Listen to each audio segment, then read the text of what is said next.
whenever we have created other module, we have to import the same in the import section.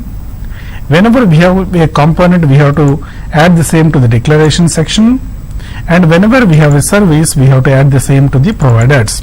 So once again repeating, modules can be added to the imports, services can be added to the providers, components can be added to the declarations. Okay, that's fine. Now we are going to create some properties or methods that are accessible among multiple components. For example, I feel that this particular list of employees should be loaded from a service. Instead of we are going to create an employee array, we are going to create the same from the service. So we are going to create a method called getEmployees. Suitable name of the method is getEmployee. So getEmployees, return type is list of employee. Employee class must be imported, right? Import the employee class from so and so file. So we have to provide the list of employee.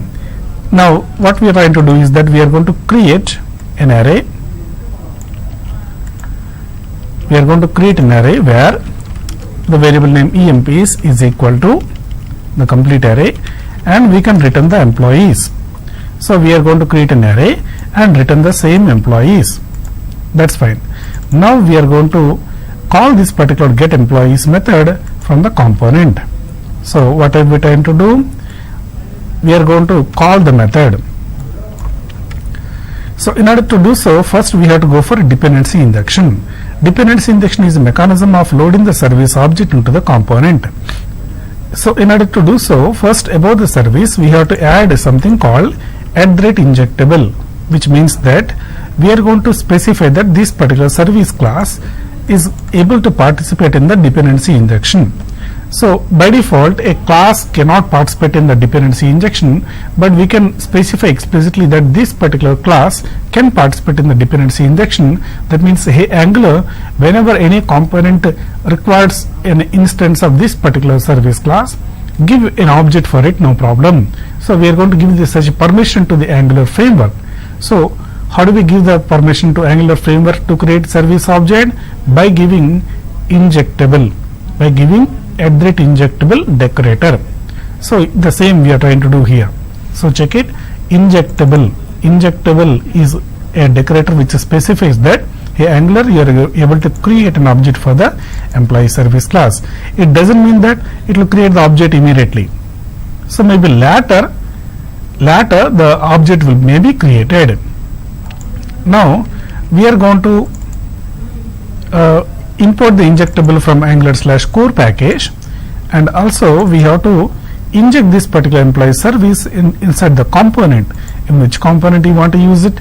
There itself. So inside the constructor of the particular employee component, we are going to inject the employee service. The component invoke the service, right? So go to the constructor of the component. There exactly we have to inject. It is possible to inject only inside the constructor, not in other methods. So we are able to write something called @inject. @inject. Inject should be imported from Angular/core. So @inject, what class must be injected? Employee service must be injected, and import the employee service from so and so file. And also we have to provide private some variable name, for example EMP service is of which type? Employee service type. That's all. So what we have done exactly is that we are going to say that, hey Angular, please create an object for the employee service class. I am unable to create an object for the employee service class, or I am not interested to create object for the employee service class. You have to create an object for the employee service class and please supply to me. Then automatically Angular will create an object for the employee service class and pass the object as argument to this EMP service parameter. So this variable EMP service receives the instance or object of the employee service class. So that object is being stored inside this variable, but because but it is of which type? Employee service type. what type of object we are getting? Employee service type of object we are able to get, right? So now we are able to use this EMP service in any method. For example, here we are going to add a new method called ngOnInit. This method executes after the execution of the constructor. After execution of the constructor, first of all, it will initialize this metadata. After initialization of metadata, the ngOnInit method will execute. So it is the correct place for loading the data into the service. So here we are going to create this dot employees is equal to this dot emp service dot get employees. That's what exactly the code. We are going to get the employees. What is the name of the method we have written? Get employees. We have to provide the same name here, emp service. Okay, service spelling mistake, service. Okay, now we are going to call the get employees method of the emp service. So what exactly we are trying to do is that from here we are going to call the service. From here execution flow jumps to the service. It will execute this particular method. That means it is going to create an array and return the array. This array is being received into the variable called employees. Based on that, the ng for works and the output will come. So let's check it, output is coming or not. So I'm expecting if you open the employees page, it has to display the list of employees. So once we click on employees, see, it is showing the list of employees correctly. So it is the same data what we have created earlier in the past lessons, right? So in order to fetch the data, the service is going to the best place. So in real-time applications, how we are going to use the service is, a service class contains a set of methods that is meant for CRUD operations. What do you mean by CRUD operations? Create, retrieve, update, delete. So creating means inserting a new record into the table. Updating means modification of existing record. Deleting means erasing or deleting the record. And retrieving means loading, getting all the records. Getting either all the records or single record based on ID or based on any condition, whatever it is.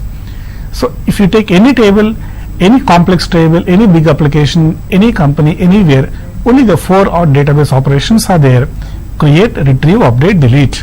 Creating means inserting a new record, deleting means erasing existing record, updation means modification of existing record, retrieving means loading or getting. So in order to perform the CRUD operations, the service usually contains the respective methods. For example, the table name is products. The methods would be the get products, get product by ID. That means get products means retrieving all the list of products. Get product by ID means based on ID we are going to get the single product. Insert product to add the new record. Update product to update the record. Delete product to delete the record. So these are the various methods that you could write for every table, not only for product, every table. For example, if you talk about departments table, insert customer, delete customer, update customer. These are the 5 methods or 4 methods at least to write for every table. So we are going to create one service for every table. For each table we are going to create one service. Inside that we are going to create the respective methods, as I said already, the methods for CRUD operations. So in our example we are going to create one method. We have already created one method for retrieving employees. Let us write the code for inserting, updating, deleting also. Okay, so let's try the other code. If you can go to the component, see there is a code for adding the new record, right? The same code should be written inside the insert method. So we are going to create a new method called insert employee.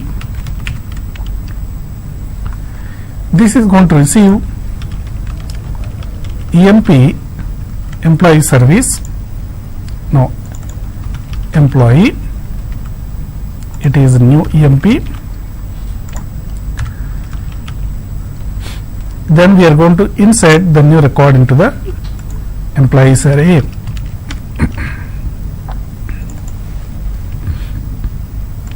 we are going to pass this employees array.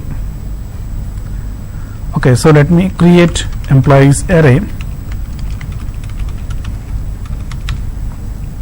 So this dot, did you understand? We have created one array. Inside the array we have created some sort of data and written this dot employees. And similarly, so we are saying insert employee, we are going to insert the new record into the employees array.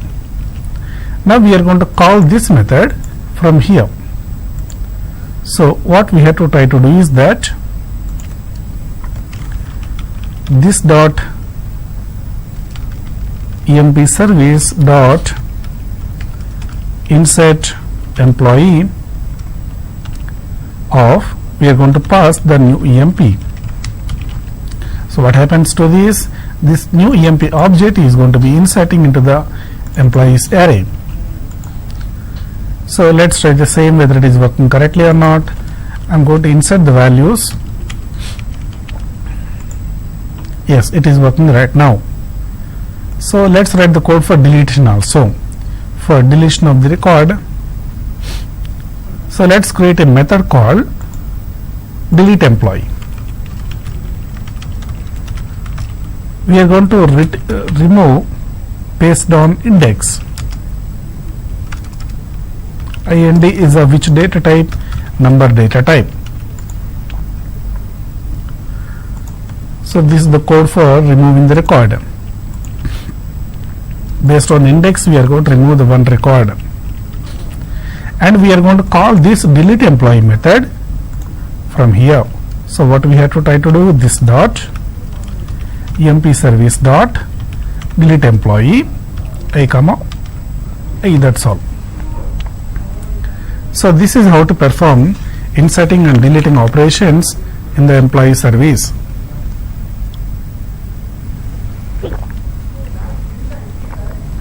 Okay, now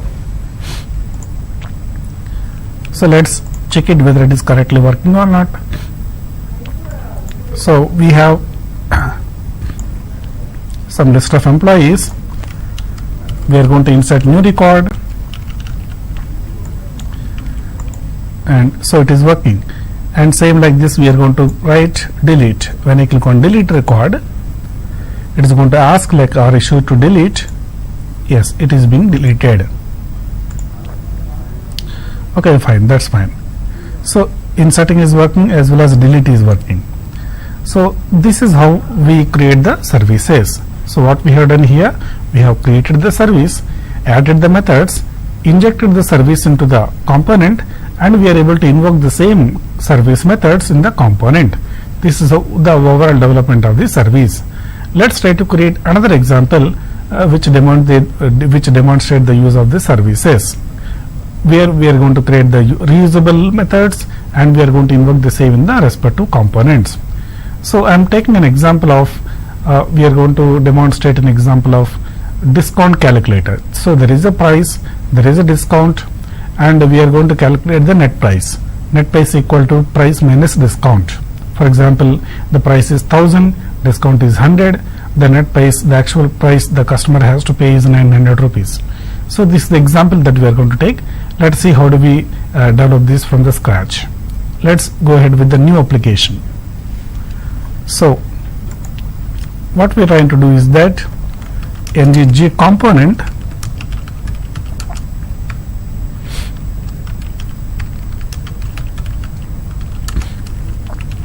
discount calculator. Name of the component is discount calculator. Let's open the same. Discount calculator. First I am opening the component and then the template. Inside the component we are going to create necessary properties. So here price is number data type, discount is a number data type, net price is number data type. And also we have a constructor for initialization purpose. By default, all those are undefined values. When the user clicks on calculate button, we are going to write some code here. That means we have to invoke the service. Then based on these properties, we are going to create the corresponding template. So discount calculator, we are going to take a form.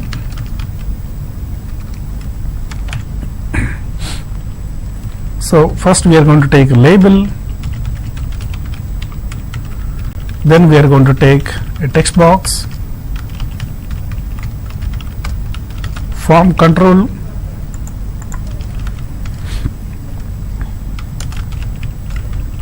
form label. These two are the classes coming from Bootstrap. Name is equal to price. ng model is equal to what? That means this text box is bounded to which property? Yes, price property. Then we have discount. Name is equal to discount. ng model equal to discount. Then net price.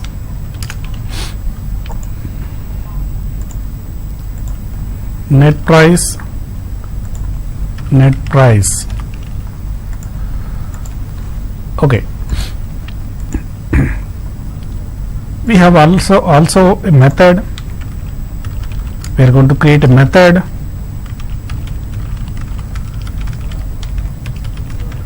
Calculate discount. For this we are going to handle the click event only, not ng model. When the user clicks on this, we are going to call the method called on calculate click. And in the next line, the net price should be appear. So this is what we have created. And what is a component selector? App discount selector. Remember this. Go to the routing. There is a routing here in the app.module.ts. The routing is available, right? So go to the routing. Here already the discount calculator component has been imported from the source of file. That means the folder name / file name. And already the same has been added as the declarations part of the app module. What next we have to try to do? We have to create a routing for this. So in the routing part, we are going to add the path is equal to discount calculator.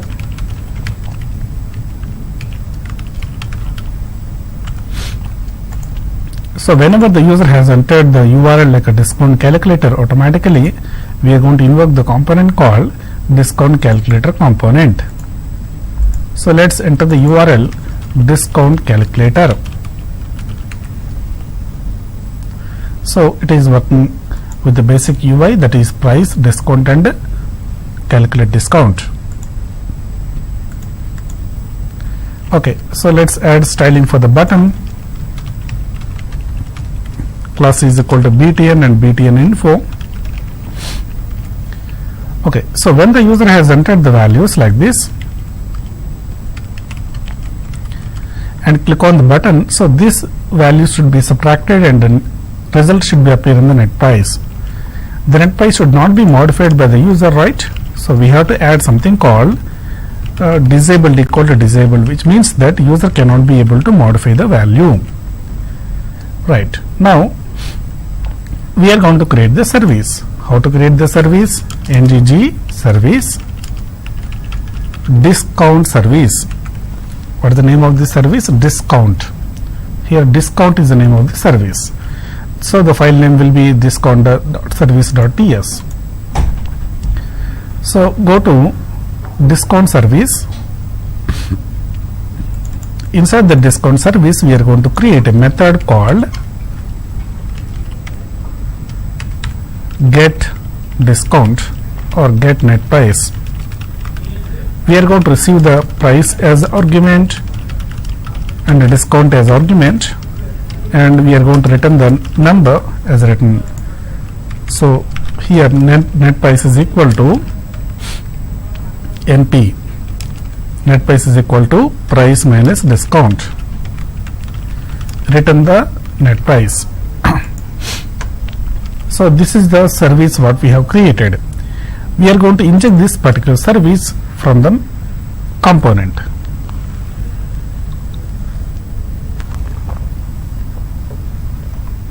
So make sure we have added this service to the module. So go to the module, import discount service. From which file? From discount.service. Now we are going to place this service inside the provider section. We can import the services in any order, not a problem. So we are going to inject the discount service. Now we have to load the discount service object into the component. So it is only possible through constructor with the help of dependency injection concept. So make sure already we have imported the discount service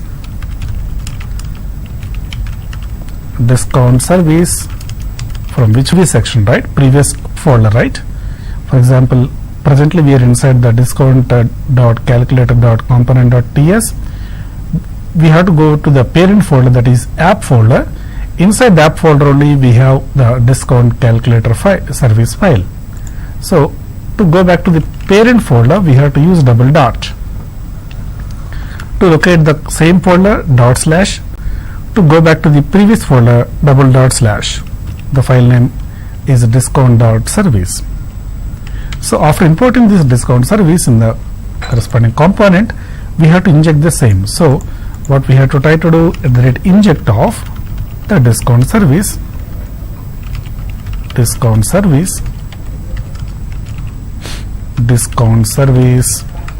is of which type? Discount service type, right?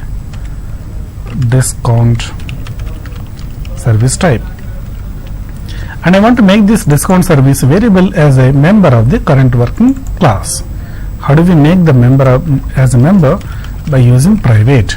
Whenever we have added a private, this particular variable discount service will become as a private object of the corresponding component. So we are able to use this particular discount service variable through this keyword. Here exactly we have to do the same. So this dot discount service of get net price. How many arguments we have to pass? 2 arguments. That is this dot net price and this dot discount. 2 values we are going to supply. And what this method will do? This method will calculate the discount like this, and we are going to return the net price value. That net price value should be assigned into the this dot net price property. This dot net price property. So once we have assigned, the same will be appear in the output. So we are going to enter some details and click on calculate. Simply we are getting the output. So what the process behind this, I will try to explain in graphical way. First, user has opened the user interface. User has opened the user interface. In the user interface, user may enter the value in the text boxes, or he may click on the button, or whatever he wishes he will do. And once the user click on the button, for example, we are going to call the component. So inside this component, what's happening? This component is invoking a method, and that method is invoking the corresponding method in the service. Service contains the reusable logic. So the corresponding method is being invoked from the service, and that service will perform the calculation. So user interface is invoking the component is invoking the service is going to return the value back to the component is being displaying the same to the user interface. Here user interface is also called as a template, because we keep the design logic inside the template only, right? So template is going to invoke the component is invoking the service returns the data back to the component is assigning the same to the template. So this is the process what's happening in general. So you can give n number of examples. For any example, the process will be the same. Template invoke the component, component invoke the service. Okay. So far we have created the services. We are able to create any number of services, and a service may contain any number of methods, and these methods or properties can be used in any component. So in the next moment we are going to create one service and invoke the same from multiple components. So that means we are going to share the same property or method from multiple components. That's what the next example is. So check it. We are going to create a service called user login status. User login status is the name of the service here. That means here we are going to store the current working username. So here the user login service, here we are going to store the current working username. Current username. Assume by default the current working username is Harsha. So I am going to display this value in every component wherever required, maybe here or here, everywhere. So what we have to try to do, wherever it is required, we have to inject the service, right? So first make sure this service has been added to the module. So go to the module, let's import the service from so and so file.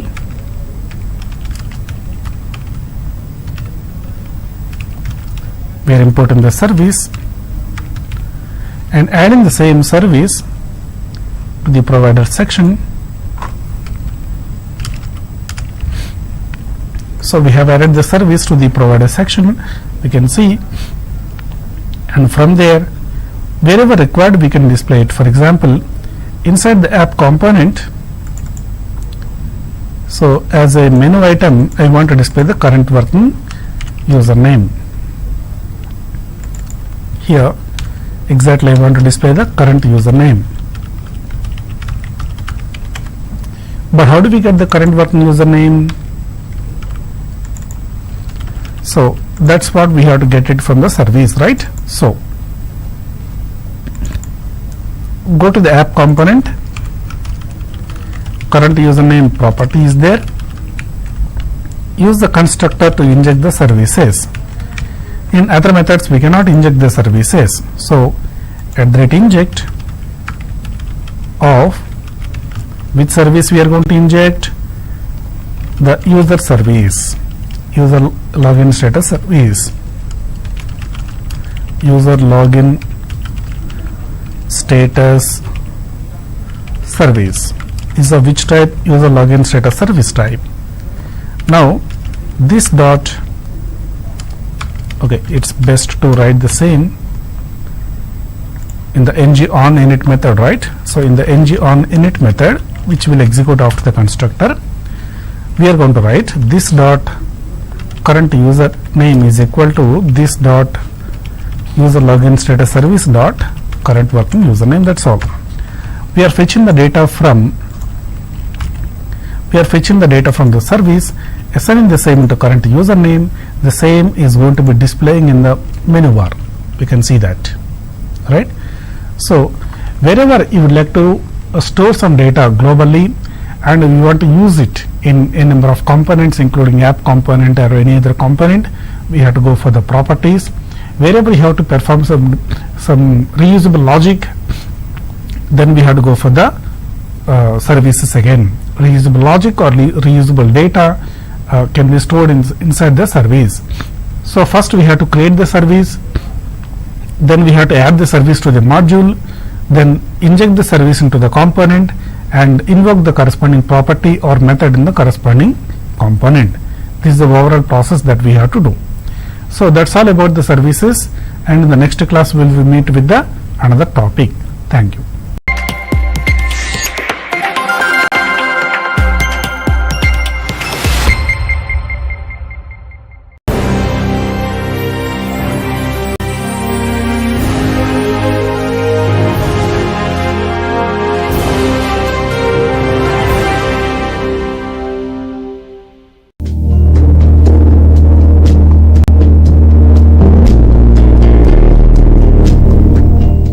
Hello, welcome to today's session. Today is going to be the penultimate session for TCS. When I say penultimate, it means second last. That means tomorrow will be the last session for TCS pattern. Now, I have done one particular aspect in extreme detail and comprehensive way, and that is email writing. Why am I talking about email writing? Let me quickly show you what the pattern is. So first you will have an online assessment with 4 different categories. Once you clear the online assessment, then you will qualify for the interview round. In interview, you will have an HR round as well as technical round. Today I am going to introduce interview essentials in terms of body language, in terms of dress code, so on and so forth. Tomorrow I will do a refresher on this, as well as tomorrow I will talk about common questions that you can expect when you go for any interview, any organization for that matter. So let's begin with the pattern for the online assessment. Like I said, there are 4 different sections: email writing, quantitative aptitude, programming language C, multiple choice question, then you have coding test. So you will have one email which you need to write within 10 minutes. You will have 20 questions in quantitative aptitude and the time permitted is 40 minutes. There will be 2 questions which is marked as star. I'll explain what that means. Multiple choice question on programming language C, you will have 10 such questions and the time permitted is 20 minutes. And coding test, you will have only one code to write, one program to write, with the permitted time being 20 minutes. There is a negative marking which is applicable only for quantitative section. For every wrong answer, you will lose 0.33% of the marks allocated for that particular question. However, 2 questions which is marked as star in quantitative aptitude, if you answer it correctly, you will score double points, that is bonus points. However, if you make a mistake, the negative marks will also double up, which means instead of minus 0.33, it will become minus 0.66%. So you have to be very careful in these 2 questions. We are already conducting session, or we already finished session on quantitative aptitude 11 to 12 session in the morning. These are the topics which you can expect for TCS: probability, permutation and combination, time and distance, time and work, equations, ratios and proportions, allegations or mixtures, series and progression. Quantitative aptitude topics continued with average, percentage profit and loss, problems on ages, areas, shapes and perimeter, number system, HCF and LCM, and reasoning. The email which I am talking about, where majority of students have failed, you need to be very careful. You need to read the topic carefully. You need to read and understand the keywords and key phrases given in the question. So every email will have questions. Let me quickly show you some example.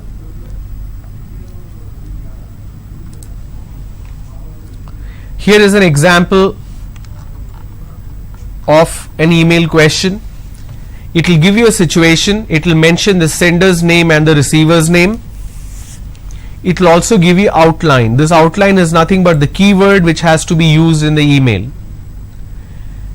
Okay. Now the rule says you cannot change the form of this keyword. Happy cannot become happiness. Receive cannot become received. Crowded cannot become crowd. You need to use the keywords as mentioned in the topic itself, and any mistakes that you do in terms of spelling, grammar and punctuation, you will lose marks. So you got to be very careful there. It has to follow certain structure. There should be introduction, main body and summary. So let me read out the do's. Use each and every keyword and phrase mentioned. Even if you miss one of the keyword, the email will be invalid. You will get disqualified if you miss a single keyword. Ensure the keywords are used in the same form as mentioned in the topic, which means you cannot change the verb or the tense form. Keywords should be mentioned in the sequence as mentioned in the topic. Start a new paragraph for change of thought group, and every paragraph should start with a new line. The entire email should be left indent. Don't leave a gap on the left when you start a new paragraph. Use the receiver's and sender's name as mentioned in the topic. Always begin your mail with a greeting, hello. End it with salutation, thanks and regards, or thanks or just regards. The email should be written within 10 minutes. So please keep this in mind. The time allowed is 10 minutes. If you submit at the 10th minute, you may get disqualified. You may not be able to submit the email. Please remember these 4 categories. You need to clear all the categories. If you fail in email but do very well in these 2 categories, that means you fail in the online assessment, which means you need to clear all these categories in order to qualify for interview. There will be a number of words mentioned, so word count of the email should be as per the instruction given in the question. So please do not miss a single keyword or phrase mentioned in the topic. Do not change the tense or verb form of the given keyword. Do not address the receiver as hi. Do not make any spelling mistakes, grammatical mistakes or punctuation mistakes. Do not exceed the time limit, which is 10 minutes. And please write the email. Do not write it below the number of keywords given in the number of words given in the question. So in this question which we just saw, the instruction will be given something like this in your exam, main exam. It is compulsory to use all the specific keywords or all the specific words mentioned in the outline in your email. You can add other sentences of your choice as appropriate. The name of the sender and receiver should be as given, so please don't change the name. The email must contain minimum of 50 words. So even if you use 49 words, you will get disqualified. It has to be 50 and above. If the outline is strictly not followed, or correct English, which means spelling mistakes, grammar mistakes should be avoided. So if correct English is not used, the grade in this section will be poor. So I have done this practice for last 2.5 weeks, extensive practice. I've explained how the email should be written. I've explained how the heading should be, how you should read the mail, how you should keep in mind the keywords. You cannot change the form of the keyword. The entire email should be left indent. How to avoid any kind of punctuation mistakes, common spelling mistakes that we end up doing, how to avoid that. You need to practice a lot. I've shown you 7 to 8 different samples, and each sample I have written the email myself more than 5 to 6 times. Unfortunately, not a single person till date has responded with any email on the comment section of YouTube. So I'm not sure if you are paying attention, if you are practicing or not. Please understand, the Skill Development Corporation is conducting these programs only for your benefit. So if you do not practice, if you do not show me how your email is, I won't be able to look at it, correct and make suggestions to make yourself better. So take this opportunity to learn. You can post your email on the comment section. I will take a look and get back to you. Alright. So today what we're going to do is we are going to talk about interview, because like I said, once you clear the online assessment, you will qualify for the interview round. Now there are 4 sections in online assessment. All 4 you need to clear, and in interview you will have 2 rounds, HR round and technical round. These rounds could happen one after another. Which one will be first, we don't know. It all depends on the availability of the interviewers. So before we go ahead and look at interview essentials, you need to understand what exactly an interview is. So what you're going to learn in this particular segment is what exactly an interview is, what is the importance of interview, what is the importance of your appearance, the way you dress, why is it important, and what kind of dress code you should be following, the importance of body language. Certain aspects of body language I will talk about, and they will also talk about the do's and don'ts. Okay, so these are the learning objectives for the session. Please make a note of this. Okay, now interview basically means interaction. Now in case if you are writing an assessment, multiple choice question, if you are in a technical round of interview, there is one correct answer to a question and unlimited number of incorrect answers, right? But when it comes to HR round, there is nothing called a correct answer or incorrect answer. There is nothing right or wrong. It's all the perspective. They want to look at what is your way of thinking, what is your point of view, are you confident, are you able to answer questions confidently. It's absolutely fine if you're nervous, but your confidence is what they are checking, your knowledge base is what they are checking. So when we say interview, it's more or less an interaction where they are talking to you. So there's nothing right or wrong that happens. It's all about the perspective or the point of view that they are looking at. Okay. Now coming to the dress code aspect of interview, we need to keep in mind that the dress code is applicable to both men and women, both boys and girls. It's absolutely fine to wear business formals like this. These are absolutely business formals. If the girls are not comfortable wearing a blazer, shirt and a skirt, or a trouser, shirt and a blazer, it's absolutely fine. You can wear Indian dresses as well, but something that is more formal, something that is elegant and simple. So this is something which is acceptable. But if you dress up something like this, which is more like a wedding dress, please avoid it. This is something which is not appreciated. Two reasons. One is it looks very flamboyant. Number two, it looks very uncomfortable when you're attending an interview wearing something grand like this. So please try to avoid a grand dress like this. It's absolutely fine if you dress up something very simple, something which you're very comfortable in. If you're comfortable with formals, it's fine, but if you're not comfortable with formals, please dress in a simple manner but elegant and classic formals Indian dresses. So this is something which you should definitely avoid. Now footwear is a very important aspect. If you do not wear the right footwear, you're not going to be comfortable. The way you walk, the way you sit, it's going to keep irritating you throughout the entire day, because it's going to at least 6 to 7 hours exercise from your online assessment to entire interview. So wear something which you are very comfortable with, but please do not wear anything fancy or anything extremely casual like this. This is something which is not allowed as a footwear for your interview. So wear something simple, wear something formal, something which is very comfortable. I know these kind of slippers are also comfortable, but this is a strict no. Please do not wear these kind of footwear. Okay. Now coming to men, the boys, if you're comfortable, if you know how to tie a knot on your tie, it's fine, go ahead. Now the tie should be absolutely tight. The top button should be formal, it should be leather.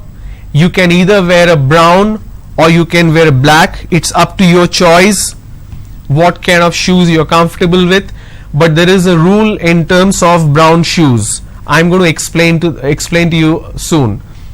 Okay.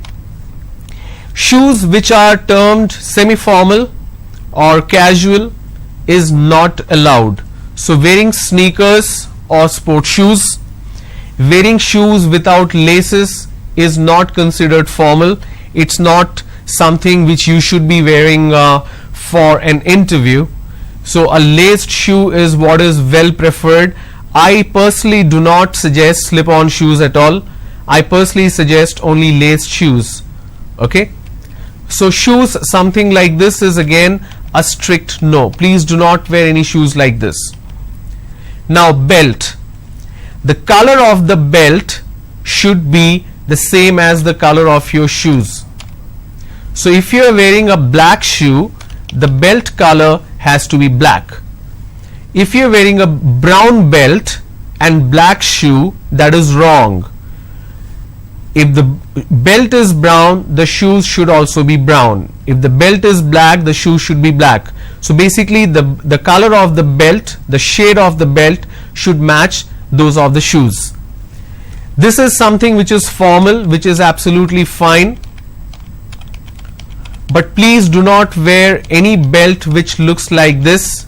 This is very informal or casual, something which we can wear with our denim, with our jeans, but not as a part of the formal dressing.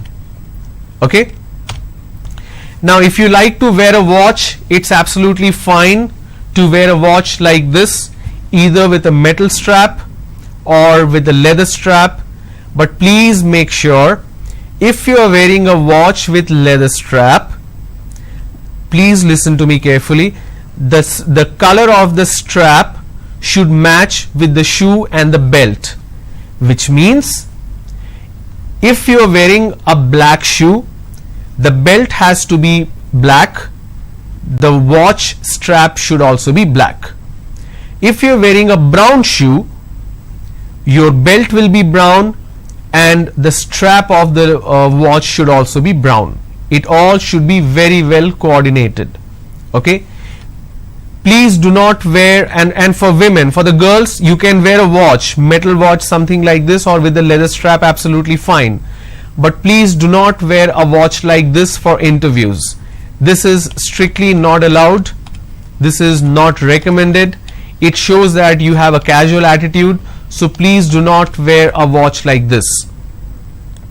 When you go for an interview, you should always carry a pen. The pen should also be formal. Please do not carry a pen which is leaking. It can stain your shirt. It can stain your bag in case if you're carrying it in your handbag for the girls. So please carry a formal pen. Spend 25-30 rupees. You can buy a very good pen for that amount. Please do not carry these see-through pens for an interview. You can carry this for your assessment, but your assessment is going to be online, so you don't have to worry about carrying a pen. So avoid pens like this when you go for an interview. Alright. Now coming to the top 10 questions which you can expect, but please remember one important point. When I talk about the top 10 question, it doesn't mean you need to memorize the answer. When we conduct interviews, when I conduct interviews for my organization, everybody expects that the first question will be, tell me more about yourself. I never ask that question. The reason is, every candidate will come prepared to answer that question. So you cannot predict what kind of questions your interviewer is going to ask, what will be the sequence. You cannot predict that. But you need to prepare yourself to be in an interview and come out victorious, come out successful. But what we have done is, we have put together common questions. These are common questions what they ask, and what is the structure of your responses. Okay. Now in an interview, the questions are usually divided into 4 categories. These are D1, D2, D3 and D4. D1 is basically about yourself. Slide please. D1 is about yourself. D2 is about D1. D3 is impromptu questions. D4 is shuffle. What do I mean by this? Make a note of this, I will explain. D1 is about yourself. D2 is about D1. D3 is impromptu questions. D4 is shuffle. Alright. Now D1 is usually the first question that they're going to ask. They have the resume in hand and they ask, now about resume, tomorrow I'll explain to you how to write a very simple and very good resume. It's not resume, it's resume. Alright. So D1 is basically domain 1, where they're asking you about yourself, where they say, tell me more about yourself.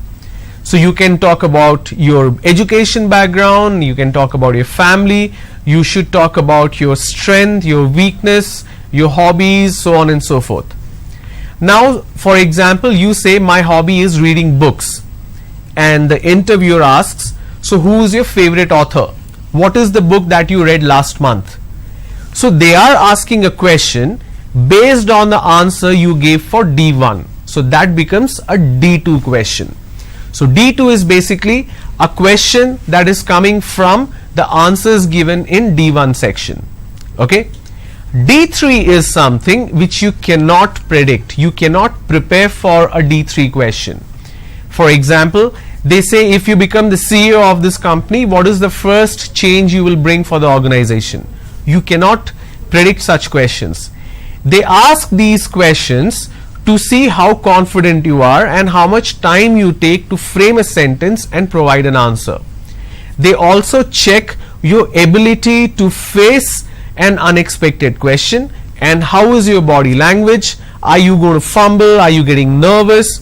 So you have to answer something. If you do not know an answer, the best way to tackle it is to say, I don't know. Please don't give a made up answer, because they know that you made up an answer, it's not the truth, and they can easily catch you. So never make that mistake.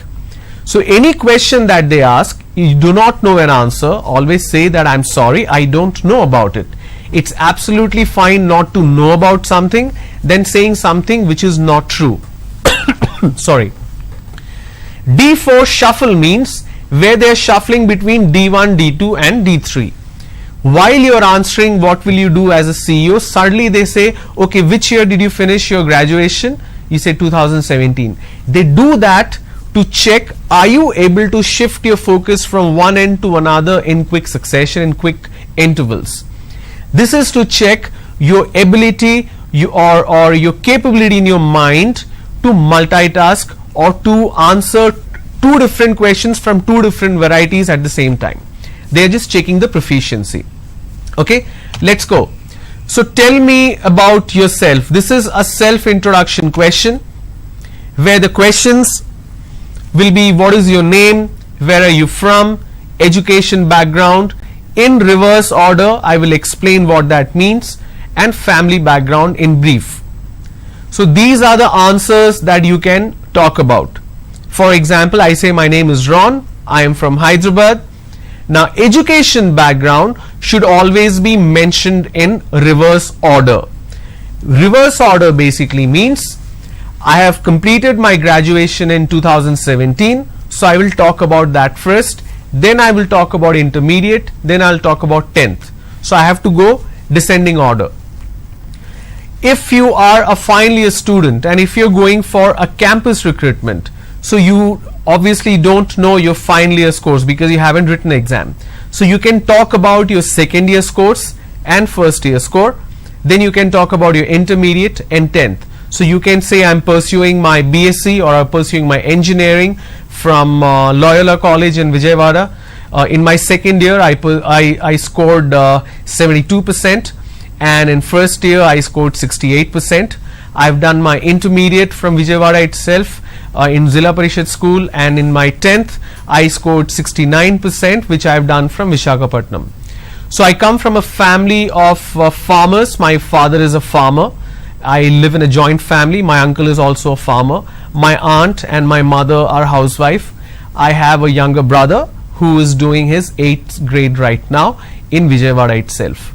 Okay, so you just gave a very brief introduction about your family and education. You don't have to talk a lot about family. Please understand, the company is going to hire you. The job is for you, not for the family.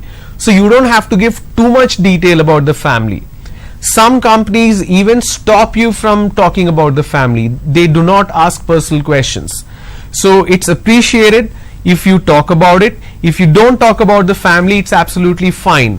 But considering TCS hiring from campus, it's recommended that you speak about the family because they like to know more about the background. Okay, but like I said, it should be in brief. So for example, my name is, you mention the name. I live in, you mention which city. I've completed my BSc, my BCom or MBA in whatever the year. I live with my family of 4 members.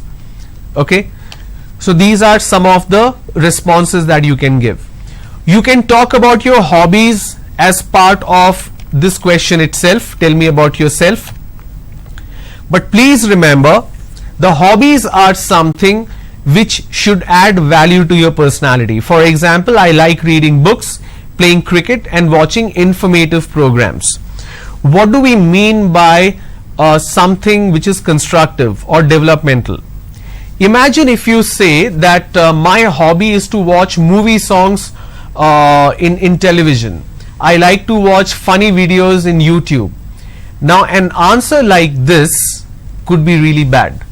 It could be your hobby. Maybe You have internet on your phone, Geo, free, and throughout the day you're just watching funny in Facebook videos. People keep posting funny videos or songs or dance. There are some people throughout the day, they sit in a corner and keep watching the video. That's it. They don't do anything else. It becomes a hobby and it becomes an addiction as well. But please remember, in an interview, if you're talking about watching videos on the phone as a hobby, that's extremely bad. That means you love to waste time throughout the day. Instead of learning something new, learning something constructive in internet itself, you are using a phone, free internet, you might as well watch some training videos. You might as well watch some nice speech, right? Or motivational videos. But instead of that, you're watching something else, movie, songs and dance, which is fine sometime in a week or a day, but not throughout the day. It cannot be a hobby.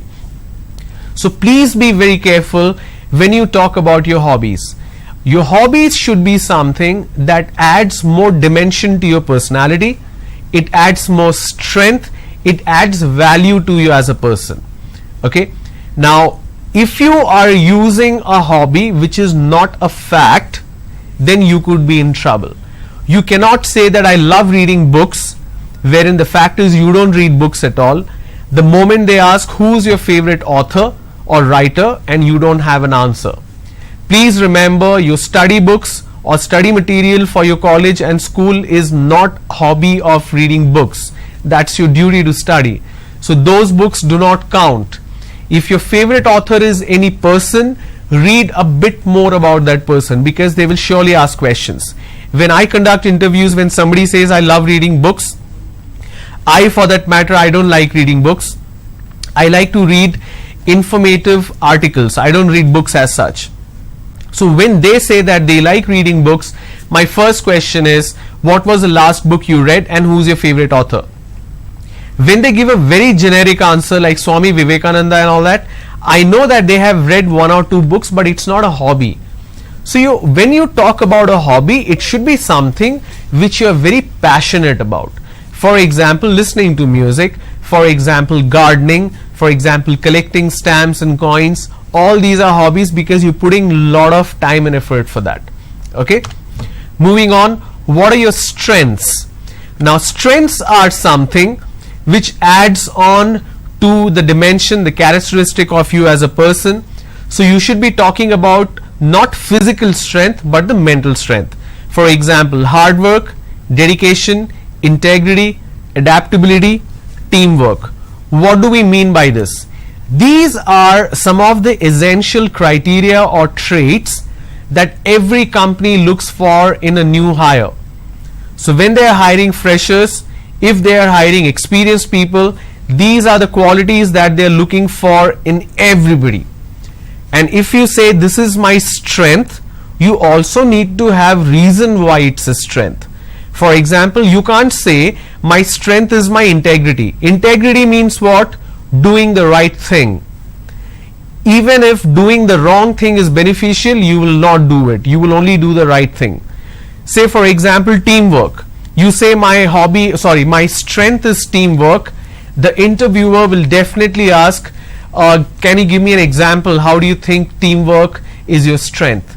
So you need to answer that question. You need to have a story to back it up. For example, you can say I was part of a school team, I was part of the college team for cricket, and while playing with 11 different players, I understood what the importance of teamwork is, because even if the opening batsman and the first down batsman fails, the second, third and fourth down batsman has to take up the responsibility and score runs.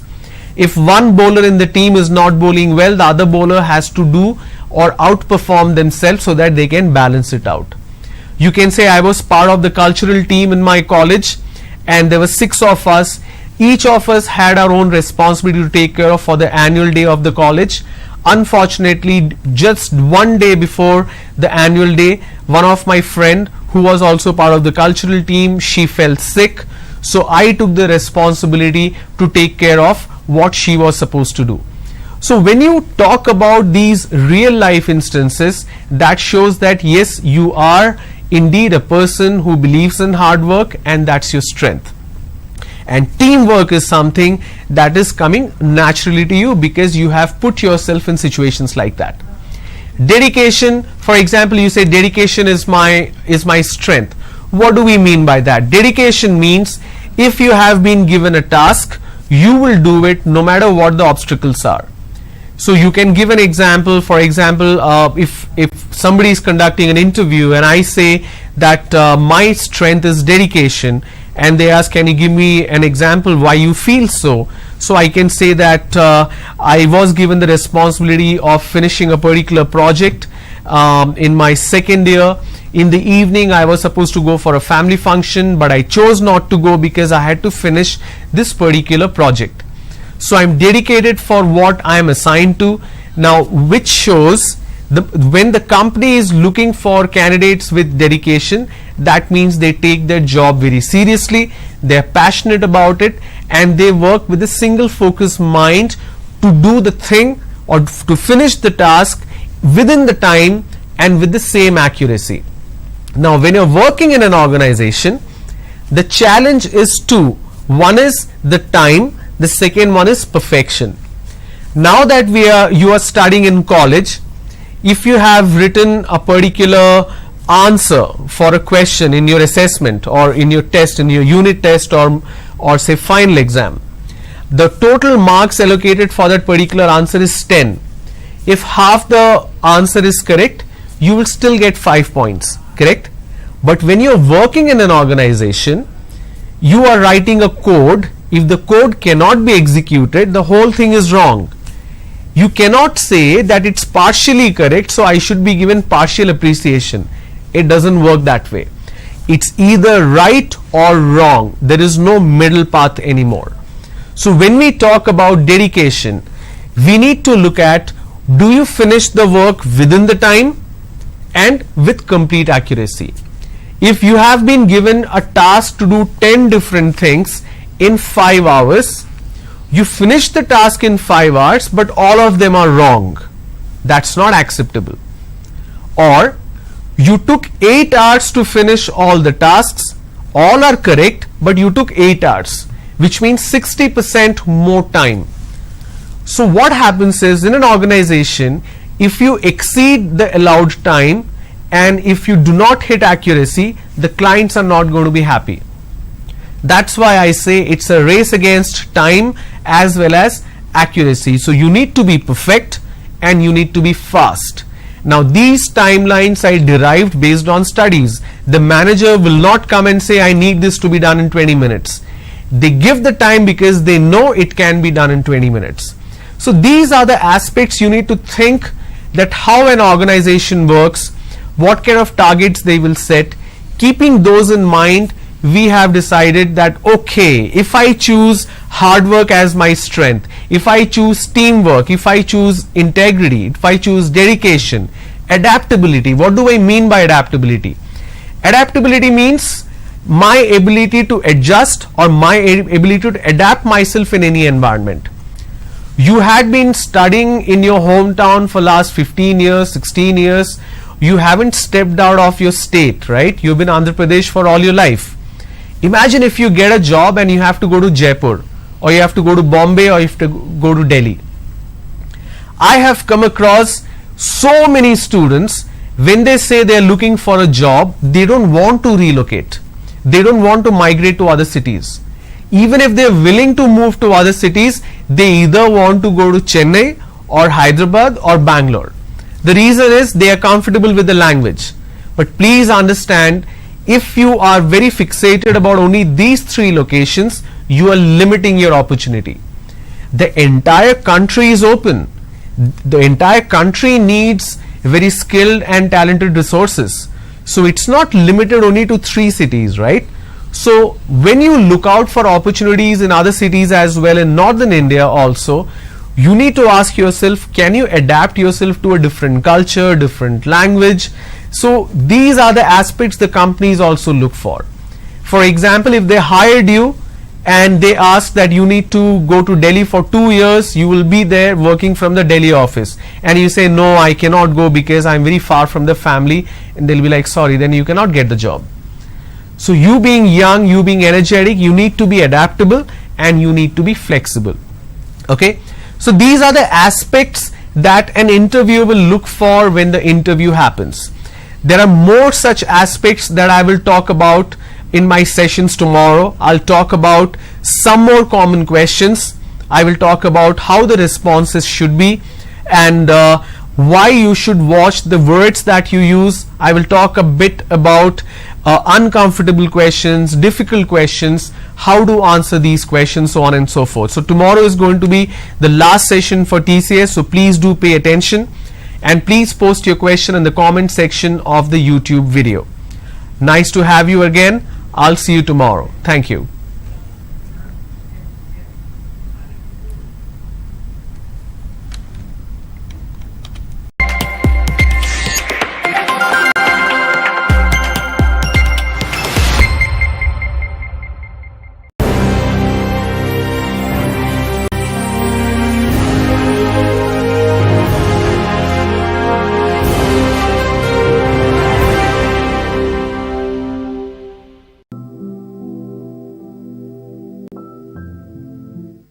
Hi, hello students, good morning, welcome to Mana TV, welcome to Tally training program conducted by APSSDC.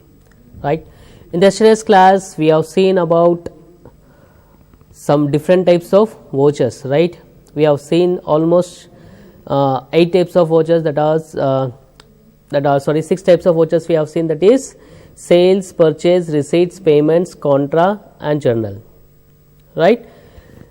So today, in today's class, we are going to see how to create a voucher class and voucher type, right?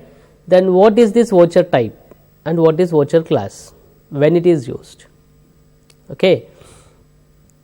General ga voucher type ante enti. So default ga manaki around 14 to 15 voucher types untai Tally lo. అవి కాకుండా మనం ఓన్గా voucher type ఎలా create చేసుకోవాలి అంటే, for example when like మనకు VAT కానీ excise అలా ఉన్నప్పుడు 2 టైప్స్ ఆఫ్ వోచర్స్ ఉండేవి, అంటే కమర్షియల్ ఇన్వాయిస్ అని, ఎక్సైజ్ సేల్స్ ఇన్వాయిస్ అని సపరేట్ టైప్స్ ఉండేవి. అలాంటి మన టైలో ఎలా చేయాలి అంటే, దానికి సపరేట్ నంబరింగ్ ఉంటుంది, దీనికి సపరేట్గా నంబరింగ్ ఉంటుంది. ఇంకా కొన్ని కంపెనీస్లో చూస్తే మనకి ఇప్పుడు రిసీట్ ఉందనుకోండి, ఇప్పుడు మన cash receive from mister X అంటే సింపుల్గా వెళ్ళేసి వోచర్ ఎంట్రీస్లో వెళ్ళి రిసీట్లో ఎంట్రీ చేస్తాం. But I want receipt numbers separately, అంటే నాకు బ్యాంక్ రిసీట్ సపరేట్గా కావాలి, క్యాష్ రిసీట్ సపరేట్గా కావాలి. అంటే వోచర్ నంబరింగ్ అంటే ఇప్పుడు రిసీట్ ఉందనుకోండి, బ్యాంక్ అయినా క్యాష్ అయినా ఆ రిసీట్ వోచర్లోనే వేస్తున్నాము. సో మన సర్చ్ మన ఆడిటింగ్ అయినప్పుడు వాటిని సార్ట్ అవుట్ చేయాలి, వాటిని కరెక్ట్గా పెట్టాలి అంటే అన్ని క్యాష్ బ్యాంక్ అన్నీ ఒకటే దానిలో ఉంటుంది. సో అప్పుడు అలా కాకుండా నాకేం కావాలి అంటే రిసీట్ వోచర్స్ అన్నీ సపరేట్గా కావాలి, అంటే సారీ లైక్ బ్యాంక్ రిసీట్ అన్నీ సపరేట్గా కావాలి, అలాగే క్యాష్ రిసీట్స్ అన్నీ సపరేట్గా కావాలి. అంటే numbering should be different. So bank receipts కానీ 1 2 3 4 కంటిన్యూ కావాలి, ఓకే. అలాగే క్యాష్ రిసీట్స్కి 1 2 3 4 కంటిన్యూ కావాలి. అదేవిధంగా చూసుకుంటే బ్యాంక్ పేమెంట్స్కి 1 2 3 4 5 6 కావాలి, క్యాష్ పేమెంట్స్కి 1 2 3 4 5 6 కావాలి. సపోజ్ నాకు 2 టైప్స్ ఆఫ్ సేల్స్ ఉంటాయి, one is wholesale sales, one is retail sales. Wholesale సేల్స్కి నంబరింగ్ సపరేట్గా ఉంటుంది, రిటైల్ సేల్స్కి నంబరింగ్ సపరేట్గా ఉంటుంది, ఓకేనా. ఇలాంటప్పుడు కూడా వోచర్ టైప్ మనం సపరేట్గా క్రియేట్ చేసుకోవచ్చు. లేదా క్రెడిట్ సేల్స్కి సపరేట్ నంబరింగ్ కావాలి, క్యాష్ సేల్స్కి సపరేట్గా నంబరింగ్ కావాలి, వీటికి నంబరింగ్ డిఫరెన్స్ ఉంటాయి, ఓకేనా. సో ఇవన్నీ ఎలా నంబరింగ్ మన సపరేట్ టైప్స్ ఆఫ్ నంబరింగ్స్ ఎలా కావాలి అది డిసైడ్ చేసుకోవచ్చు. ఇవన్నీ వోచర్ టైప్స్లో మనం క్రియేట్ చేసుకోవచ్చు, ఓకే. అలాగే ఇప్పుడు మన రిసీట్ వోచర్స్ చూస్తే 1 2 3 4 5 6 కంటిన్యూ వస్తుంది. ఆ రిసీట్ వోచర్కి కాకుండా సఫిక్స్ ప్రిఫిక్స్ అంటే దానికి ముందు దానికి తర్వాత ఏమైనా కావాల్సిన నంబర్స్ యాడ్ చేసుకోవాలి. అంటే కొందరు ఏం చేస్తారంటే వాళ్ళ ఒక కంపెనీ ఒక షార్ట్ కట్ కి SBA something like short business associates అలాంటివి ఏమన్నా ఉంటే వాళ్ళు చేస్తుంటారు. అంటే షార్ట్ బిజినెస్ అసోసియేట్స్ అని కానీ లేకుంటే ఇంకేమన్నా ICPA సంథింగ్ అంటే షార్ట్ కట్ నేమ్ వాళ్ళ కంపెనీ నేమ్ పెట్టుకొని తర్వాత నంబరింగ్ తీసుకొని తర్వాత ఫైనాన్షియల్ ఇయర్ పెట్టుకుంటారు సైడ్లో. సో ఇవన్నీ ఎందుకంటే సపోజ్ ఇప్పుడు నేను యూనిక్ నంబరింగ్ ఫాలో అవుతున్నాను అనుకోండి, ఇప్పుడు 1 2 3 4 5 6 7 8 యూనిక్ నెంబర్ ఫాలో అవుతుంది. ఇప్పుడు అదే ఆ 10 నెంబర్ అనేది లాస్ట్ ఇయర్లో కూడా ఉండొచ్చు, కంటిన్యూ అవ్వచ్చు, ఈ ఇయర్లో కూడా ఉండొచ్చు, మరి ఆ నెక్స్ట్ ఇయర్లో కూడా కంటిన్యూటీ అని ఉండొచ్చు, పాసిబిలిటీ ఉంది కదా. సో ఆ 10 నెంబర్ ఇన్వాయిస్ అనేది ఏ ఇయర్ది అనేది మనకు తెలియాలి. సో దాని గురించి మనం ఏం చేస్తాము అంటే ఈ వోచర్ టైప్ క్లియర్ చేసుకుంటాం. ఈ వోచర్ టైప్లో మనకు కావాల్సిన ఒక నంబరింగ్ ప్రొసీజర్ని నంబరింగ్ ఫార్మాట్ని మనము ఇవ్వచ్చు అనమాట. So how to do that voucher types now we are going to see now. Please see the screen. Okay, so in the yesterday screen only we are going the same yesterday companies I want to pay. For example, let me discuss, these are the voucher types. Okay, according vouchers ఉన్నాయి. Okay, మీరు observe చేస్తే payment 9, okay, receipt 2 number వచ్చింది, okay, F4 Contra is 4, F8 sale is 7. So ఇక్కడ observe చేసినట్టే 7 number ఉంది, అవునా. ఈ number పక్కన నాకు ముందు కొన్ని నెంబర్స్ రావాలి, తర్వాత కొన్ని నెంబర్స్ రావాలి. సో అది ఎలా చేయాలి, that we're going to see. So ఎలాగైతే మనం లెడ్జర్స్ గ్రూప్స్ క్రియేట్ చేసినప్పుడు మనం క్రియేట్ చేసిన గ్రూప్స్ టాలెంట్లో ఇంకార్పొరేట్ అయ్యిందో, అలాగే మనం చేసే వోచర్ టైప్స్ కూడా ఎలా ఇంకార్పొరేట్ చేయాలి టాలీలో. అంటే ఈ వోచర్ టైప్స్ వెళ్ళినప్పుడు మనం పర్టికులర్ రిసీట్ కొట్టినప్పుడు మనం చేసిన వోచర్ టైప్గా కనబడాలి. సో అది ఎలా చేయాలి అనేది వాళ్ళు టాలెంట్ చూస్తాం. So it's a very important. So how to do that we're going to see. So same accounting ఇన్ఫోలో we have done ledgers, we have done groups, we have done ledgers. Now we're going to do with voucher types. Okay, go for voucher types, press enter, display. First we see what are the vouchers available in Tally. So these are the display. This contra, credit note, debit note, okay, delivery note, job work order in, job work out order, journal, material in, material out, memorandum, payment, physical stock register, purchase order, receipt note, rejection in, rejection out, reversal journal, sales order, stock journal. So these are the voucher types which are available in Tally. Now what we can do is we can make the separate voucher type, and that voucher type will be appear in this list of voucher types. So how to do that? So go for create. So once again repeating, accounting info, voucher types, create. So wow, suppose I want bank receipt, okay, bank receipt law. So receipt comes under receipt only, right? So select receipt. Okay, so ikkada method of voucher numbering automatic kavala, automatic manual overriding, okay, manual, multi user auto, none, ఏది వద్దంటే ఏది రాదు, మనం ఇచ్చింది తీసుకుంటుంది. So what is this automatic. So automatic అంటే ఏం చేస్తుంది టాలీ, ఇక్కడ మనకు ఆటోమేటిక్ సెలెక్ట్ చేసుకున్నప్పుడు నంబరింగ్ అనేది ఆటోమేటిక్గా 1 2 3 4 5 6 అకార్డింగ్ టు డేట్ వైజ్ ఆటోమేటిక్గా. అంటే నేను ఆ 1 to 10 చేశాము, లైక్ 27th December, వాళ్ళు 28th December, నేను 10 కంటిన్యూ అయింది కదా. సో ఇవాళ 10th స్టాప్ అయింది, 11th కంటిన్యూ చేస్తుంది. దట్ అంటే ఆటోమేటిక్గా నంబర్ పికప్ చేసుకుంటుంది, అదే సీరియల్ నెంబర్గా డేట్ వైజ్గా number, that is automatic. Automatic manual over riding అంటే ఇక్కడ మనము మాన్యువల్గా ఇవ్వచ్చు, ఓకే. సో ఆటోమేటిక్ తీసుకుంటుంది, అంటే మనము ఇక్కడ ఆటోమేటిక్గా ఇచ్చినప్పుడు, సారీ ఇది ఎప్పుడు యూజ్ చేస్తామంటే జనరల్గా ఆటోమేటిక్ అనేది ఆటోమేటిక్ మాన్యువల్ ఓవర్ రైడింగ్ అంటే ఆటోమేటిక్గా వస్తుంది, మాన్యువల్ కూడా చేసుకోవచ్చు అనమాట. సో 2 టైప్స్ ఇక్కడ అవైలబిలిటీ ఉంటుంది. కానీ ఇక్కడ దీనికి డిఫరెన్స్ ఇప్పుడు అర్థమవుతుంది. మాన్యువల్ అంటే ఏమవుతుంది, సో ఆటోమేటిక్ అంటే నెంబర్ ఆటోమేటిక్ కంటిన్యూ చేసుకుంటూ వెళ్తుంది. మాన్యువల్ అంటే మనం ఇచ్చిన నెంబర్ అది తీసుకుంటుంది. Okay, and automatic manual over riding అంటే మాన్యువల్గా మనం నంబర్స్ ఇవ్వచ్చు కానీ నంబర్స్ రిపీట్ అవ్వవు అనమాట. సపోజ్ నేను 10 ఇచ్చాము, మళ్ళీ 10 కొడితే అది తీసుకోదు. Okay, that is the difference. Multi user auto. What is this multi user auto? So multi user auto అంటే సపోజ్ మల్టీ యూజర్లో వర్క్ చేస్తున్నప్పుడు ఒక 3 మెంబర్స్ ఉన్నారు, సేల్స్ ఇన్వాయిస్ చేస్తున్నారు. ఇవాళ నేను 1 జనరేట్ చేస్తాను, నేను సేల్స్ ఇన్వాయిస్ 1 చేస్తున్నాను. సో ఆటోమేటిక్ నెక్స్ట్ చేసేవరకు 2 వెళ్తుంది, ఇంకొకరు చేసేవరకు 3 వెళ్తుంది. So it is you can like centralised. So ఇప్పుడు మీరు రిజర్వేషన్స్ తీసుకున్నప్పుడు రైల్వే రిజర్వేషన్స్ కానీ ఆర్టీసీ రిజర్వేషన్స్ తీసుకున్నప్పుడు మీరు సీట్ రిజర్వేషన్ చేసి మీకు 27, 28 అలాట్ అవుతుంది. సో ఇంకో చోట్ల వేరే వాళ్ళు చూస్తున్నప్పుడు ఎలా అయితే నెక్స్ట్ నెంబర్ అలాట్ అవుతుందో ఇది కూడా మల్టీ యూజర్ కూడా అలాగే అనమాట. నన్ను అంటే ఏది ఇవ్వము. Okay, so once again repeating. Automatic అంటే ఆటోమేటిక్గా టాలీ నెంబర్ని తీసేసుకుంటుంది. ఆటోమేటిక్ మాన్యువల్ ఓవర్ రైడింగ్ అంటే ఇక్కడ మాన్యువల్గా చేయొచ్చు కానీ డూప్లికేట్స్ అనేది మనకి తీసుకోదన్నమాట.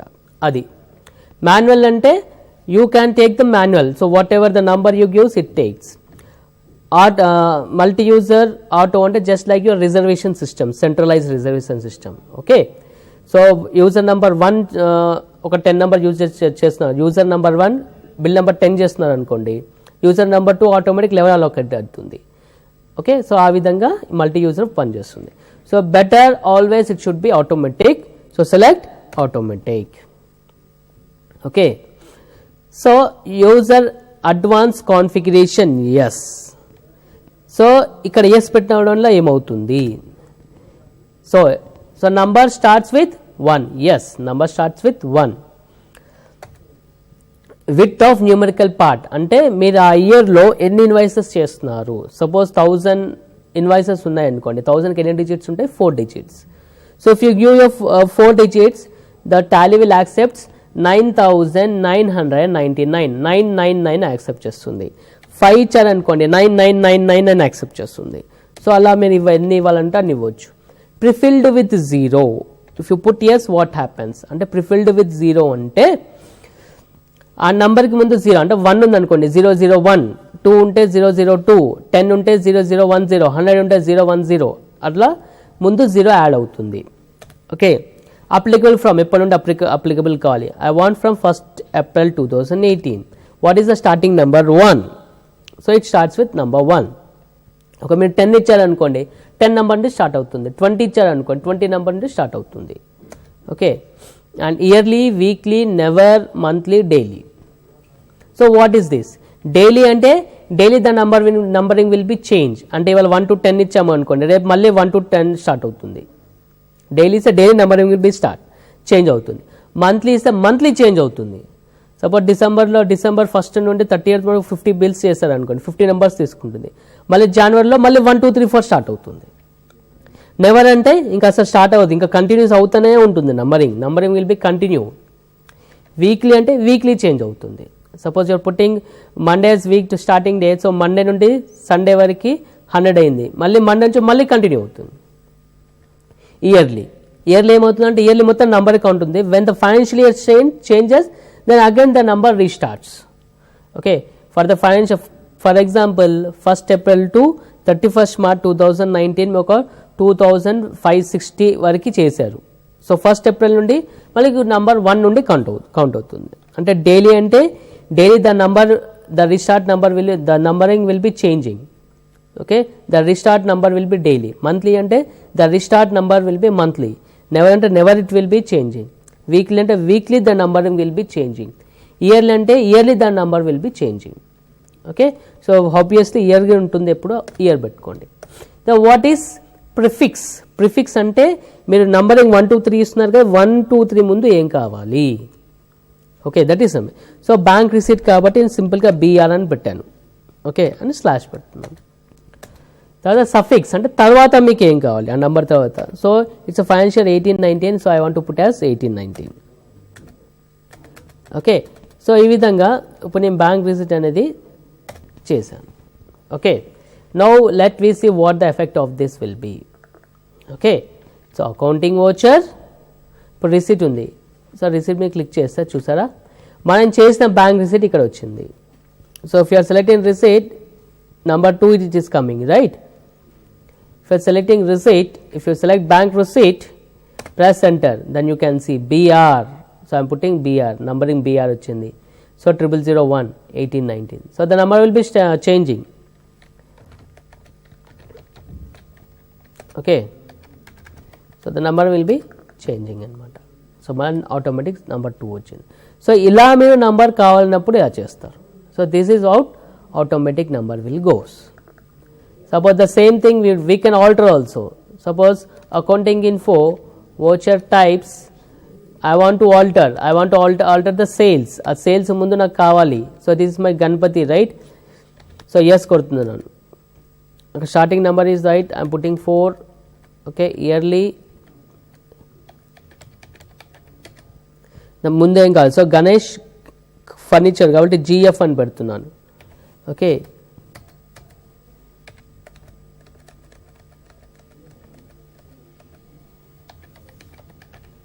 సఫిక్స్ తర్వాత ఏం కావాలి 1819.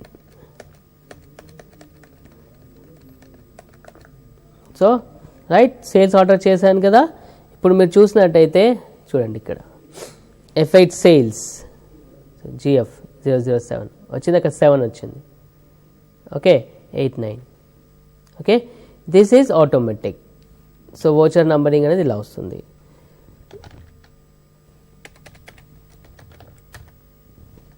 ఓకే, సో సారీ, ఇది ఒకసారి alter accounting info voucher types alter sales. So I want go for automatic prefilled with 0 yes అంటున్నాను. Okay, so if you select F8 sales, చూసారా అక్కడ 0007 ఆటోమేటిక్ వచ్చింది. So cash sales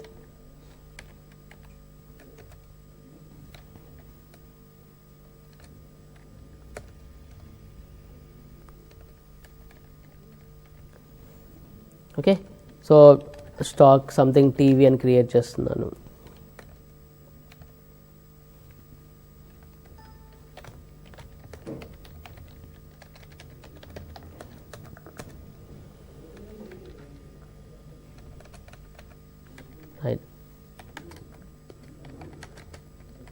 right, so this is how to make this. So alt p కొట్టి చూసుకోండి. So మీ numbering కూడా ఇక్కడ GF Ganesh furnitures or Ganesh electronics 00. So the your invoice number will be this form. So ఈ విధంగా మనం numbering అనేది ఈ voucher types చేసుకోవచ్చు. So if you want make any numbering alterations and all that can be done in voucher types. Okay, so అలాగే మన ఇంకా కొన్ని accounting info voucher types create. I want to cash payment. Okay, payment I want to make manual here. Okay, prevent duplicates, yes, prevent duplicates. Then what happens here? Prevent duplicates. See, FI payment, cash payment. చూడండి ఇక్కడ మనం ఇచ్చే number వస్తుంది చూసారా. What ever the number you comes here it will be take. So ఇక్కడ మనం ఇవ్వచ్చు అంటే మాన్యువల్. అక్కడ మనము ఎందుకు ఇచ్చామో ఇందాక మీరు రిసీట్ చూసినట్టయితే బ్యాంక్ రిసీట్లో ఆటోమేటిక్గా నెంబర్ వస్తుంది. The cursor is not going they, అక్కడ కర్సర్ అక్కడ వెళ్ళట్లేదు చూసారా, కర్సర్ వెళ్ళట్లేదు. అదే FI పేమెంట్ ఇచ్చి క్యాష్ పేమెంట్ సెలెక్ట్ చేసుకుంటే అక్కడ నెంబర్ అక్కడ వెళ్తుంది. ఎందుకు అలా వెళ్తుంది? బికాజ్ అక్కడ మనము వోచర్ టైప్లో ఆ మాన్యువల్ ఇచ్చాము. So whatever the number you want I'm putting as 12. Okay okay, salaries 500. So cash payment 12 మళ్ళీ 12 ఇచ్చాను, డూప్లికేట్ నెంబర్ అని చూపిస్తుంది చూసారా అది. సో ఇది మాన్యువల్. సో అలాగే accounting info voucher types alter కాదు క్రియేట్ చేద్దాము. క్యాష్ పేమెంట్ అయిపోయింది, క్యాష్ రిసీట్ అయిపోయింది. So I want to make as bank payment. Okay, this is also payment. Okay, Now what? Automatic manual overriding. ఏమవుతుంది? Prevent duplicates? Yes. Okay, use advanced configuration? Yes. So whatever you want. Numerical part 4 prefilled with 0? Yes. Starting number 1. So bank payment కాబట్టి BP అని ఇస్తున్నాను. Okay. 18.9. So here whatever you want you can do. Right.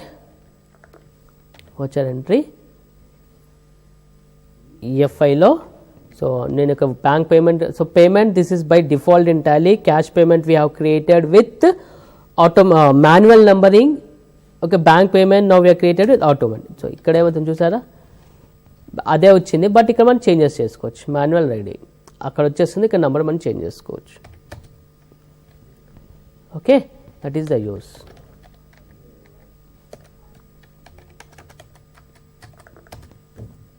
Okay, 3 automatic చూసారు, number 3 వచ్చింది. దీన్ని మాన్యువల్గా change చేసుకోవచ్చు, 5 ఇట్లా change చేసుకోవచ్చు అనమాట. That is the use of that.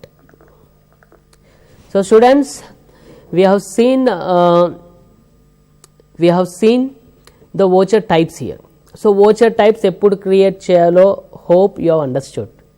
అంటే voucher type అనేది ఎప్పుడు క్రియేట్ చేస్తాము అంటే, సింపుల్గా మనకు నంబరింగ్లో కొంచెం చేంజెస్ కావాలి అన్నప్పుడు. జనరల్గా మనము ఇందాక ఏదైతే వోచర్ టైప్స్లో అన్ని చూస్తామో నంబరింగ్ 1 2 3 4 5 6 7 8 9 అట్లా నంబరింగ్ కనబడింది. సో 1 2 3 4 కాకుండా దాని ముందలో మనకి మన కంపెనీ నేమ్ కావాలి, లేకుంటే ఇంకేమన్నా యాడ్ చేయాలనుకున్నప్పుడు ఆ నంబర్ ముందు కానీ నంబర్ తర్వాత కానీ, ఓకేనా, ఇవన్నీ నథింగ్ బట్ ఫర్ ఐడెంటిఫికేషన్ అనమాట, ఒక యూనిక్ నెంబర్ ఫాలో అవ్వడానికి.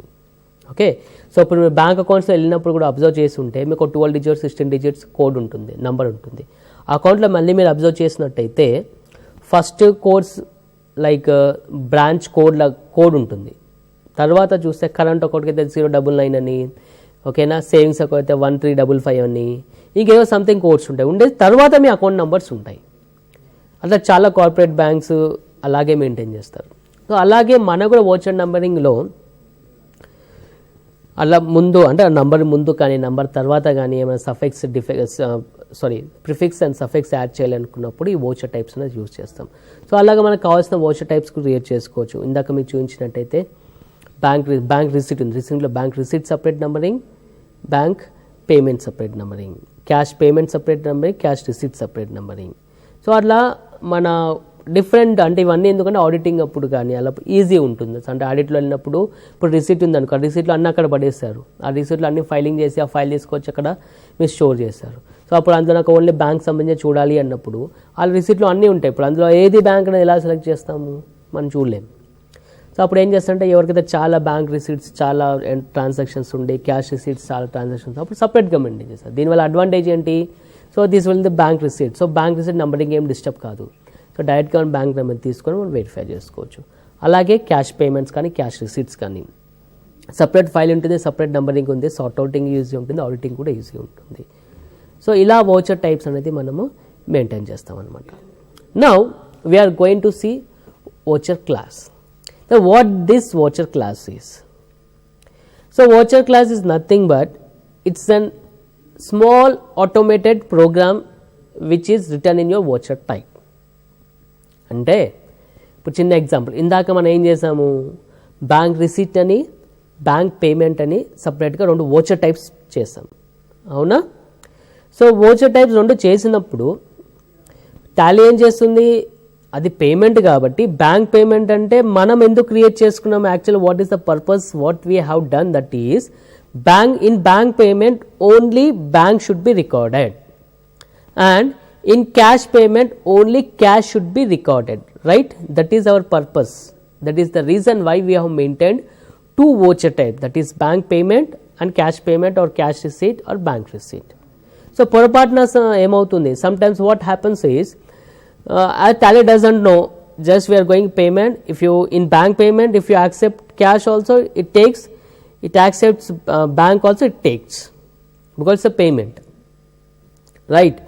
బట్ ఐ వాంట్, సో అప్పుడు బ్యాంక్ పేమెంట్లో అయితే క్యాష్ రికార్డ్ చేసేసాను, టాలీ తీసేసుకుంటుంది. ఇప్పుడు సార్టింగ్లో వెళ్ళినప్పుడు బ్యాంక్ పేమెంట్ కనబడుతుంది కానీ క్యాష్ అకౌంట్ ఉంటుంది అక్కడ. సో మళ్ళీ మనకి ఆడిటింగ్లో చిన్న ప్రాబ్లం రావచ్చు. Okay right, then how to how to rectify this solution, how to sort out this problem. Nothing but for that a voucher class is done. What this voucher class does, for it is a voucher class is nothing but an automated program. Okay అంటే మనకి ఆ voucher టైప్లో ఏం కావాలి, ఏ lectures తీసుకోవాలి, అలాంటివన్నీ ఈ voucher క్లాస్లో పెట్టవచ్చు అనమాట. ఇప్పుడు అలాగే ఫర్ ఎగ్జాంపుల్ ఇప్పుడు నేను జిఎస్టీ ఇన్వాయిసెస్ చేస్తున్నాను, ఫర్ ఎగ్జాంపుల్ ఏదో ట్యాక్స్ ఇన్వాయిస్ చేస్తున్నాను. సో ట్యాక్స్ ఇన్వాయిస్ అన్నప్పుడు ఏమవుతుంది, ఆటోమేటిక్గా ఐటమ్స్ అన్నీ సెలెక్ట్ చేస్తాము. ఐటమ్స్ కింద మనకి ట్యాక్స్ వస్తుంది, సిజిఎస్టీ ఎస్జిఎస్టీ ట్యాక్స్ వస్తుంది. సో ఇప్పుడు ఆ సిజిఎస్టీ ఎస్జిఎస్టీ ఎవ్రీ టైం మనం ప్రెస్ చేసిన అవసరం లేదు. అంటే ఈ వోచర్ టైప్ వచ్చినప్పుడు ఈ సెలెక్ట్ చేసుకోండి, ఒకసారి ప్రోగ్రామ్ రాసి పెట్టేస్తే ఆ వోచర్ టైప్ మనం క్రియేట్ చేయగానే ఆటోమేటిక్గా అది సెలెక్ట్ చేసుకుంటుంది. సో మళ్ళీ మనం దాన్ని అక్కడ మళ్ళీ సిజిఎస్టీ ఎస్జిఎస్టీ టైప్ చేయాల్సిన అవసరం లేదు.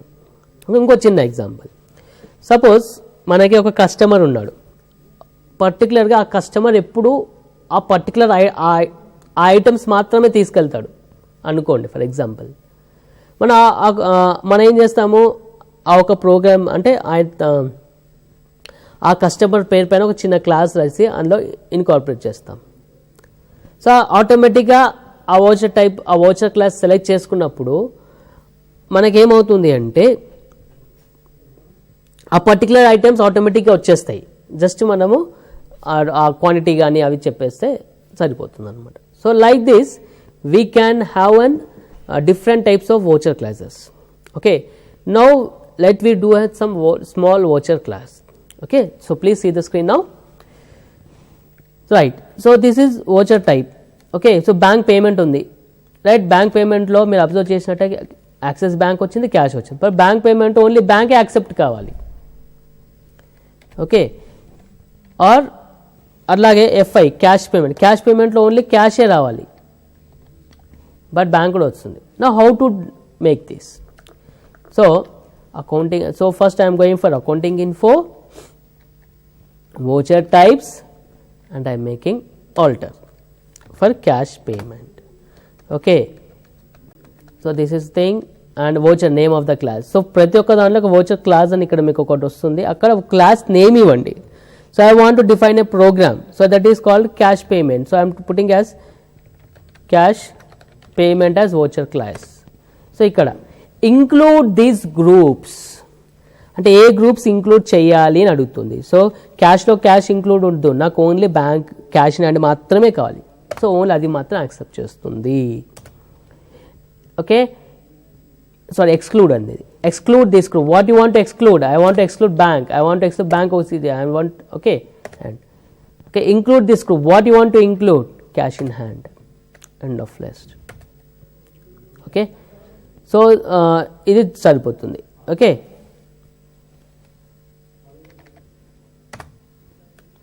So what you want to add? Okay, here I want to add only cash. Now let we go for that voucher entry, FI payment, cash payment. So ఇక్కడ voucher class అడుగుతుంది, ఏ class కావాలి? Cash payment class కావాలి. See ఇక్కడ number automatic వచ్చింది. So మీరు observe చేసినట్టే only డైరెక్ట్గా క్యాష్కి వెళ్ళిపోయింది, చూసారు కదా, ఇక్కడ ఓన్లీ క్యాష్కి వెళ్ళిపోయింది. Okay, because we have selected the voucher class. Without voucher class are not applicable. So voucher class not applicable పెట్టాను కాబట్టి అది అడుగుతుంది. So like this we can have the voucher class.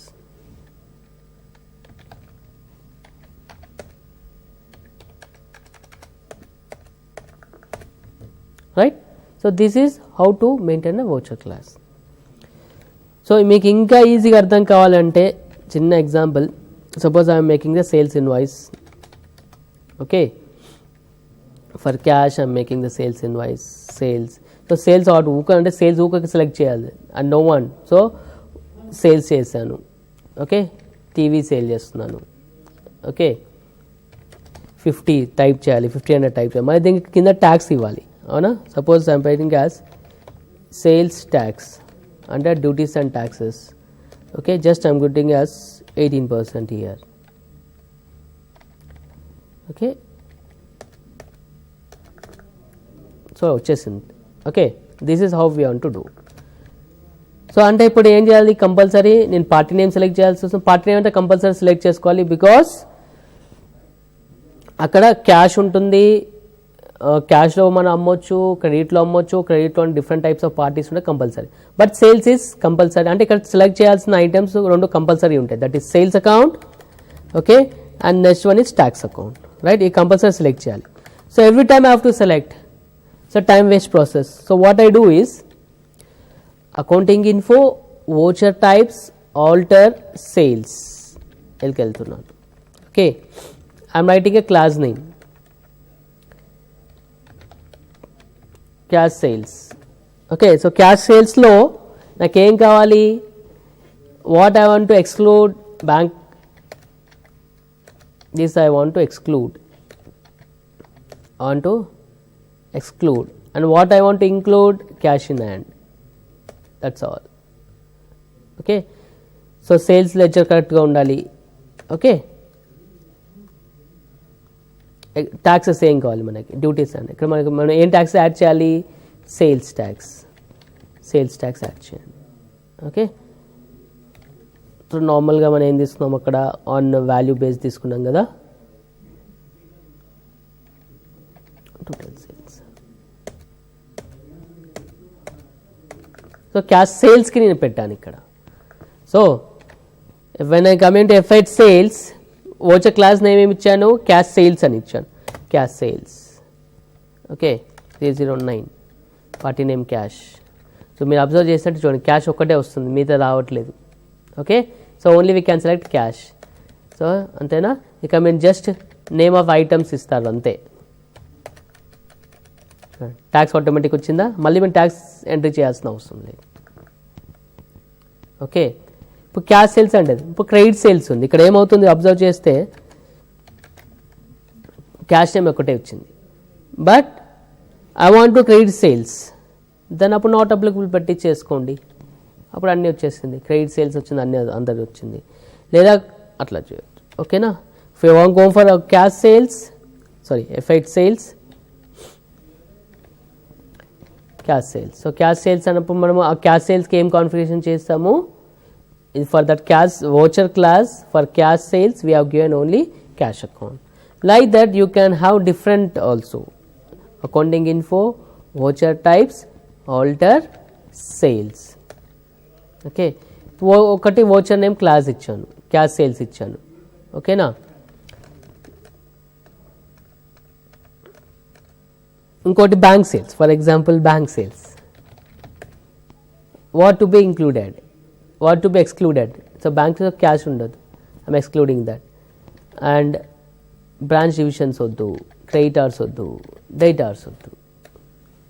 Okay, what to be included, bank accounts, CC account. Okay, that's all. I want to include only this. Sales account ఆటోమేటిక్గా ఉంటుంది, duties, sales tax, total sales, right. Voucher type F8 sales కొడితే ఇప్పుడు మనకి 2 types of voucher class create చేసాము. ఒకటి cash sales. Cash sales అంటే ఏమవుతుంది, ఇక్కడ ఓన్లీ క్యాష్ మాత్రమే వస్తుంది. ఓకే,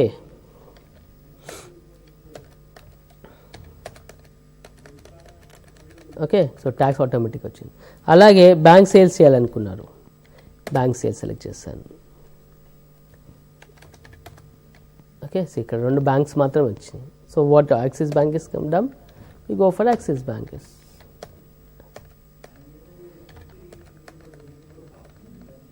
ట్యాక్స్ ఆటోమేటిక్గా వచ్చేసి. Okay, so like this. Okay, suppose if you want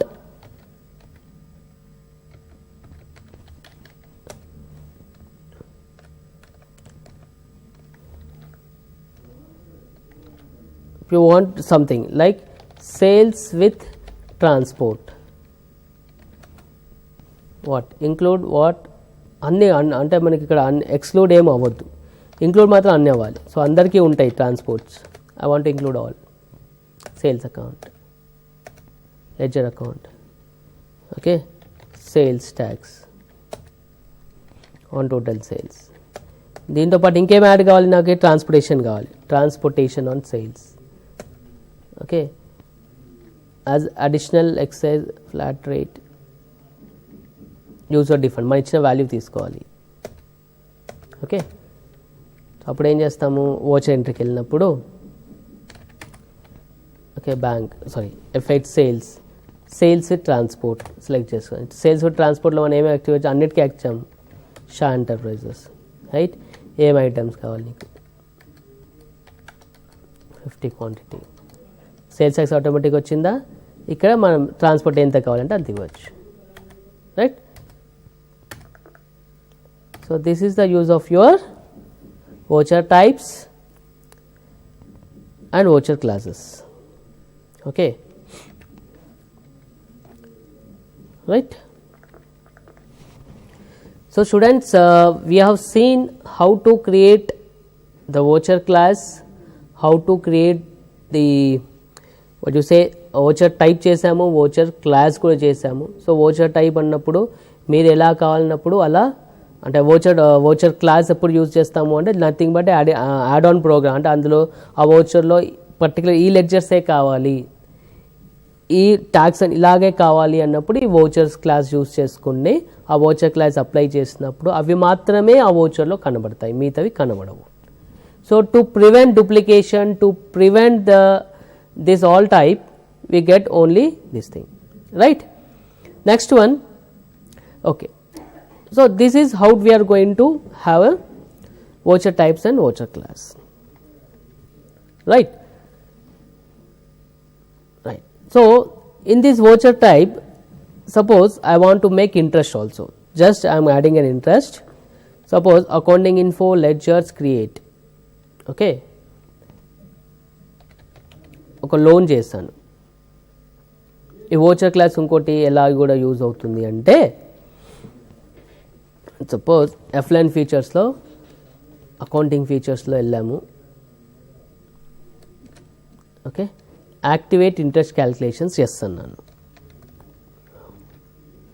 okay, accounting info ledgers create, loan తీసుకున్నాను under loans liability, okay, activate interest, yes. So మీకు కావాల్సిన ఇంట్రెస్ట్ రేట్ 12% అనుకుందాం, 365 days ఇయర్, ఎప్పటి నుంచి ఎప్పటివరకు, 31st March 19 వరకు are 20 వరకు ఇదే రేట్ ఉందా అనుకుందాం, okay. This is I have activated loan. ఇప్పుడు ఆ లోన్ రిసీవ్ చేసుకుందాం, ఓకే. సో దీని గురించి మళ్ళీ డెప్త్గా వెళ్దాము. For just for voucher class I'm telling you, sorry, F6 receipt, okay, cash loan, ఒక 1 lakh రూపీస్ లోన్ తీసుకున్నాను, okay, 1st April 1 lakh rupees loan తీసుకున్నాను. Display statement of accounts, interest calculations. So loan తీసుకు interest payable కాబట్టి payable కొట్టాను. సో మీరు ఇక్కడ చూసినట్టయితే మీకు ఎప్పటి నుంచి ఎప్పటి వరకు కావాలి, 31/9 కొడితే ఇంట్రెస్ట్ క్యాల్కులేట్ అయింది. So 31/3/19. So this is 12,000 interest you got, right. ఇప్పుడు ఈ ఇంట్రెస్ట్ని మనం పోస్టింగ్ చేయాలి. సో ఇంట్రెస్ట్ని పోస్ట్ చేయాలంటే మనం ఏం చేస్తాము, వోచర్ ఎంట్రీకి వెళ్ళేసి డేట్ చేంజ్ చేసి 31st March 19 అని చేంజెస్ చేసి అండ్ F7 జనరల్లో వెళ్ళేసి debit interest and indirect expenses అని రాసి 12,000 డెబిట్ చేసి క్రెడిట్ లోన్ చేస్తాం. So generally what we have to do this. But how this voucher class helps us, accounting info, voucher types, alter. So what I am doing is, so when we are debiting the interest, so credit note, we have to issue a credit note because we are crediting, sorry,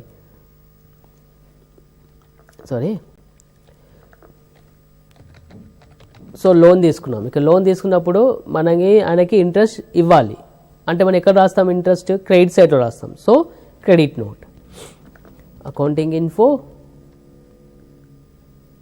voucher types, alter, go for credit note. And this is for interest class, interest అని పెట్టినాను. allow interest class for accounting, yes. okay, so INT interest. Okay, ఇప్పుడు చూడండి credit note వేసాను కదా నేను, voucher ఎంట్రీకి వెళ్ళేసి credit note click చేస్తాను, ఇంట్రెస్ట్ వోచర్ క్లాస్ సెలెక్ట్ చేస్తాను. ఓకే, సో 31st మార్చ్కి లోన్, సో ఆటోమేటిక్ ఇంట్రెస్ట్ వచ్చింది చూసారా, క్యాలిక్యులేట్ అయ్యి వచ్చిందా. So I not on anything, just I'm making it right, just I'm entry. ఇప్పుడు F2కి ఉంది, which date you want, I want interest on 31st 12. సో ఆటోమేటిక్గా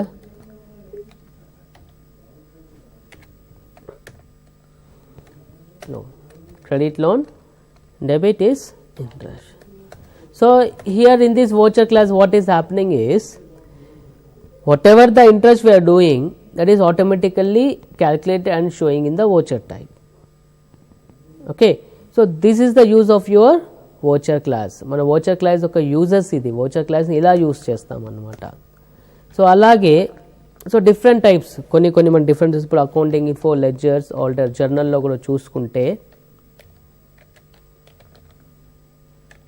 sorry accounting info, voucher types, alter, journal.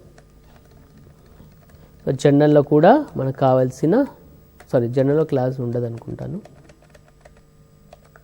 So in journal you don't have voucher class. జర్నల్లో కాకుండా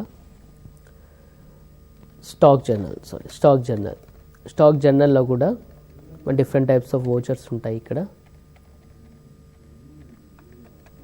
sorry ఇక్కడ ఆల్టర్లో వెళ్ళదు అనుకుంటా. Okay,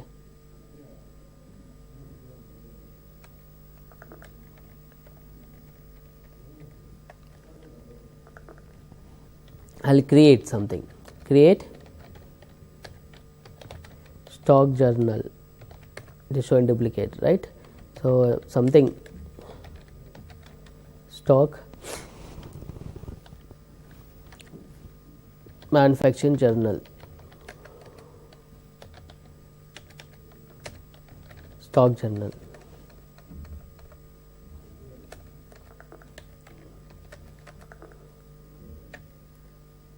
Okay,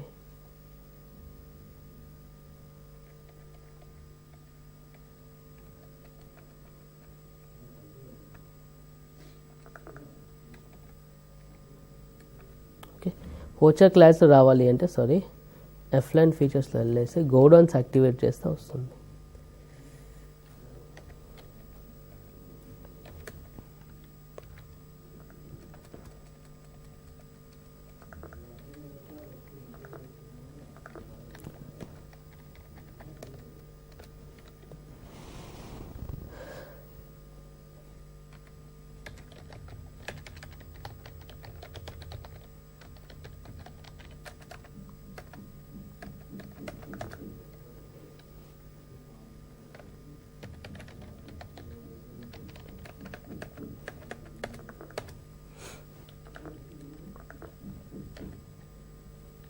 sorry, accounting info, voucher types, alter, stock journal. See, godowns ఉన్నప్పుడు, so transfer ఉన్నప్పుడు ఇలా చేసుకో, use the inter class godown, yes. So they are some default transaction voucher class in the voucher types. You can create the program inter transfer. So yes, so these are some of the different classes available in Tally. అలాగే ఇవాళ క్లాస్లో మనము voucher types అవి create చేస్తున్నాం, right? So students, till now we have seen how to create the voucher types, how to create the voucher class. So once again we have quick look for that. voucher type ఎప్పుడు use చేస్తాము అంటే, మనకు different అంటే voucher type లో different నంబరింగ్స్ కావాలి అన్నప్పుడు. So Tally అనేది నార్మల్గా సీరియల్ నంబర్స్ 1 2 3 4 5 6 ఇస్తుంది. ఓకేనా. ఆ నంబరింగ్ ముందు కానీ తర్వాత ఏమైనా కావాలన్నప్పుడు ఈ వోచర్ టైప్లో ఆల్టర్లోకి వెళ్ళి అడ్వాన్స్ కాన్ఫిగరేషన్లో వెళ్ళేసి ప్రిఫిక్స్ సఫిక్స్ నంబర్స్ చేసుకోవడానికి వోచర్ టైప్ అనేది యూజ్ అవుతుంది. వోచర్ క్లాస్కి దేనికి యూజ్ చేస్తామో ఆ పర్టికులర్ వోచర్ టైప్లో నాకు ఈ లెడ్జర్స్ మాత్రమే ఇన్కార్పొరేట్ అవ్వాలి, ఈ లెడ్జర్స్ మాత్రం వద్దు.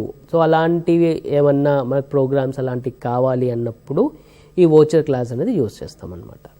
Okay, so in tomorrow's class we are going to discuss about the order what you say purchase orders and sales orders. And so purchase orders ఎలా చేయాలి, సేల్స్ ఆర్డర్స్ ఎలా చేయాలి, అసలు పర్చేస్ ఆర్డర్స్ ఎందుకు చేస్తాము, సేల్స్ ఆర్డర్స్ ఎందుకు చేస్తాము, వీటి కోసం రేపటి క్లాస్లో మనం ప్రాక్టికల్గా డిస్కస్ చేస్తాము.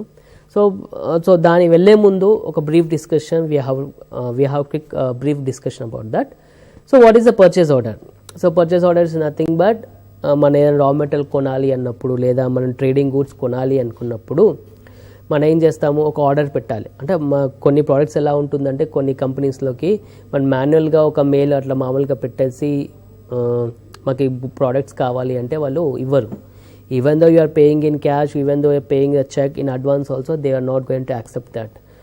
They are going to accept unless you place an order to them. అంటే మనకు ఆర్డర్ పెట్టాలి వాళ్ళకి. చాలామంది ఏం చేస్తారు, ఎక్సెల్లో కానీ వర్డ్లో కానీ టైప్ చేసేసి పర్చేస్ ఆర్డర్ అని పెట్టేసి మనం ఏమేమి క్వాంటిటీ కావాలి, టర్మ్స్ కండిషన్స్ అవన్నీ మెన్షన్ చేస్తూ వాళ్ళకి ఆర్డర్ పెడతారు. ఓకే, ఈ ఆర్డర్ పెట్టడం బాగానే ఉంది, మనం ఒక వర్డ్లో చేసేస్తాం, ఆర్డర్ పెట్టేస్తాం. How to track that order? మనం ఎన్ని పెట్టాము, అందులో ఆ ఆర్డర్లో బేస్లో మనకి ఎంత వచ్చాయి. ఓకే, ఈవెన్ ఇప్పుడు for example through out year ఒకటే రేట్ ఉంటే మనకు ప్రాబ్లం ఉండదు. But some times what happens is in some material the rate will be changed. అంటే మనము సో అండ్ సో పీరియడ్లో ఆర్డర్ ఇచ్చినప్పుడు ఒక రేట్ ఉంటుంది, సో మళ్ళీ ఒక 3-4 months ఇచ్చినప్పుడు ఒక రేట్ ఉంటుంది. అంటే rate May increase or decrease. So మనకి ఫస్ట్ ఒక ఆర్డర్ పెట్టిన ఆర్డర్ కంప్లీట్ అవ్వాలి, ఆ రేట్తోనే మనకి రావాలి. మళ్ళీ తర్వాత తన రేట్ చేంజెస్ చేస్తే మనకి ప్రాబ్లం అవుతుంది. So this all how to track. Okay, so that is the reason Tally has developed purchase orders and sales orders also. So here what happens is we can track the purchase orders. అంటే మనం ఎవరికి purchase order పెట్టాము, ఏం quantity పెట్టాము, ఆర్డర్లో ఎంత receive అయ్యింది, మళ్ళీ మనకి ఎంత రిసీవ్ వచ్చింది, ఇంకా ఎంత పెండింగ్ ఉంది. సో ఆర్డర్ని ఎలా క్యాన్సిల్ చేయాలి, అప్పుడు ఒకవేళ ఆర్డర్లో బ్రేక్ అవుతుంది, మనకి క్వాంటిటీ నచ్చకనో మనము ఆర్డర్ క్యాన్సిల్ చేయొచ్చు. లేదా దీనే ప్రీ క్లోజర్ అంటారు. ఆర్డర్ క్యాన్సిలేషన్ ప్రీ క్లోజ్ అంటే we're closing the order before completing it, that is called pre closure. So ఆర్డర్ని ఎలా మనం ప్రీ క్లోజ్ చేయాలి, ఓకేనా, ఇంకా ఎంత పెండింగ్ ఉంది. సో ఒకసారి మన డ్యూ డేట్ ఉంటుంది, సో అండ్ సో డేట్లో మనకి ఆర్డర్ రావాలి, సో అండ్ సో డేట్లో మనకి ఆర్డర్ రావాలి. డ్యూ డేట్ ఏంటి, ఆ డ్యూ డేట్ తర్వాత వచ్చిందా, డ్యూ డేట్ బిఫోర్ వచ్చిందా. సో ఇవన్నీ ఎందుకు అంటే కొన్ని వాటిలో మనకి ఏమవుతుంది అంటే ఆర్డర్ బేస్డ్ డ్యూ డేట్స్ ప్రకారం మనకి డెలివరీ అంటే పెనాల్టీ ఛార్జెస్ పడవచ్చు. సో డ్యూ డేట్ అయిపోయింది, సో అండ్ సో కరెక్ట్ టైంకి వచ్చిందా లేదా. సో ఇవన్నీ కోసం మనం ఆర్డర్లో చూస్తాం. అట్లాగే సేల్స్ ఆర్డర్ అంటే ఇప్పుడు మనం ఉంటాము, మనకు వచ్చిన ఆర్డర్స్, ఓకే, మనకి ఎవరు ఇచ్చారు ఆర్డర్, దేనికోసం ఇచ్చారు ఆర్డర్, ఓకేనా, వచ్చిన ఆర్డర్లో మనం ఎంత సప్లై చేస్తాము, ఇంకెంత సప్లై చేయాలి, దీని ప్రాసెస్ ఎలా ఉంటుంది. This all we're going to discuss in tomorrow class. Okay students, for today we're going to end this session for voucher types and classes. Tomorrow we are going to see sales orders and purchase orders. Okay, till then have a nice time.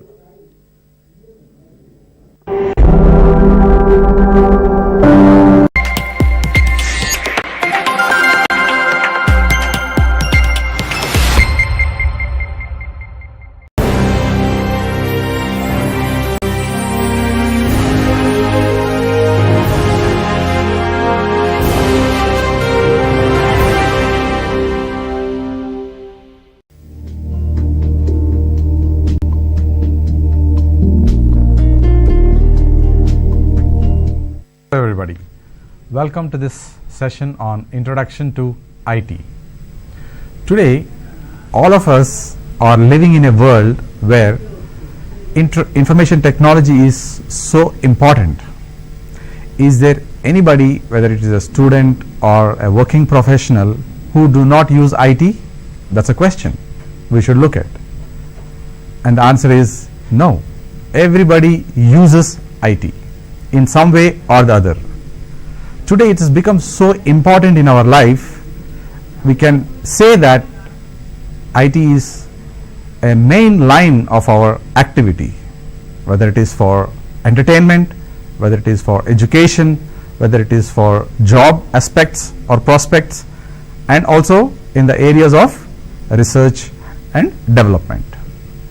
Today we are going to look at the insights of what is IT, what it consists of, what are the components of IT, and how it is really benefiting the human beings as a whole. So, introduction to IT is like this. These are the components that are going to be discussed in this program. So, IT stands for Information Technology. It's been used as a buzzword in the industry and even in schools and colleges. It's become a craze thing, like people want to get into IT as a career, as a job prospects. Whether you are in the field of computer science, whether you are in the field of electrical and electronic engineering, or you are in the field of arts and commerce, the main destination for all the students is to get into IT. So, what is IT and how it's going to help us, and what are the components of IT? So, if you look at the components, the main components of IT are hardware and software at a broader level. But just having a computer itself is not IT. So, we need to have some software. So, what comes under this category of software? So, if you see, there is operating system and applications. So, any electronic device, whether it is a computer or a laptop or a PC or your smartphone, they all require an operating system, which is the most important component. Once there is an operating system, the device can start up. So, once a computer is ready, boot up and it is ready, and the phone is ready, what we need is the applications. When we turn on the computer, we use some applications. So, what are those applications that we use? So, most importantly, people use internet. So, when we use internet, we use browser, web browser. So, web browser is a software application which helps us to access the various websites. So, let us quickly get into see how this works. So, we just open the browser and then type the domain name. Let us suppose we type www.google.com.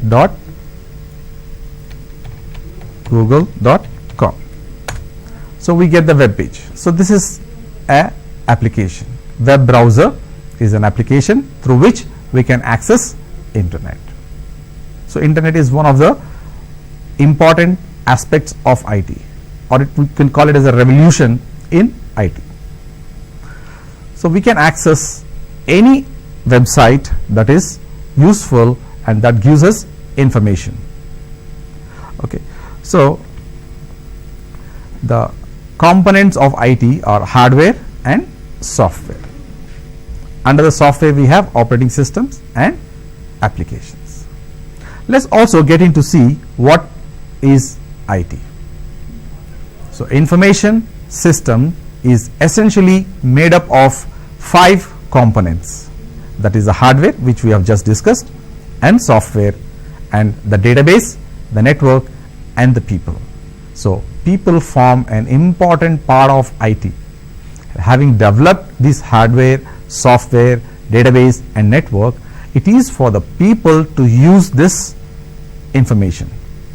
So, these 5 components integrate into to perform input, process and output. So, this is the core function of IT: input, process and output.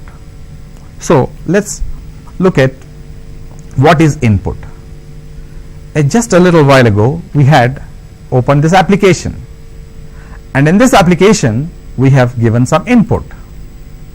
This input is taken by the computer, the operating system, and then it processes it with the help of the network, and then it will give us the output. Let us look at another website. For example, we go to say cisco.com. So this is one organization. This is one organization, and then we are going to visit their website, cisco.com.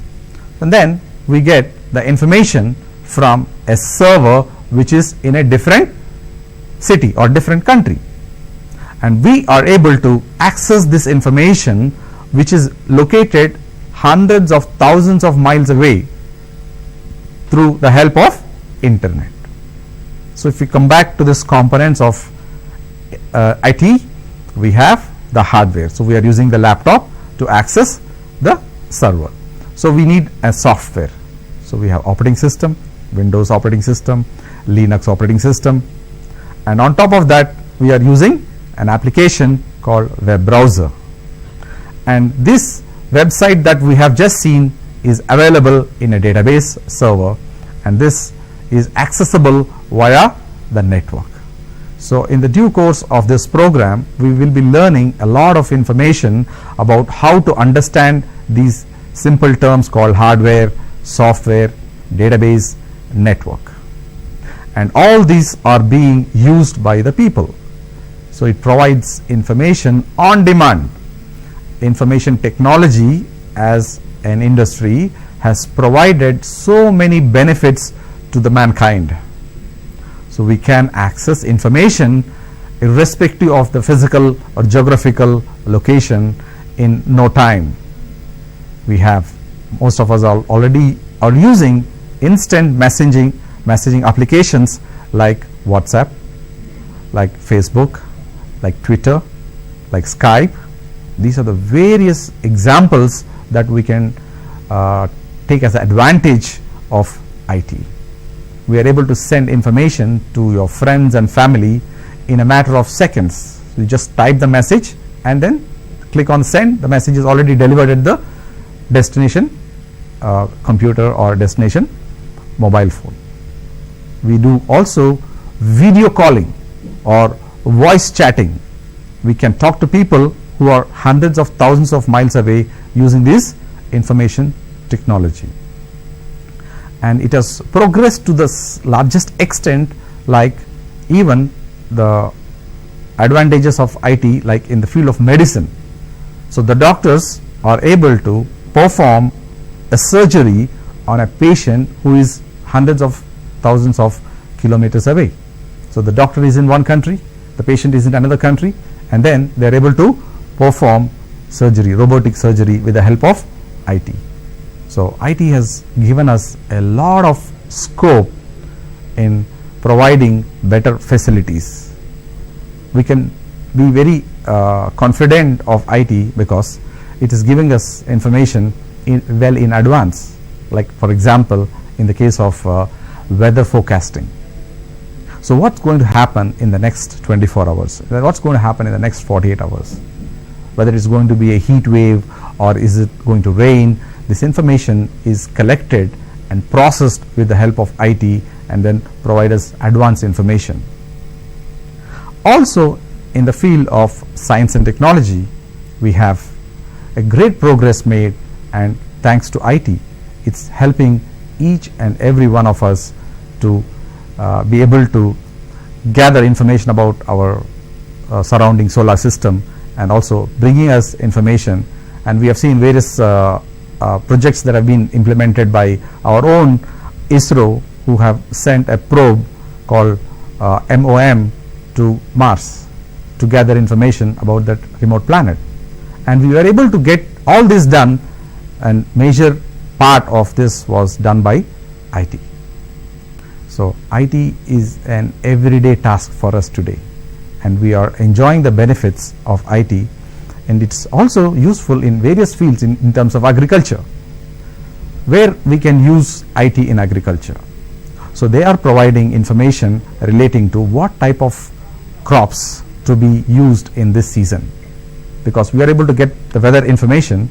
So we also have information about the water resource availability, and also we can make analysis of the soil through the various equipment and gather the information, which type of crops to be used and how to get better productivity out of this, and they are using IT to the maximum extent for the benefit of mankind. So we can look at the various aspects of IT also in this picture. So why we need IT and the benefits of information technology. So we can see the concept of education. So how is information technology benefiting the education sector? So now let us look at in our college. Do we not have a computer lab? Yes, we do. So what are we learning in the computer lab? We are learning about new tools, new technologies which will enhance our capability to get better jobs.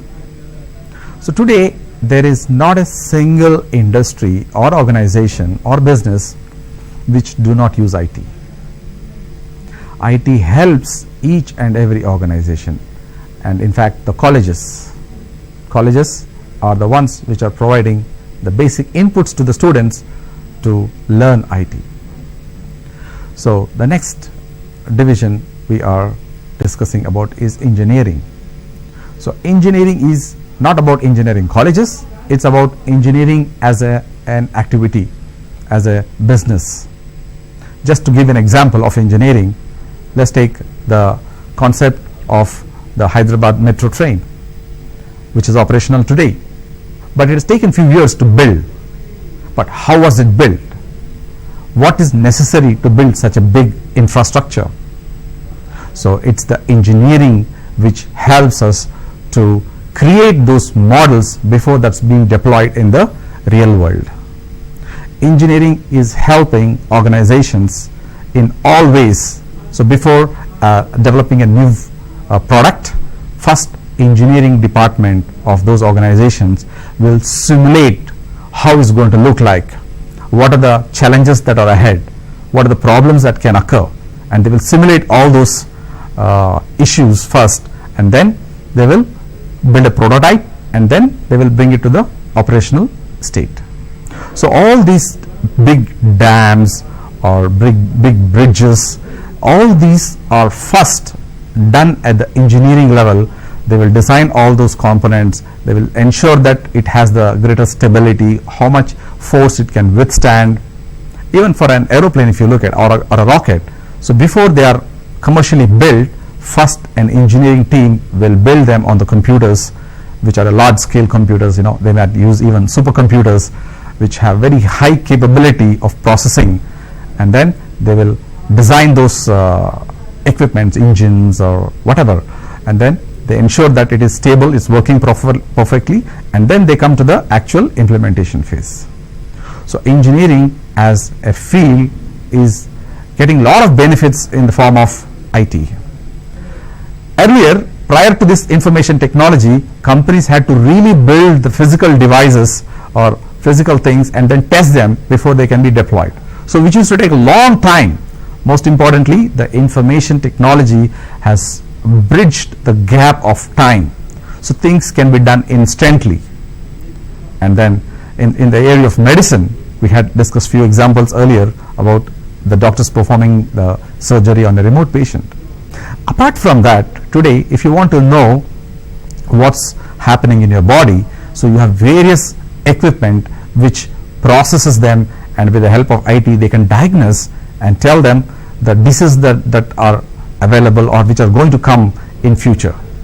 So that is the advantage that the information technology is providing to the medicine industry. And we also touched upon this concept of space research. So the space research has also been benefited from the concept of information technology. So what has it provided? Right from the design which we have just discussed, and also from launch, and also to track. So if you have seen the various missions that various countries have provided, they are still able to gather information from those space objects, or like satellites, getting information even today we have Indian owned satellites which are providing for communication, for weather, for agriculture. There are special satellites launched for purely for weather forecasting, telecommunications and agriculture research. And it's also helping in a way, even this particular program that is being telecast is with the help of space technology. So information technology is being used in each and every part of our life. And then the weather forecast, also the examples we have discussed, and entertainment. So I don't have to talk much about it because you are already being used the concept of entertainment on the mobile phones, on the laptop. We can watch movies and videos, and you can also participate in the various programs that are providing entertainment.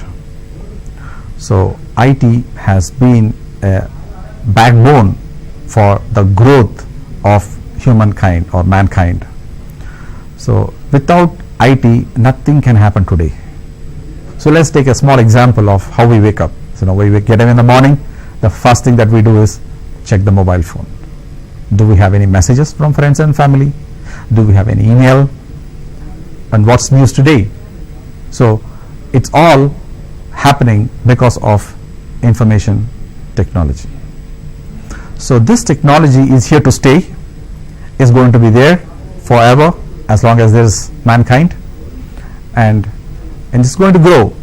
And we have been hearing about the new technologies that are going to be coming up very soon, that is machine learning, artificial intelligence.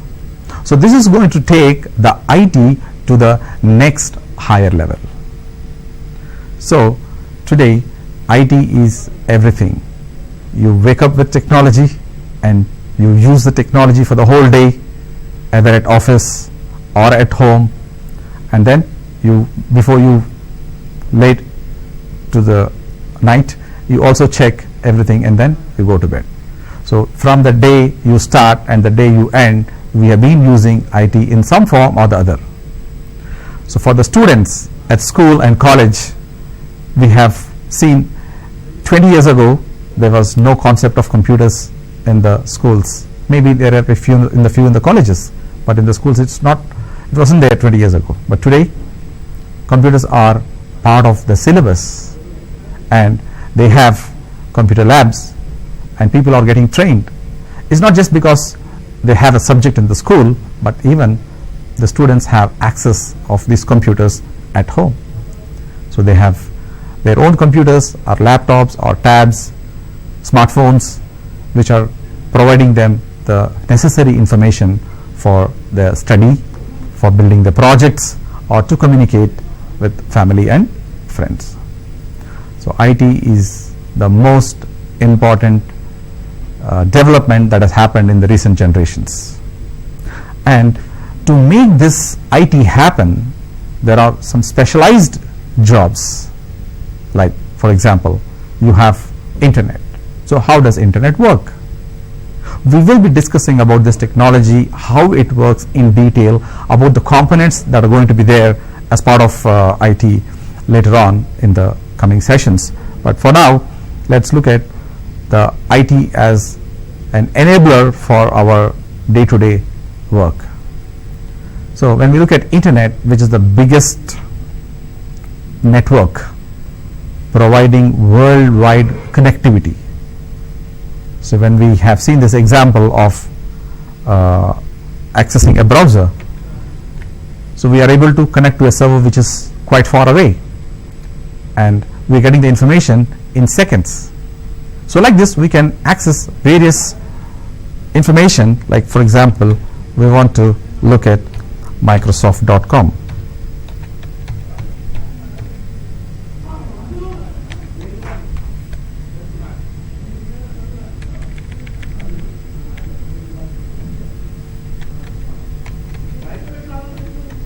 Now we can see that's information coming from Microsoft. So this is the information we have. We can gather information in seconds from all over the world. It's just that you need to know what is the name, domain name. Okay. So we can also look at various other examples of, so most people also use Facebook to send and receive messages. Of course, you need to have an account to log in and post messages and receive messages. And if you look at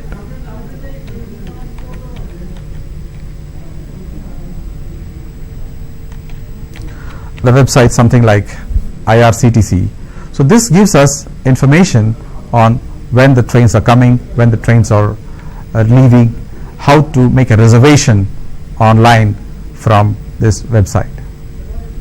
It's not only just for trains, you have applications to book tickets for airlines. You also have information relating to public transport. You can also buy tickets from traveling on a bus from the road transport authorities. So all these applications are providing us very good advantage to save time. Instead of traveling all the way to an office where you buy the ticket, so we can access it from this particular application. Also, we have public websites from the government where we can offer services, like for example, government is offering services like Me Seva, an example of Me Seva. So what's available in Me Seva? We have a website available, and through that website we can provide transactions like you want to pay the water bill, you want to pay the electricity bill, you want to pay the property bill. All these can be done with the help of IT. So IT plays an important role in enabling these services. So how can we not use IT? So IT is everything today, and the applications help us to do our day-to-day work in the field of education, in the field of engineering, in the field of medicine, space research, weather forecast, entertainment, and it in fact available for financial services, like for example banking. Banking is the best example of leveraging the IT technology. So how are we doing any banking today? Is there any main reason that we have to go to the bank to provide any transactions? No, we have the online facility. Just visit the bank website, register yourself, communicate with the bank, get all the credentials ready, and then you are ready to go. It's hardly any necessity to visit the bank today, because when you log into your account on the website, the banking website, you can provide transactions like you want to transfer the money from your account to some other account, or you want to make some fixed deposits, or you want to provide any additional services like you want to pay your bills, water bills or electricity bill or property tax. You can also pay from the bank. So we have the financial technologies ensuring better convenience. Suppose you are walking on the street and you want to withdraw some money, so you can go to an ATM, and when you go to the ATM you have access to withdraw the money. Since the ATM provides the connectivity to the bank, so when you use the debit card in the ATM, so it will ask for authentication, and you are providing your password, and then it is verifying with the bank. The information is sent from this ATM box to the bank database, where the credentials are checked, and then you get a confirmation, and then you are ready to transact. And when you say I want to withdraw so much money, again the request is going back to the database, verifying whether you have so much amount in your account, and that can be transacted. But for all this to happen, there must be a dedicated team working behind to ensure that the hardware is working all the time, the software is working all the time, the applications are working all the time, and most importantly, the network is working all the time. We must have come across sometimes that we don't get internet at home. So what do? We call the help desk for support. We tell them, hey ISP, I am not able to access internet from my home. Kindly come and troubleshoot. So this is dedicated team of network engineers who will ensure that they will address this problem. So these problems could be of some type like connectivity problems, because the ISP has to provide you the cable from all the way from his office to your home or to your office.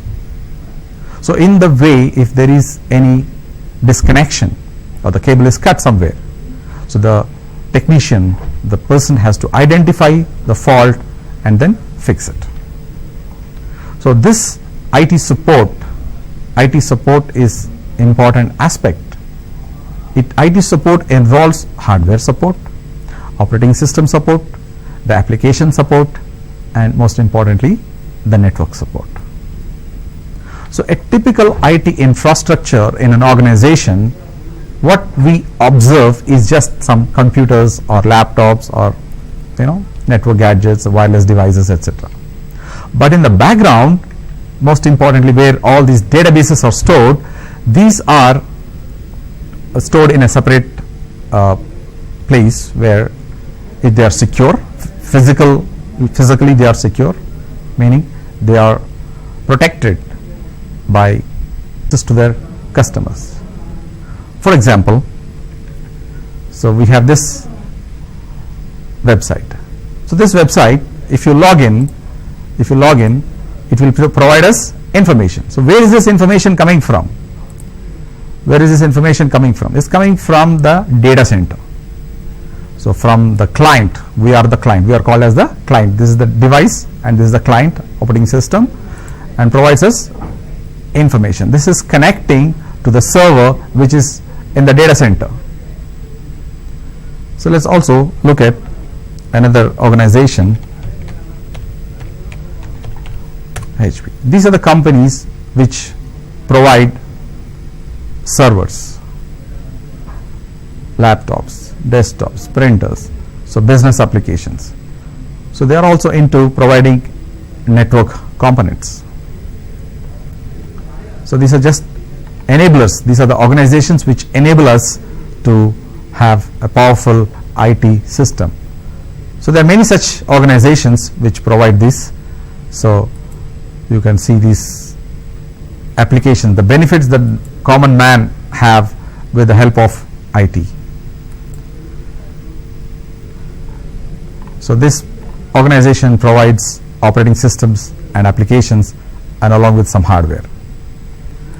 And this organization provides the core networking, provides networking and security and voice over IP and video conferencing.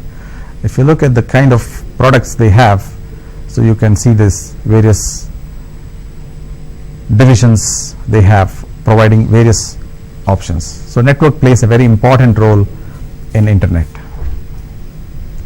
Network system plays a very important role in providing internet services.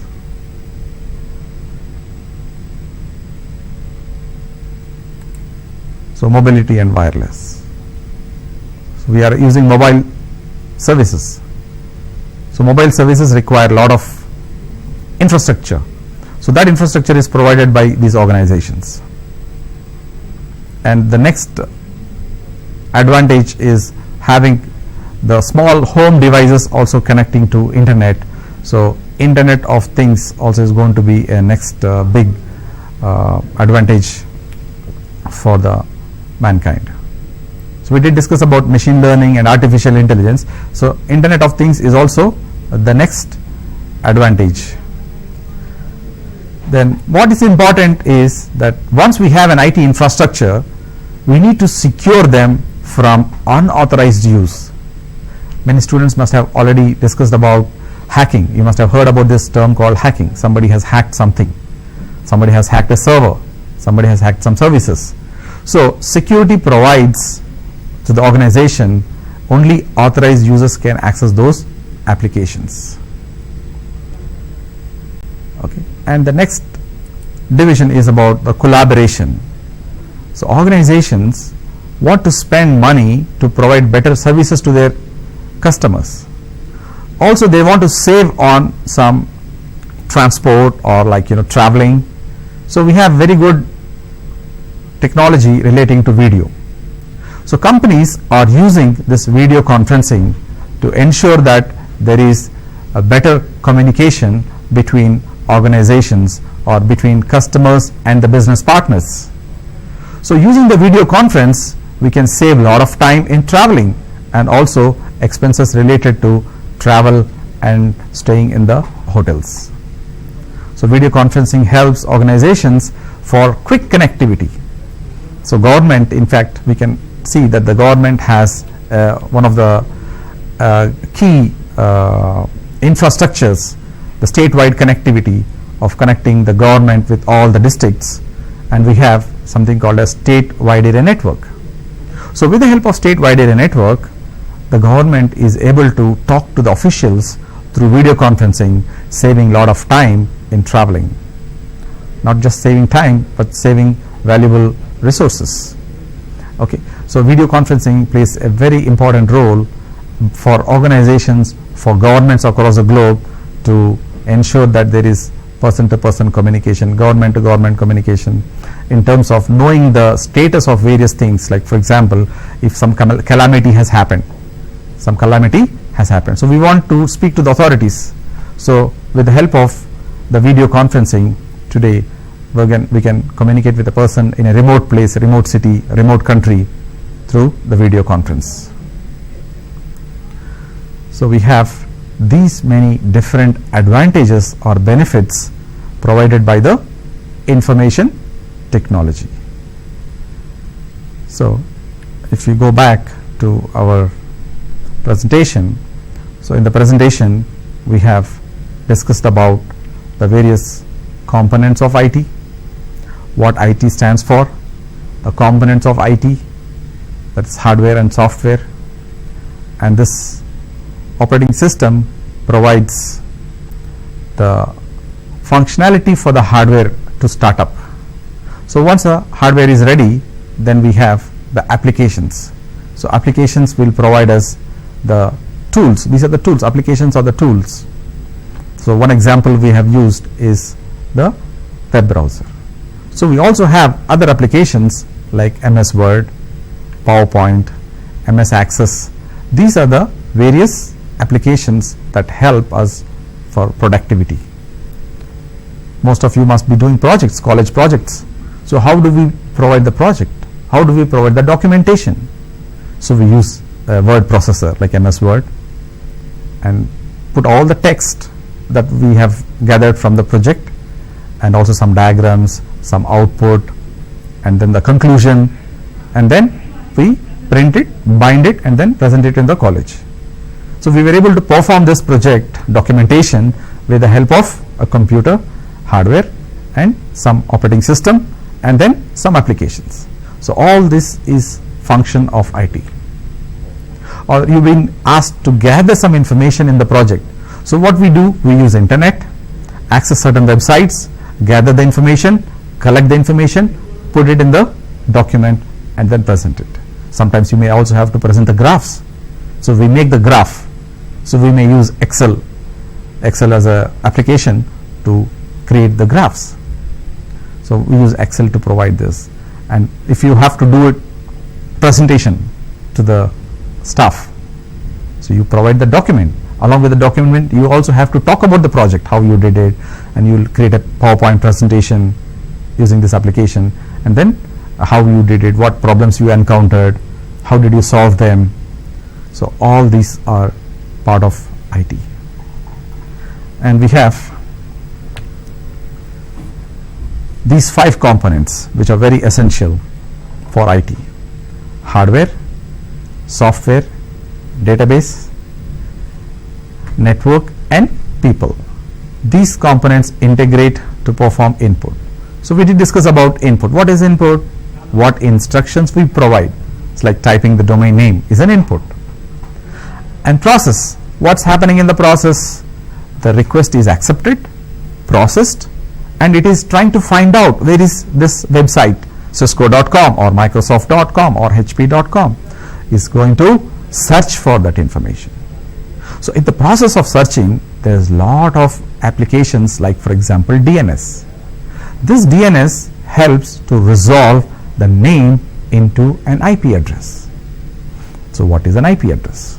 So we will be discussing about these internal components of processing later on in the other programs that are going to continue.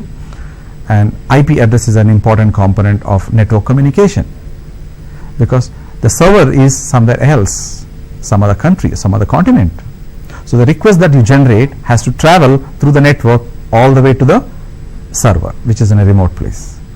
So in the concept of processing, there is a lot of activity that is happening, that your computer is trying to find out where the server is with the help of various network devices called routers, switches, firewalls, and this equipment in turn is connected to the internet service provider, and this internet service provider is taking your request and then forwarding it to the actual destination.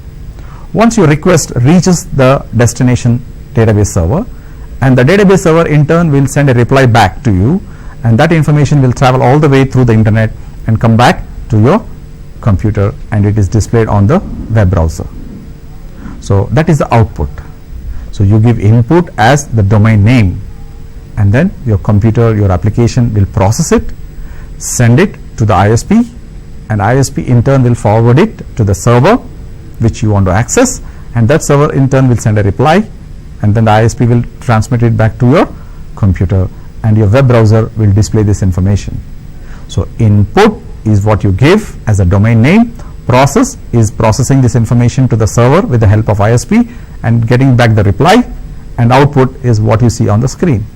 So we have these components that is helping us to generate information and get information that is required. And one important thing is problems. Problems happen everywhere. So when there's a problem in IT, we have a separate division called support division, and this support team, the technical team of support engineers, will be working round the clock to ensure that the things are happening or the problems are resolved in the shortest possible time. So we have, if you look at a bank, sometimes we may have encountered this problem. So when you go to withdraw the money on the ATM, you see that out of service, the small board representing it's out of service, but we don't know what it means. Is the ATM out of cash? We don't know, we may not know. Or is the communication system from the ATM to the bank is disconnected? Or there's a computer inside that ATM, is the computer not working? Or is it a hardware problem? Or is it an application problem? Or is it an operating system problem? So there are so many things to IT. It's not just what we see on the screen and then we just play the tabs and then we just use the entertainment applications on the smartphone, but there are a lot of things that happen in the background which you will be getting to learn in this program. In the next few sessions, you will get an idea of what whole IT is about, and IT gives us such a good facility for all aspects of life, and it can revolutionize once we have this artificial intelligence and machine learning coming up. We will have much more interesting applications, especially the Internet of Things. It gives us a lot of comfort. It gives us a lot of comfort because you can manage, like already there are certain concepts in place like smart homes. So you are enabling your house to be IT enabled. So you can control those devices from your mobile phone. Let me give you a simple example. Suppose it's a summer and it's too hot outside, and then you're driving home, and the moment you reach home, you want your air conditioner to be ready and then the room to be cool. So while you are a few minutes away from home, you can turn on the air conditioner from your mobile phone. So that is IT enabled home. You are able to talk to your devices at home. Or it could be the other way around. It's winter now, so you want to have the room heater on, or you want to have a hot shower at home, so you want the heater to be on, so you can operate it from your mobile phone. So these are some applications, few applications of smart home. So all these are, the backbone is about IT. Without IT, we will have lot of drawbacks. So that's why people who learn IT are IT enabled, and there are people who are not fully IT enabled. So there is some digital divide. So I think these kind of programs will help us to bridge the digital divide. So it's important to ensure that we learn certain skills in IT, to be IT aware, to know what's happening around the world and gather information to be up to date and also get good jobs in IT. So this course has components of operating system, about network, about security, and we will be detailing you about all this in the next few episodes of this program. And IT is an enabler for providing better information, better technology, and today hardware is getting thinner, means more processing and less space. Earlier the computers used to occupy a lot of space, but now we have the mobile phone acting as an enabler. You can see the mobile phone having 3 GB RAM and 4 GB RAM, which was like a dream for having such kind of resources on the laptops or computers. So the smartphone is getting smarter with better hardware, better applications, better operating system, better network connectivity. So with 4G technology you have very good internet bandwidth, but this was not available few years ago. So today we have the better hardware, better software, better applications, providing very good IT. So IT is here to stay, but we have to be up to date with IT in terms of learning applications, learning the operating system, learning about networking, learning about security, and ensure that we have a very good career future in IT. So I hope this introduction session on IT was helpful to you to provide the various aspects that you can look at and learn, because IT is used everywhere, in education, in healthcare, in medicine, in engineering, in space. You name a field which is not being used, agriculture, financial technologies, everywhere it is being used. So it helps us to understand a lot. And thank you for watching this video and have a great careers ahead. Thank you.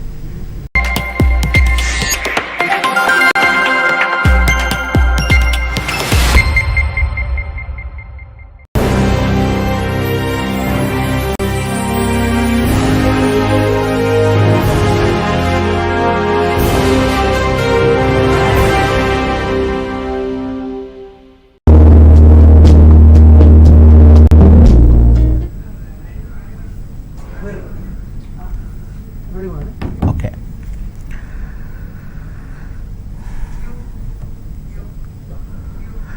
Start. Hi everyone. First of all, heartily welcomes you Google IT Support Certification course. Let me introduce myself. My name is Ravinder Suddala. I am working as a IT engineer from past 5.5 years. In this session we will going to discuss introduction to the computers, that is nothing but computer and hardware components and functionality. Okay, let's start the session. First we have to start with the introduction to the computers. Why we need to learn about computers? What is the importance of computers? Why we are using computers?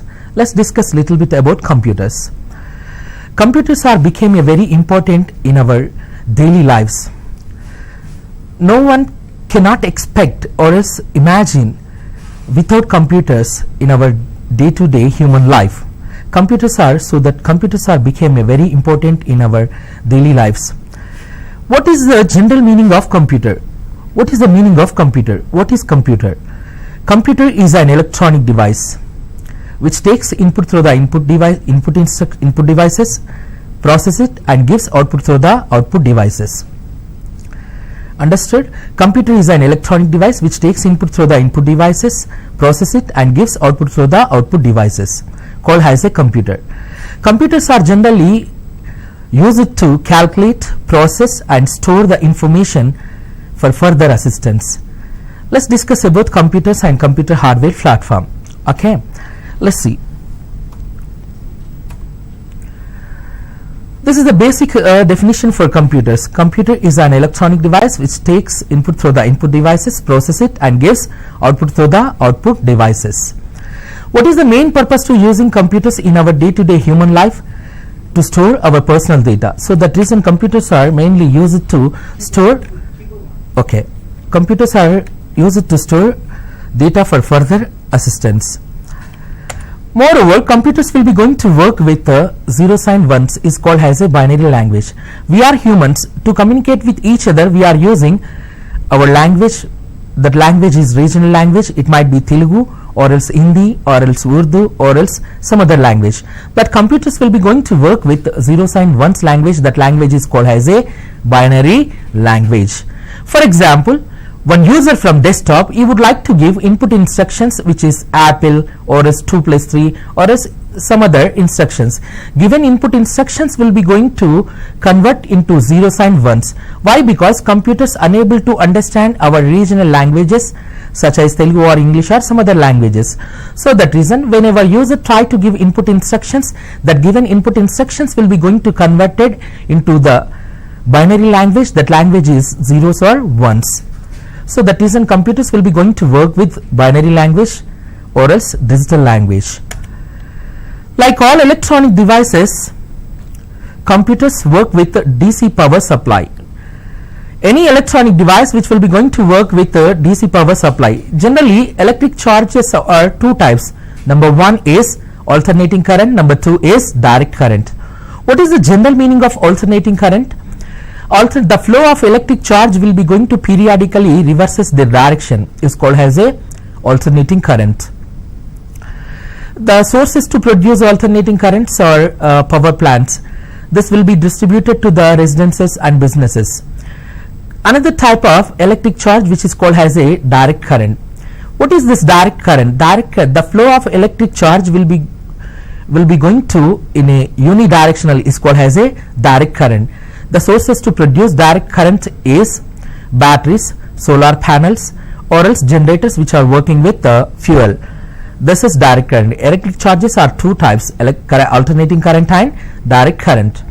So all electronic devices will be going to uses or else consumes or else work with direct current. This is basic introduction to the computers. Right, what you understood in this slide? Computer is an electronic device which takes input through the input devices, process it and gives output through the output devices is called as a computers. In day-to-day human life we are using mobiles. Mobile also one type of computers. Desktop also one type of computer. Laptop, servers, all these are generally called as a computers. Computers are presented everywhere in our human life. Let's see the block diagram of computer. These computers are furtherly categorized into three units. Those units are number one input unit, number two is central processing unit. The central processing unit is furtherly classified into three types. Those are generally called as a ALU unit, control unit and memory. Third unit from computer is output unit. Let's discuss little bit about block diagram of computer. Computers will be going to divided in the form of three units. Those units are input unit, central processing unit and third one is output unit. What is the general meaning of input unit? In computer, best example to understand input unit is take example of desktop. In desktop you can able to see the some devices. Those devices are physical devices. Those devices is called as a keyboard, mouse or some other devices. What is the best example to understand input unit? Input unit is nothing but keyboard or else mouse or else mic or else generally we are using games by using joysticks, that is nothing but gaming console. These devices are comes under input unit. Whenever any user from computer want to give input instructions, he has to use input devices. Given input instructions will be going to transfer to the central processing unit. Second unit from computer is central processing unit. The central processing unit is furtherly classified into three logical units. Those units are ALU, arithmetic logical unit. What is the role and responsibility of ALU? ALU is responsible to perform some functions. Those functions are arithmetic functions. Arithmetic functions is nothing but plus, minus, into, divided by. And ALU is responsible to perform logical functions also, less than, greater than, percentile, dollar related functions. So that reason ALU, arithmetic logical unit, first logical unit from CPU, is responsible to perform some functions. Those functions are arithmetic logical functions. Coming to second logical unit from CPU is control unit. This control unit is generally called as a processor chip or as processor unit. Given input instructions will be processed by processor chip. The processor chip will be going to located in control unit. Coming to third logical unit of CPU is memory. Best example to understand memory is RAM and ROM. This is CPU, central processing unit. Last unit from computer is output unit. Best example to understand output unit is monitor, projector, speakers. All these are comes under output unit. Let's take an example. One user is working in front of one desktop. In order to give input instructions, he has to use input devices. Given input instructions will be going to transfer to the central processing unit. With the help of ALU, control unit and memory, central processing unit will be going to process given input instructions. After processing given input instructions will be going to deliver by using output unit. That unit is nothing but monitor or projector or speaker or some other device. What about printer? Printer is output unit or input unit. Printer is always output unit. Given input instructions will be delivered through printer. So that reason printer is comes under output unit. For example, I have a clarification. I need some clarification from you. We have one device. That device is called as a fax machine, right? Everybody much familiar with fax machine. Fax machine is input device or output device. Fax machine will be going to work as a input unit as well as it will be going to work as a output unit. For example, I would like to send one document, scan copy of document to my brother who is living in California. In my location, fax machine will be going to work as a input unit. It will be going to take that document copy. Whenever I would like to send the document scan copy to my brother in my brother location, in his location, fax machine will be going to act as a or else work as a output unit. So that reason fax machine will be going to work as a input device as well as output device. I hope you guys are understood about block diagram of computer. Let's see the basic hardware components of computers. What are the components of computer? Most of the students or else most of the technical service, most of the people are much confused with basic hardware components of computers. What are the components of computer? In computer, how many components are available? So many components and physical devices are available in computers. Let's take a look about computer hardware components. Basic or common hardware components of computer is: number 1 is motherboard, number 2 processor, number 3 is primary storage devices such as RAM, random access memory, ROM, read-only memory. Fourth basic hardware component of computer is secondary storage devices. Best example to understand secondary storage devices are HDD, hard disk drive, optical drives, CD-ROM, that is nothing but CDs, DVDs. Third one is secondary storage device, floppy disk. Generally we are using pen drives, USB pen drives, right? Those are generally called as a floppy disk, or else floppy disks are different type of disk. It contains reel which is covered with magnetic coating, floppy disks. Now fourth component of computer is SMPS, switched mode power supply. Fifth component of computer is input devices. Input devices is nothing but keyboard, mouse. Output devices or monitor. These are the basic hardware components of computers. Number 1 is motherboard, number 2 processor, number 3 primary storage devices, RAM and ROM.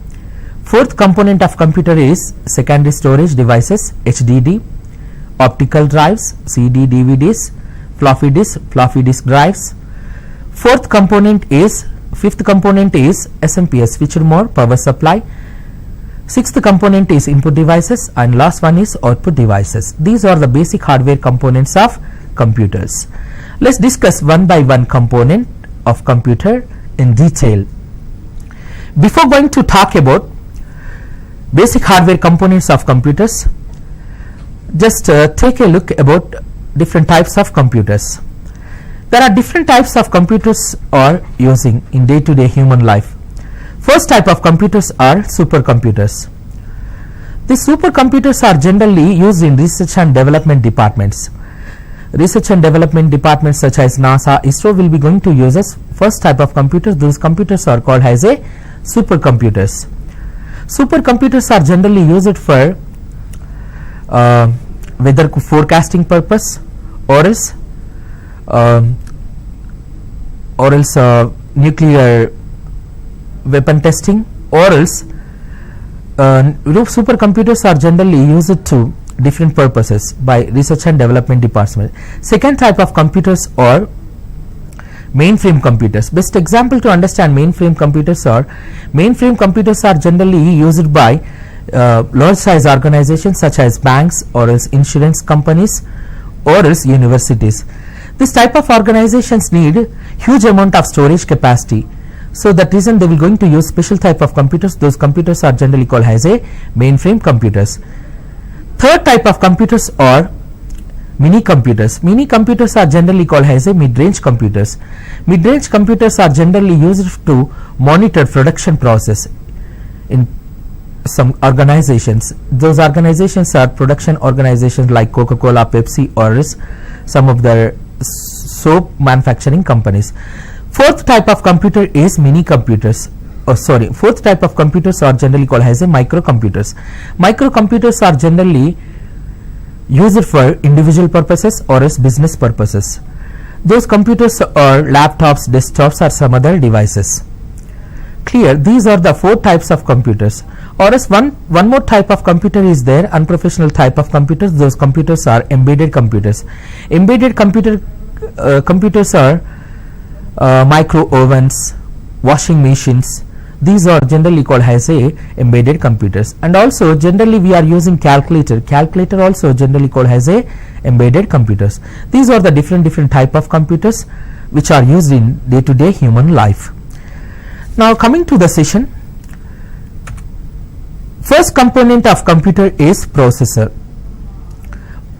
Processor is a component. Processor is a main component of computer. What is this processor? If someone is asking about processor, how you will going to define? Processor is a component, or else processor is a machine. It will be going to process given input instructions. That is called as a processor. It is a brain of a computer.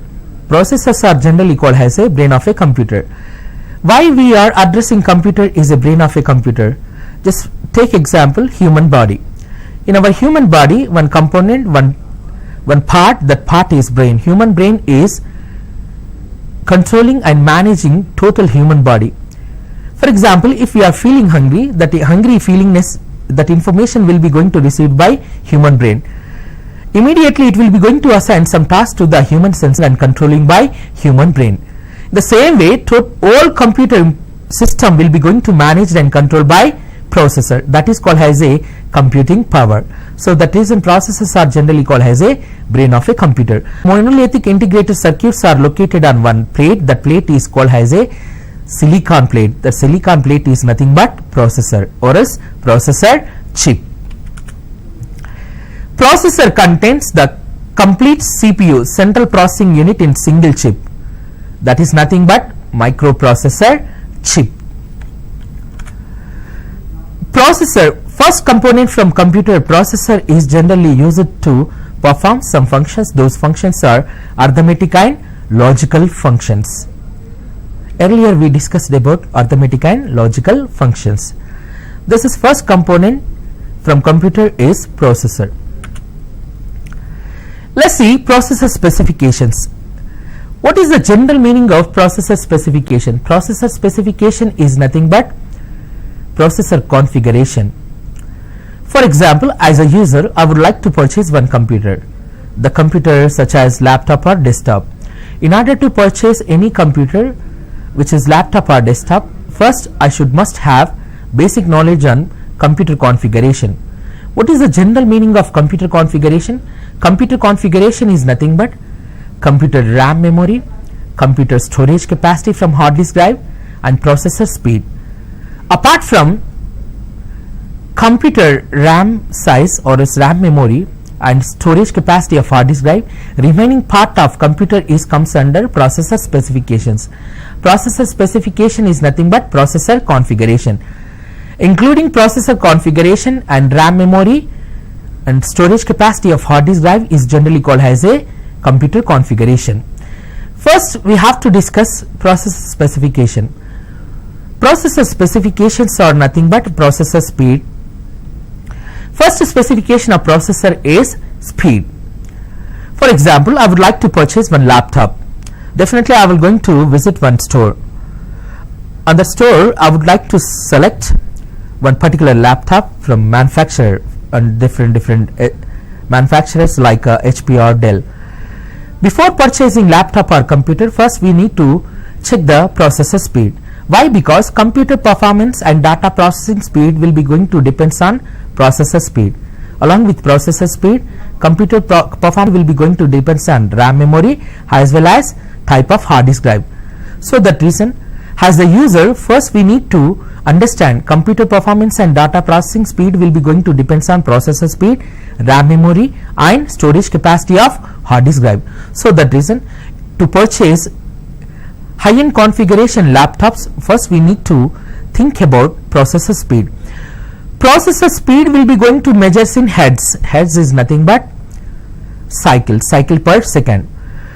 For example, my computer processor speed is 3.4 gigahertz speed, or else my laptop processor speed is 1.4 gigahertz speed. What is the general meaning of 1.4 gigahertz speed from processor? Processor speed will be going to measures in hertz. 1 hertz is equal cycle per second. What is the general meaning of cycle?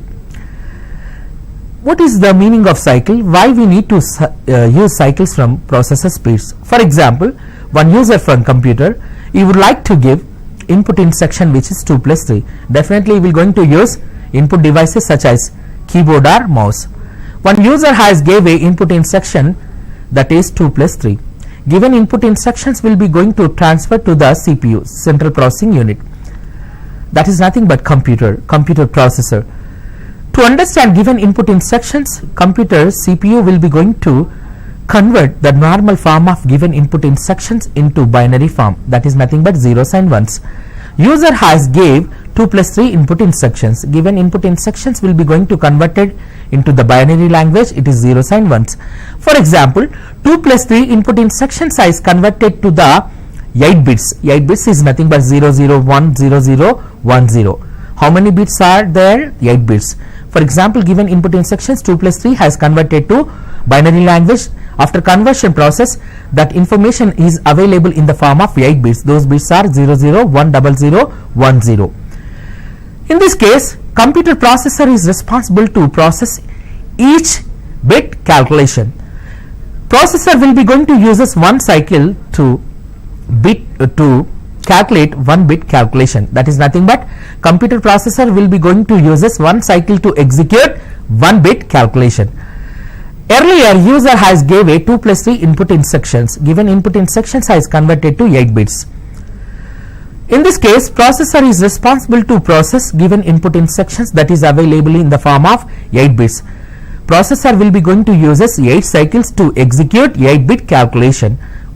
That is nothing but processor required 8 cycles to process given input instruction that is available in the form of 8 bits. Earlier I said my laptop processor speed is 1.4 gigahertz speed. What is the general meaning of gigahertz? 1 cycle per second is nothing but 1 hertz. In simple words, 1 hertz is equal 1 cycle per second. 1000 cycles per second is nothing but 1 kilohertz. 1 million cycles per second is nothing but 1 megahertz. 1 billion cycles per second is equal 1 gigahertz speed. What you understood? If I purchase one laptop, the laptop processor speed is 1.4 gigahertz speed. How many cycles are available per second on the laptop processor? 1.4 billion cycles per second. In this case, my laptop processor speed is very fast. This processor is generally used for day-to-day human life. Means for individual purpose, we can able to use laptop. The laptop processor speed is 1.4 gigahertz speed. That is highly enough. You can able to expect minimum processor speed is 1.0 gigahertz speed. In the day-to-day laptops, day-to-day generally using laptops, maximum speed from processor is 4.0 gigahertz speed or 4.2 gigahertz speed. Especially 4.2 gigahertz speed processors are available in AMD processors. I hope you guys are understood about processor speed. First specification of processor is speed. Speed will be going to measures in hertz. Hertz is nothing but 1 hertz is equal 1 cycle per second. 1 kilohertz is equal 1000 cycles per second. 1 megahertz is equal 1 million cycles per second. 1 gigahertz is equal 1 billion cycles per second. If I purchase one laptop, the laptop processor speed is very minimum. That minimum is 1.4 gigahertz speed. That is highly enough to use our individual purposes.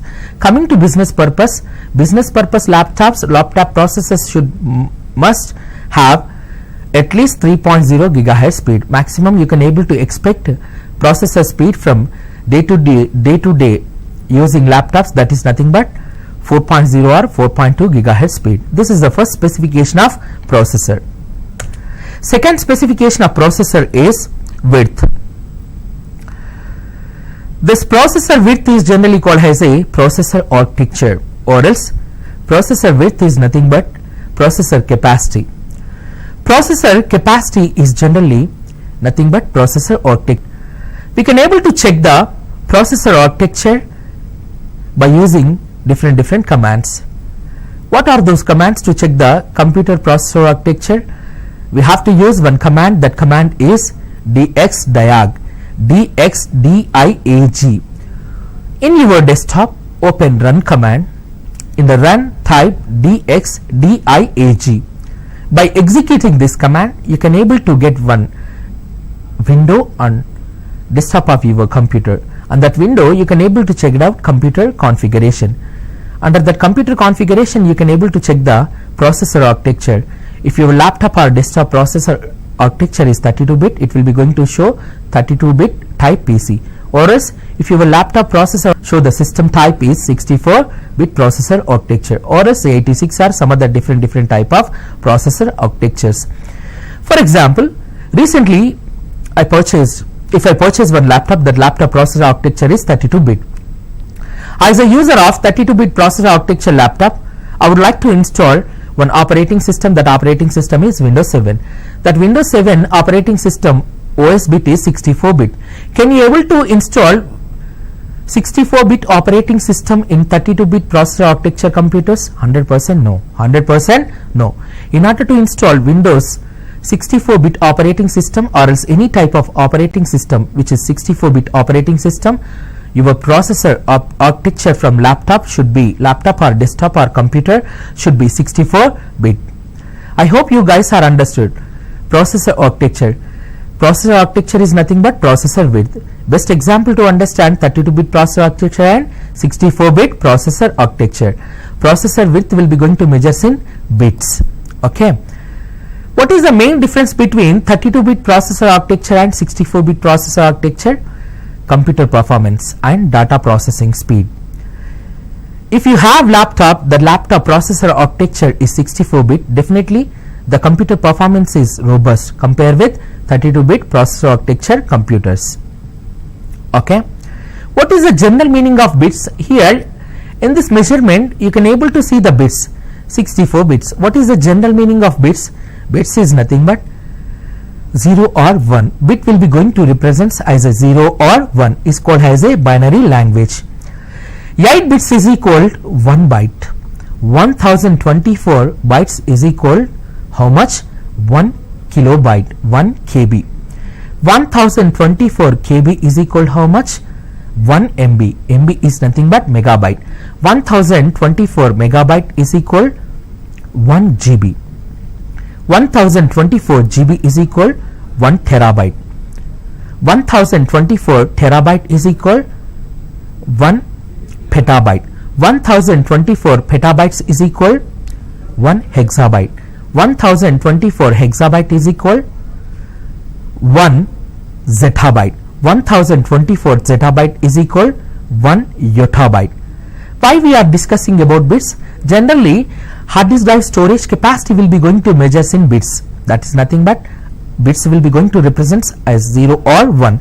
8 bits is equal 1 byte. 1024 bytes is equal 1 kilobyte. 1024 kilobytes is equal 1 megabyte. 1024 megabytes is equal 1 GB. 1024 GB is equal 1 terabyte. In our laptops or desktops, or else in day to day using computers, you can able to expect storage capacity from hard disk drive is terabytes. Understood? Don't go for storage capacity of hard disk drives. Here we are talking about specifications of processor. Second specification of processor is nothing but width. Width is nothing but processor architecture. Coming to third specification of processor architecture, that is nothing but FSB speed, front side bus. What is the general meaning of bus? In day to day human life, we are using buses for transportation purpose. To reach our destinations, we are using buses, right? That is transportation purpose buses. In the same way, computer will be going to use one special type of buses. Those buses are generally called as a data buses. What was that? Data buses. What is the general meaning of data bus? Data bus is nothing but communication system. Data bus is a communication system which is responsible to transfer data from one component to. Shall I take a break? No. Okay. I'm sorry for the disturbance. FSB speed. Third specification of processor is FSB speed, front side bus. Data buses. Bus is nothing but data bus. Data bus is nothing but communication system. In computer will be going to use as one special type of buses. Those buses are called as a data buses. What is the general meaning of data bus? Data bus is nothing but communication system which is used to transfer data from one component to another component. That is nothing but data buses are used in computer to transfer bits or information from one component to another component. That is called as a data bus. Coming to third specification of processor, that is FSB speed. What is the general meaning of FSB speed? FSB stands for front side bus. FSB speed is nothing but transportation speed of given input instructions from one component to another component is called as a FSB speed. Just take an example to understand FSB speed. For example, one user has gave a input instruction 2 plus 3 by using input devices. Given input instructions will be collected by one device, one component in the computer. That component is RAM. RAM is responsible to collect given input instructions. User has gave a input instructions 2 plus 3. Given input instructions will be collected by RAM. Collected input instructions will be going to transfer to the one more component in the computer. That component is processor. The transportation speed of collected input instructions from RAM to processor is called as a transportation speed. The transportation speed in the computer is nothing but FSB speed. FSB speed will be going to measures in hertz. Like processor speed, FSB speed also measures in hertz. FSB speed is nothing but the transportation speed of given input instructions from one component to another component within the computer is called as a FSB speed. Measures in hertz. Probably you can able to expect maximum available FSB speed from your computers. That is nothing but 100 megahertz or 200 megahertz, 300 or 400 or 500 megahertz. This is FSB speed. Fourth specification of processor is cache memory. What is the general meaning of cache? Cache is nothing but frequently accessed instructions or data is called as a cache. I hope you guys are using laptops. In your laptop you can able to use one common application, that application is called as a browser. Browser is a web application. If I access to different websites by using internet connection in laptop, the frequently accessed instructions such as websites information, www.microsoft.com, google.com, these frequently accessed instructions or else information or data will be going to stored in browser cache. Commonly it is called as a browser history. What was that? That is browser cache. What you understood cache meaning is, cache is nothing but frequently accessed instructions or data is called as a cache or is cache memory. We are not talking about browser cache, we are talking about processor cache. Processor is a component which will be going to maintain special type of memory or a storage capacity. That capacity is nothing but cache memory. Means processor will be going to maintain cache memory. Cache memory is nothing but frequently accessed instructions or data is called as a cache. In coming sessions we will going to understand importance of cache memory from processors. Okay, I hope you guys are understood specifications of processor. That is nothing but processor configuration is nothing but processor speed, width, FSB speed, cache memory. Before going to purchase laptop as a user, you must focus on processor speed. One of the important specification from computer is processor speed. If you try to purchase laptop, the laptop processor speed is 0.4 gigahertz speed is, that is minimum speed. At least you need to purchase the laptop processor speed with 3.0 or 3.5 gigahertz speed or else more than 3 gigahertz speed. Maximum available processor speed from Intel or AMD processors from normal laptops, that might be 4.0 or computers such as laptops or desktop. You guys are understood very well about processor specifications. Here you can able to see the one type of processor. This processor is generally called as a Xeon processor. The processor name is Xeon. This type of processors are generally used in servers hardware platform. Coming to normal laptops, we will going to use Intel processors or else AMD processor. Here in this picture you can able to see Intel processor, right? But the Intel processor name is Xeon. This is server processor. Clear? I hope most of the viewers understood this session.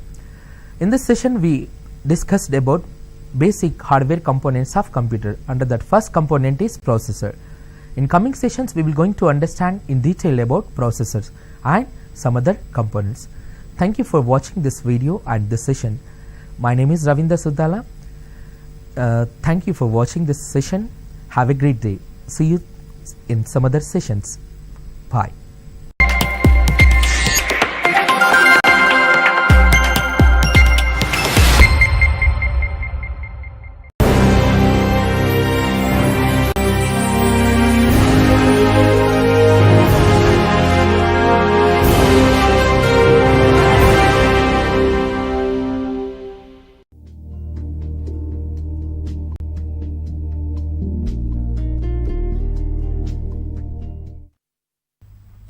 Good afternoon everyone, welcome to today's session. I hope you had a great festival back home. So we are talking about communication skills as a part of the ESC program, the Employability Skills Center program. Now this program is getting beamed across the state of Andhra Pradesh. You can either watch it on the satellite television, Mana TV, as well as the YouTube channel of Mana TV. You can watch it live on YouTube. And in case if you have missed, you can look it up in the playlist of Mana TV and you can watch the program and pose your questions. Now, this program as a part of the initiative of AP State Skill Development Corporation is meant to bridge the gap between what the students have in terms of the skills and competencies and what the industry is looking for. And one very essential and critical aspect of that is communication skills. So I had been speaking about communication, where I spoke about the 4 fundamental pillars of oral communication. I am on the first pillar, which is pronunciation. Today we'll talk about the last segment of pronunciation and then we'll move on to grammar. As the first segment of pronunciation, we learnt the sounds. We learned how there are 24 consonant sounds and 15 vowel sounds, how they are different from vowels and consonants. We have 21 consonants and 5 vowels, but we have 24 consonant sound and 15 vowel sounds. Now the importance of this vowel sound I had been talking about in detail, the importance of consonant sound, vowel sound, everything in detail. The last session we did some practice around words, how to break it into syllables, how to break it into consonant and vowel sounds, and today we'll look it up in detail when it comes to syllable, and we'll also learn something new, which is syllable stress. So syllable is a beat of a sound, like I explained in the last segment, a unit of pronunciation carrying one vowel sound with or without surrounding consonants, forming the whole or part of word. So what I mean to say is, when it says pronunciation carrying one vowel sound, which means every vowel sound will constitute a particular syllable. So number of vowel sound is equivalent to number of syllable. Please do not confuse that with vowels itself. It's vowel sound. Let me show you an example, and that will help you understand.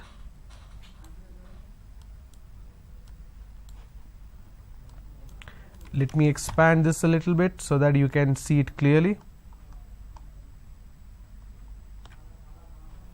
Alright. Take for example, I have a word which is country. Okay. Alright. Now how many consonants do I have? I am only talking about consonants and not consonant sounds. So I have C, N, T, R, Y. So C, N, T, R, Y, these are consonants, and vowels I have O and U. Now let's look at how many consonant sounds we have.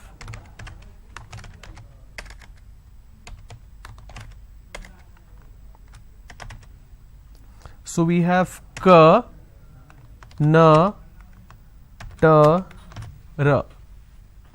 Country. We have just 4 consonant sounds. And how many vowel sounds you have?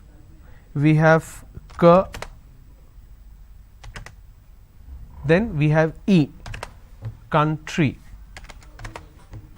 So number of vowel sound will define number of syllable. So how do I break it into syllable? If I have to break this word, country. Okay. Now I may have a word where there are multiple or say more number of vowels but less number of vowel sounds. Let's quickly look at one such example.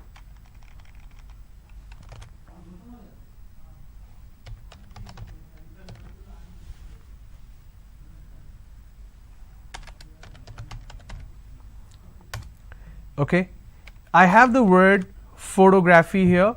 It's actually pronounced as photography. Now how many consonants do I have here? I have P, H, T, G, R, A, P, H, Y. These are the consonants. What are the vowels? I have O, then I have O again, then I have A. So O, O, A. Okay. Now if I have to break it into syllables, I pronounce this as photography.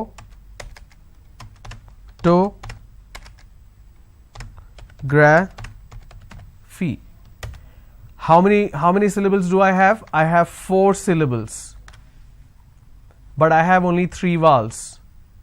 So number of vowels doesn't signify number of syllable. Number of vowel sound signify number of syllable. So let's see how many vowel sounds do we have. So I need to break it into all the sounds. It starts with the first sound. Fo. It's photo. Photo. G. R. A. F. E. Okay, it's photography. Photography. So how many vowel sounds do I have? 1, 2,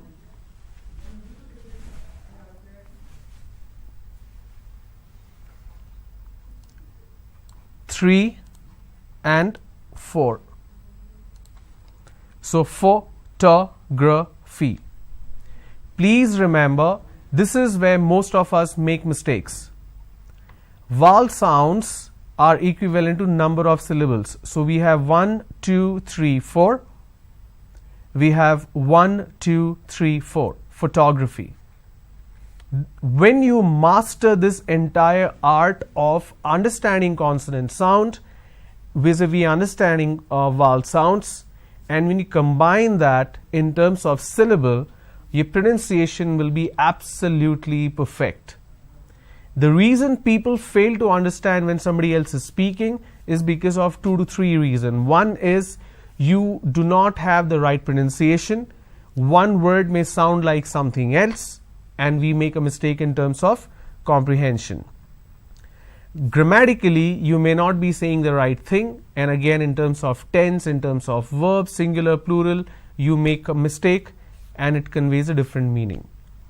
You may not be using the right word in terms of vocabulary. When I talk about vocabulary, I'll give you a lot of examples where we end up using wrong words without understanding the context. And then we have fluency. Now fluency will come when you have the right pronunciation, right grammar, and the right vocabulary. Okay, let's continue.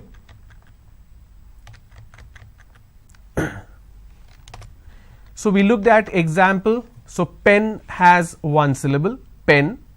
Then we have pencil, 2 syllables. Then we have computer, 3 syllables. And then we have technology. Now how do I pronounce this? Technology. It's technology. And there are 4 syllables here. Okay. The point that I was making in terms of the last session was there are certain words which has pretty much the same pronunciation. Some of the word may have the same spelling, but it needs to be pronounced differently, and that is what it denotes differently in terms of parts of speech and in terms of context. Let me give you an example that will help you understand. We have a word which is project. I gave this example earlier as well. I can use this on a sentence, and it says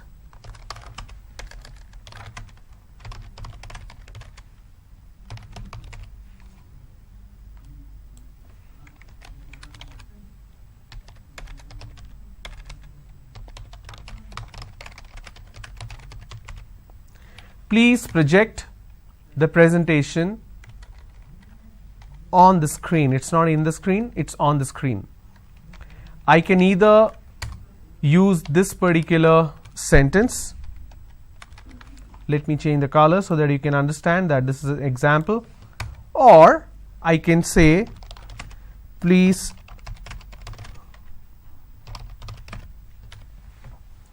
now this particular word is common between both the sentences, right? This is what we are talking about.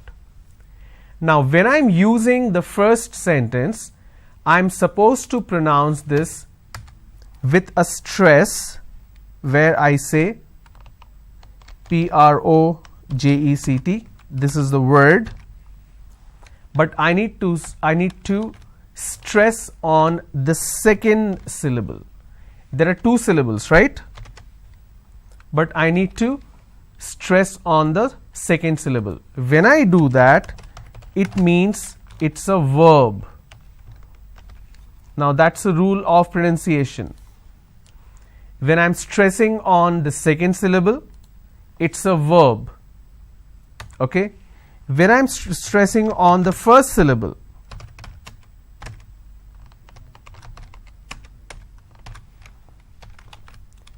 say for example, I'm stressing on this particular syllable, the first syllable, which is pro, that becomes a noun. This particular rule applies to every word which is spelt the same, but the shift of stress, I can either stress on the first syllable or the second syllable. So let me move this down so that we have the second example as the first one. So when I'm stressing on the first syllable, it becomes a noun. That means, please submit the project. I say project. This is project. Here I say, please project the presentation. Here I say, please submit the project. So when I say project, that becomes a noun. When I say project, that becomes a verb. So when you're shifting it, and there is a change in terms of the vowel sound as well. When I say project, I'm using per, r and o, project. When I say project, I'm using per, r, o. So when I have project, it's an o sound. When I have project, I have an o sound. But the bigger aspect which you need to understand is the stress on which syllable. Like project and project, there are other examples. For example, subject. Okay, I'm going to move this down so that I can use the noun as the first example.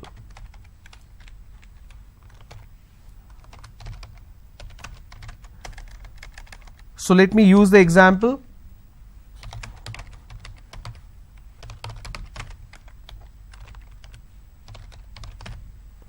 Biology is an interesting subject. I'm stressing on the first syllable. So I say biology is an interesting subject. I'm stressing on the first syllable. Okay. Now,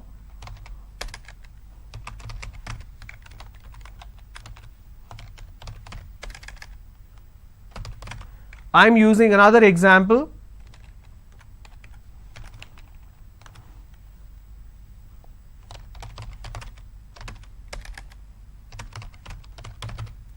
Please don't subject the students to any tests.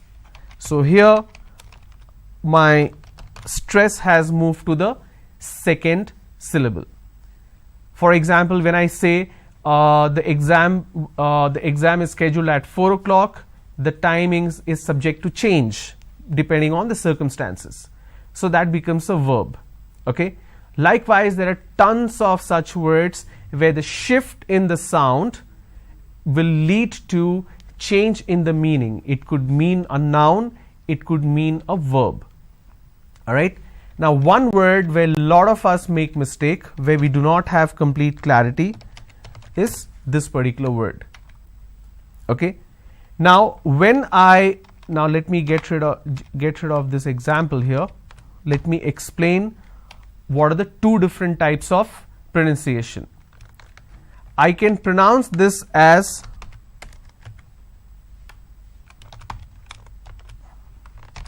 now first of all there are two syllables, right?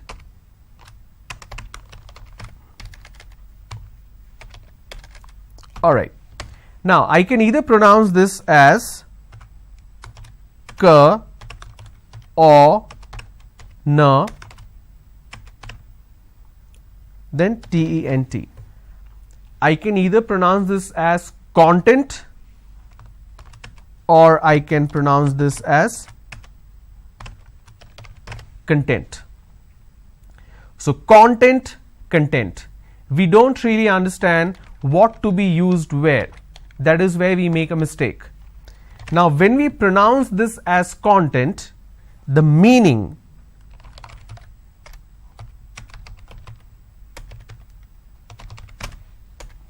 it means an ingredient or index.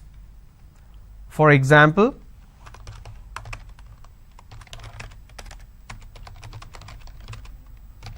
please give me the content for the training. Okay. Now when I say content, let me change the color here.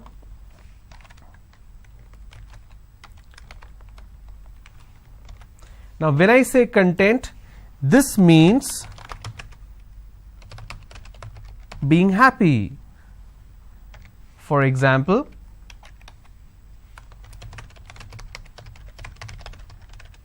are you content with the training? Okay. Now that makes a big difference, right? So we have the word content. I break it into two syllables. When I pronounce this as content, it means ingredient or index. When I pronounce this as that means happiness or being self-satisfied. So these are the aspects that you need to clearly remember when you pronounce the words. Okay. Now this is what syllable stress is all about. In linguistics, stress is the relative emphasis that may be given to certain syllables in a word. So whenever you are stressing on a particular syllable, that means it's syllable stress. Now there are certain rules to syllable stress. What are they? There's something called penultimate and there is something called anti-penultimate. So I'll talk about anti-penultimate later. What I want you to do is draw this diagram on your notebook to make a note of it.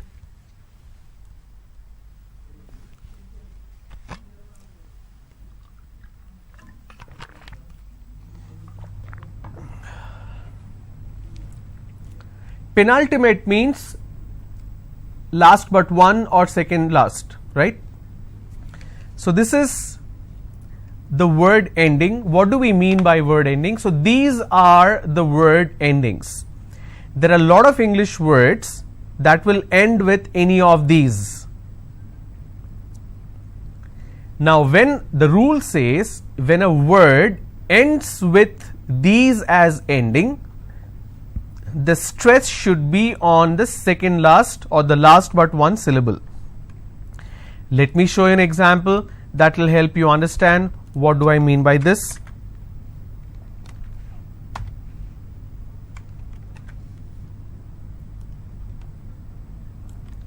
Okay, we are learning about, let me bring this down. Which rule we are looking at? We are looking at penultimate rule. When you have any word that's ending with IC, IOUS, EOUS, SION, TION, the stress should be on the second last syllable. So let's take a quick look at it. Okay. If I have a word which is panic,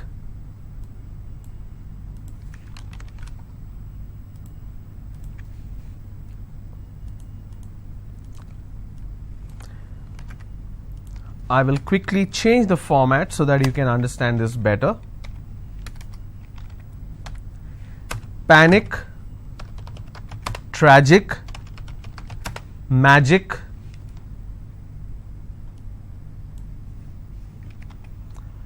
any more words that ends with IC? Picnic. Okay. The rule says in case if you have any word that's ending with IC, the stress should be on the last but one syllable. So let's break this. Panic is panic, which means I will stress on pa and it's pronounced as panic. Tragic, tragic, I will stress on tra. Magic, I will stress on ma. Picnic, I will stress on pick. Let me bring this down. Okay. Now what if I have a word which has more than two syllables? Then what happens? Let's take a look at it.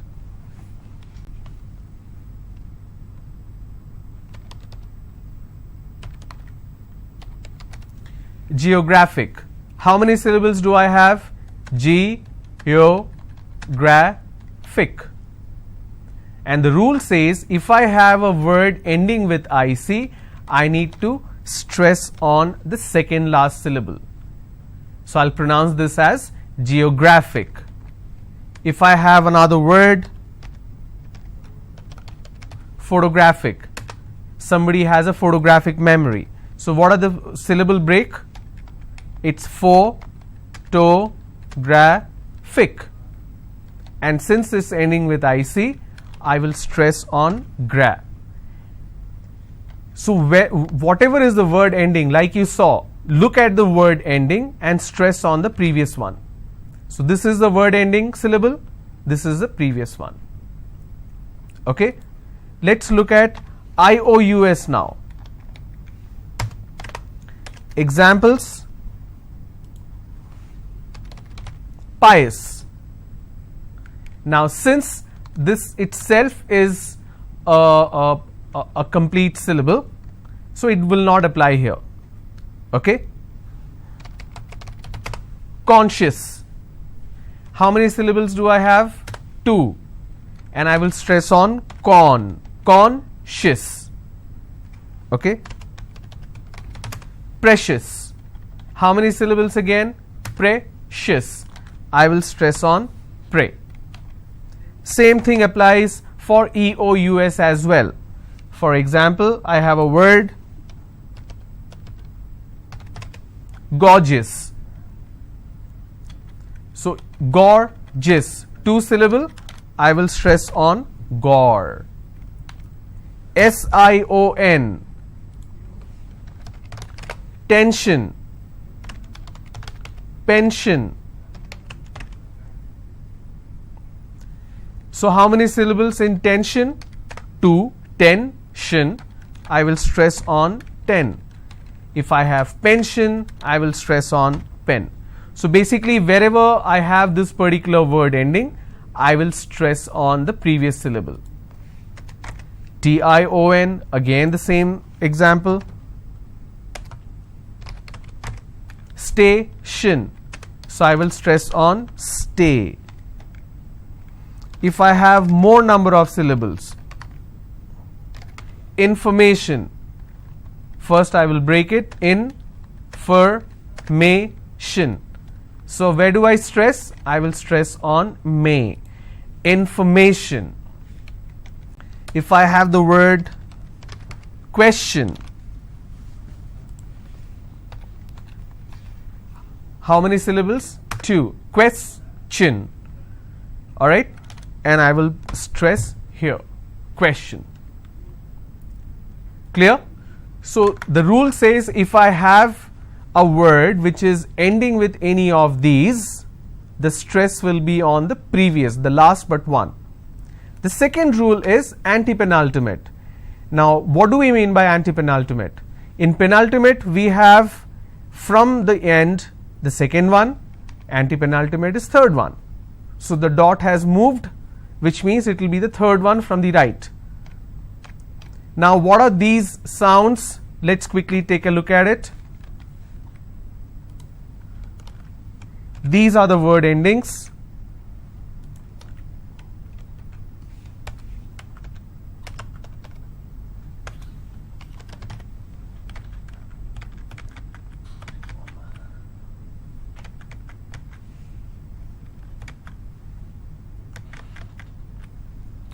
Alright, so let's take a look at certain words where it ends with CY. For example, policy. How many syllables? 3. Policy. Now here the rule says I need to stress on the third from right, which means I will stress on paw. I just bought an insurance policy. Okay. TY.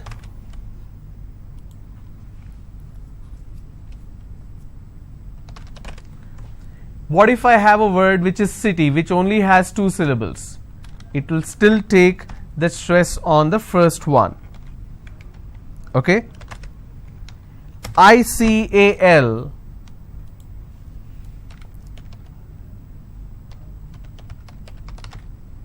Geographical. How many syllables do I have? Geographical. Now this fickle is coming up to 2 syllables, right? But this will still be combined as word ending, and this is the stress. Geographical. PHY, my favorite word. Photography. How many syllables? Photography. So this is my ending. I will stress here. Photography. GY.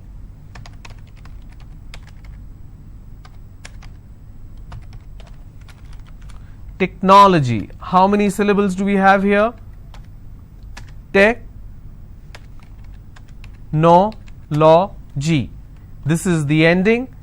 So I leave one, then I go to the next, and I pronounce this as technology. Meter.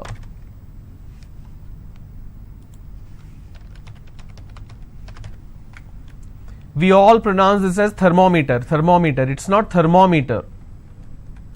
It's thermometer, right? Now meter is pronounced as meter. It's thermometer. It's not thermometer, it's thermometer. So I will pronounce, or I will stress here, because meter itself has 2 syllables. Clear? So when you work on these aspects of syllable stress, and when you understand these rules, you will be able to not only work on the pronunciation aspect but also on vocabulary. What I want you to do is make a note of these word endings. Number 1, write down as many words as possible you can recollect out of your general knowledge of English communication. For example, I have the word which is ending with IC. Like I said, picnic, traffic, magic, tragic. Likewise, how many words can you think of? Write down those words, then practice the pronunciation. Alright, so these are the word endings. I want you to write at least 15 to 20 words for each word ending. IC, IOUS, EOUS, SION, TION. Then CY, TY, ICAL, PHY, GY, meter. I'm going to pause here so that you can make a note of this. And when you work on these words, that will also become a part of your assignment, and you will learn vocabulary as well.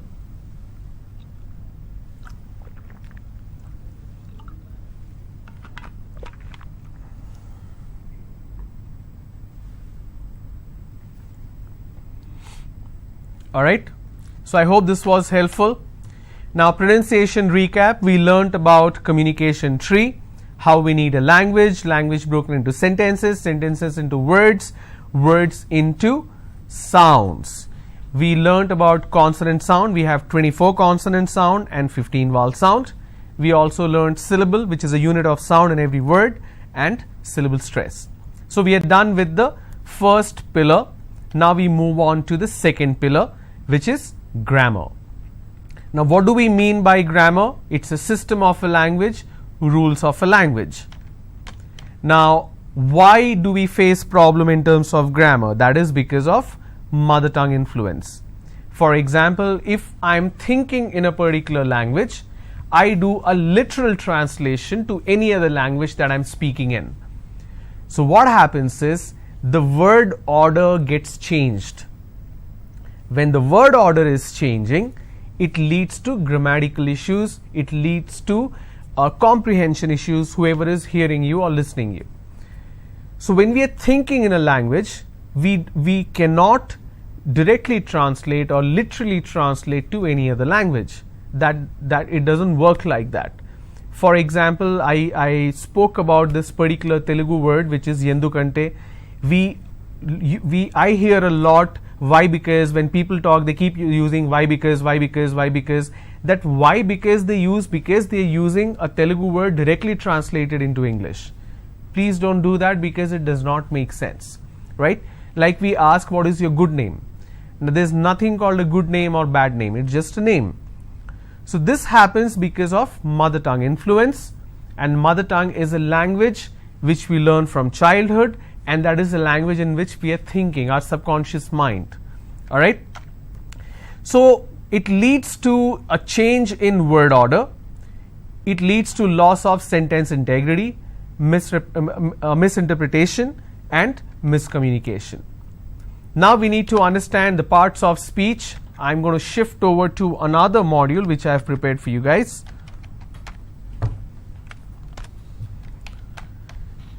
So we just saw that it's a rule of a language. Are there rules in English language? No, in fact, no language has rules, but it's a system that you need to follow. Okay. Now, common issues that we face in terms of grammar, like I said, mother tongue influence. Now, we need to understand the parts of speech. These parts of speech exist in every language. So, we have parts of speech. I have written down the parts of speech along with examples. The first one is noun. Noun is name, place, animal, thing. Now, a city name or a person's name is all noun. Then we have pronoun. Pronoun is something that replaces a noun. Instead of using the noun again and again, I can use a pronoun. Adjective is something that qualifies the noun. For example, noun is Ravi, pronoun is he, adjective Ravi is a passionate leader. So what kind of leader? Passionate leader. Verb is anything that is an action. So he is driving his new BMW car. Like adjective qualifies the noun, adverb qualifies the verb. How is he driving? He is driving very fast. Then we have preposition. Preposition, like the word goes, position. So here the position in terms of geography, that means the place, also the time. So basically time and place.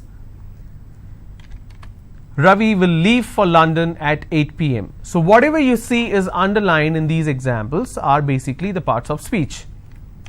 Interjection, wow, wow, he will fly business class. It's basically an expression. And then you have conjunction, anything that joins two independent sentences or phrases. For example, Ravi and his director will go to UK. It could be Ravi will go to UK and his director will go to UK, but instead of writing that, I can just say Ravi and his director will go to UK. So these are the parts of speech. Now let me explain the types. Common noun, for example, the mountain is too high to climb. Sorry, the mountain is too tough to climb. I'm sorry, I read it incorrectly. So something that is very common in nature, that's common noun. Proper noun are names.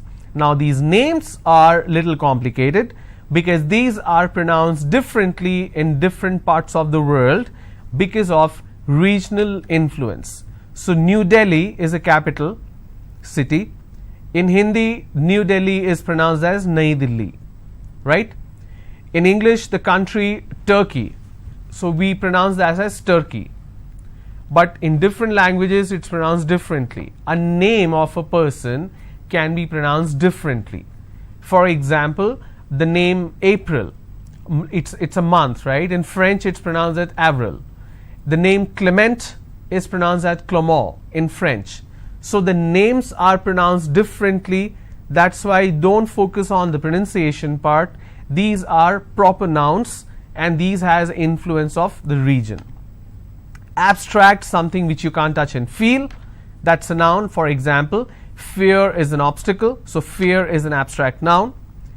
Count, the bottle is filled with water. Anything that you can touch, anything that you can count easily is a count noun. But there is also non-count noun, something which you cannot count. For example, you cannot count oil or water or air, right? Now what do you do in these cases? To count a non-count noun, you need to take the help of count noun. For example, I have water. Now this is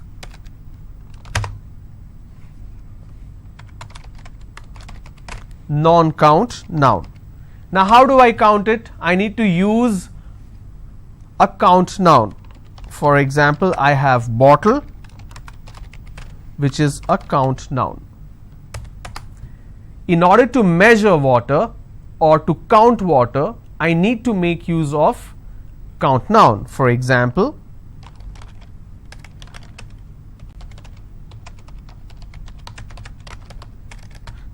please buy 3 bottles of water. Now I can add the number 3, that's because I'm using a count noun here. Alright. Collective noun, something that is in group. For example, the team wants to celebrate. Okay. Now collective noun, you also need to understand the singular and the plural forms. There are certain word which doesn't have a plural form. For example, let me make it simple for you. Since we are talking about collective noun, I should example, this is where a lot of people make mistake. Hair, it remains hair. If I have the word people, now people itself is a plural form. Lot of people make a mistake. Peoples, I met lot of peoples. Now people itself is a plural form. You cannot add another s to a plural form. Like child, the plural form of child is children. There cannot be a plural of a plural. It cannot be children's. So please keep that in mind, and you will learn that the more you dig into vocabulary. Okay. So singular, plural, I just gave you the example. She won a lottery for 1 crore. Plural, they are going to the market. So they is plural, singular. Possessive is somebody is in possession of something. I am using Rahul's bike.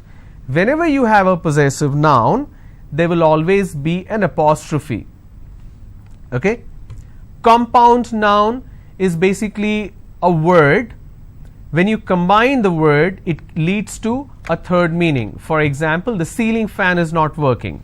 Now ceiling is a different word, fan is a different word. When you combine this, then you get a third word out of it.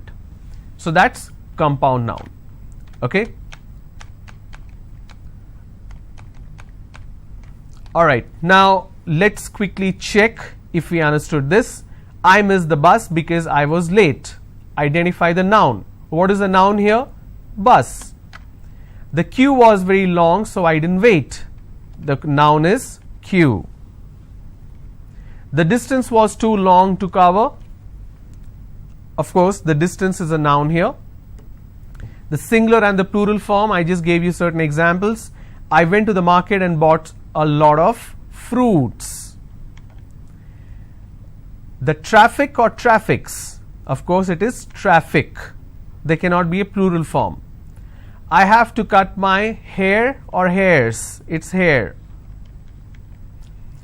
There are so many different type of people or peoples. Now it should be types, alright. I have to buy a lot of furniture or furnitures. It should be furniture. I need help to carry all the luggage. It's not luggages, it's luggage. Likewise, it's garbage, not garbages. Okay. Now pronoun is something, like I said, which replaces. చెప్పుకునే ముందుగా సంధి గురించి కొన్ని విశేషాలు మనం తెలుసుకుందాం. రెండు శబ్దాలు పక్కపక్కన చేరినప్పుడు వాటి మధ్య జరిగే శబ్దగతమైన మార్పే సంధి. సంధి అంటే కలయిక అని చెప్పుకున్నాం. రెండు శబ్దాలు అంటే విడిగా ఉపయోగించేటువంటి పదాలు కాకుండా పదం, ప్రత్యయము లేకపోతే పదము, ఏదైనా అర్థవంతమైనటువంటి ఒక శబ్దము లేక ప్రత్యయము కలిసి మరి వాటి కలిసినప్పుడు వాటి మధ్య జరిగేటువంటి శబ్దగతమైన మార్పేమో సంధి. విశేషమైనటువంటి అర్థాన్ని గనక రెండు పదాలు కలిసి ఇచ్చినప్పుడు దాన్ని మనం సమాసం అని చెప్పుకుంటాం. సంధికి ఉదాహరణ రాముడు, అతడు అనే రెండు పదాలు పక్కపక్కన చేరాయి. అంటే రాముడు పక్కన అతడు అనే పదం చేరినప్పుడు భాష ఇప్పుడు కూడా సౌలభ్యాన్ని అపేక్షిస్తుంది గనక ఉచ్చారణలో వేగంగా ఉచ్చరించినప్పుడు మధ్యలో ఉండేటువంటి కొన్ని శబ్దాలు, కొన్ని వర్ణాలు లోపించడం చాలా సహజం. ఎంతవరకు లోపిస్తాయి అంటే ఆ రెండు పదాలు కలిసి ఏ అర్థాన్ని ఉద్దేశించాయో ఆ అర్థం మరి చెడకుండా, ఆ అర్థం పాడవకుండా, ఆ అర్థం మారకుండా ఉన్నంతసేపు ఉన్నంత వరకు ఆ శబ్దాల్లో మార్పులు మనం గమనించవచ్చు.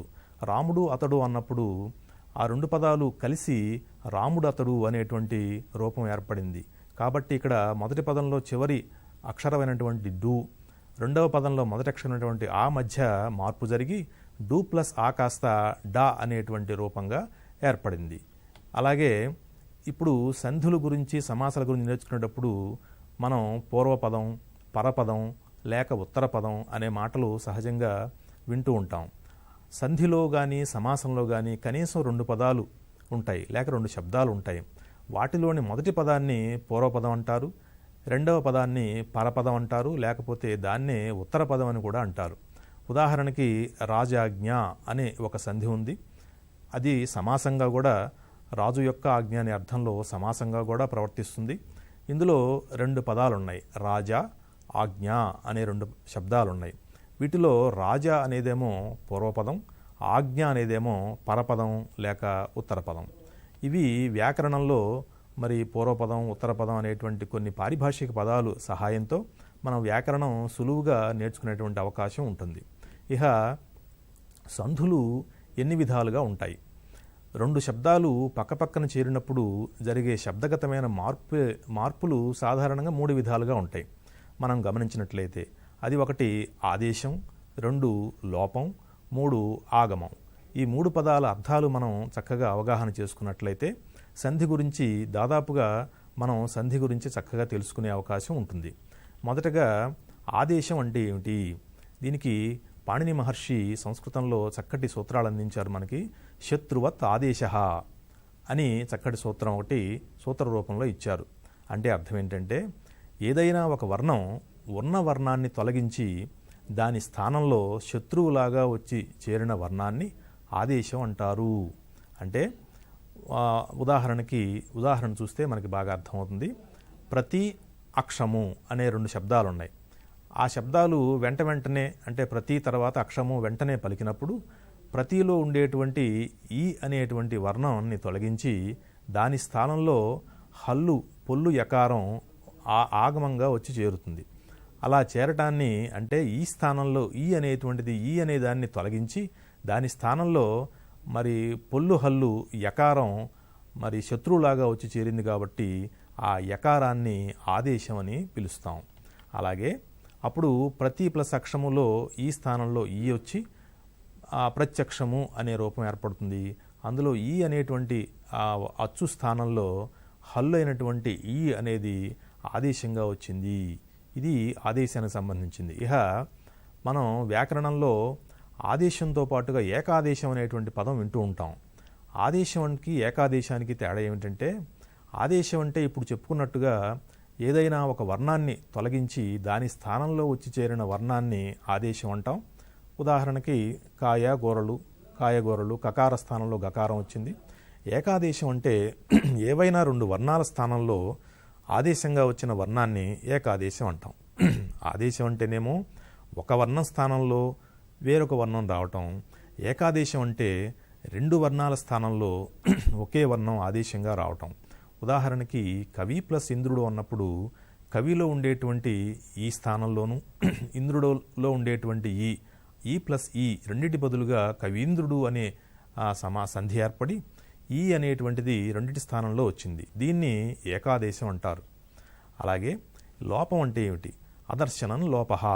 లోపం అంటే కనపడకుండా పోవటం. ఏది కనపడకుండా పోవటం? ఒక వర్ణం లేకపోతే అచ్చు కానీ హల్లు కానీ ఏదైనా సరే లోపించింది అంటాం. ఎప్పుడు 2 పదాలు పక్కపక్కన వచ్చినప్పుడు ఉచ్చారణ వేగం వల్ల మధ్యలో ఉండేటువంటి ఏదైనా ఒక వర్ణం కానీ ఒక శబ్దం కానీ లోపిస్తే దాన్ని లోపం అనే మాటతో సూచిస్తారు వ్యాకర్తలు. ఉదాహరణకి వచ్చను గోవులు అనే 2 పదాలు పక్కపక్కన ఉన్నప్పుడు వచ్చను గోవులు అనే రూపంతో పాటుగా వచ్చనులో ను లోపించి వచ్చె గోవులు అనే రూపం కూడా ఏర్పడుతుంది. అట్లా ఏర్పడినప్పుడు ఇదిగోండి ను లోపిస్తేనేమో వచ్చె గోవులు అని, ను లోపించకుండా ఉన్నట్లయితే వచ్చను గోవులు అనేటువంటి 2 రూపాలు ఏర్పడతాయి. ఈ అంశాన్ని లోపం అనే మాటతో వ్యాకర్తలు సూచిస్తారు. ఇది ఒక పారిభాషిక పదం. అలాగే ఆగమం అనే పదం. ఆగమం అంటే ఏమిటి? మిత్రవత్ ఆగమః అంటే మిత్రుడిలాగా పక్కన వచ్చి చేరేటువంటి వర్ణాన్ని ఆగమం అంటారు. ఏదైనా ఒక వర్ణం ఉన్న వర్ణాలను తొలగించకుండా మిత్రుని వలె పక్కన వచ్చి చేరితే దానిని ఆగమం అంటారు. ఎక్కడ వచ్చి చేరితే? ఇంతకు ముందు చెప్పుకున్నట్లుగా సంధి అంటే రెండు పదాల కలయిక. ఆ రెండు పదాలు కలిసినప్పుడు మధ్యలో పూర్వపదం చివరి అక్షరం కానీ తర్వాత పదం మొదటి అక్షరం మధ్యలో జరిగేటువంటి మార్పే సంధి అనుకున్నాం. కాబట్టి ఆ ప్రదేశంలో ఏదైనా వర్ణాలను తొలగించకుండా కొత్తగా ఏదైనా వర్ణం వచ్చి మిత్రుడిలాగా కనుక చేరినట్లయితే దాన్ని ఆగమ వర్ణం అని పిలుస్తారు.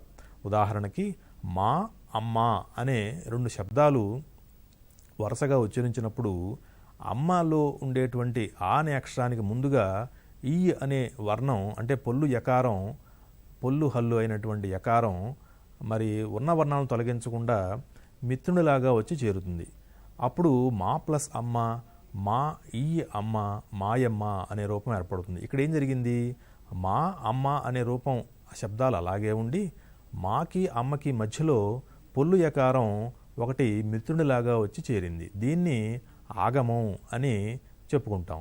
ఈ మూడు పదాలు తెలిస్తే మరి సంధి గురించి చక్కటి అవగాహన ఏర్పడే అవకాశం ఉంది. ఇక సమాసం అంటే ఏమిటయ్యా అంటే, సమాసం అంటే రెండు పదాలు కలిసి సమసించి విశేషమైనటువంటి అర్థాన్ని ఇవ్వటం.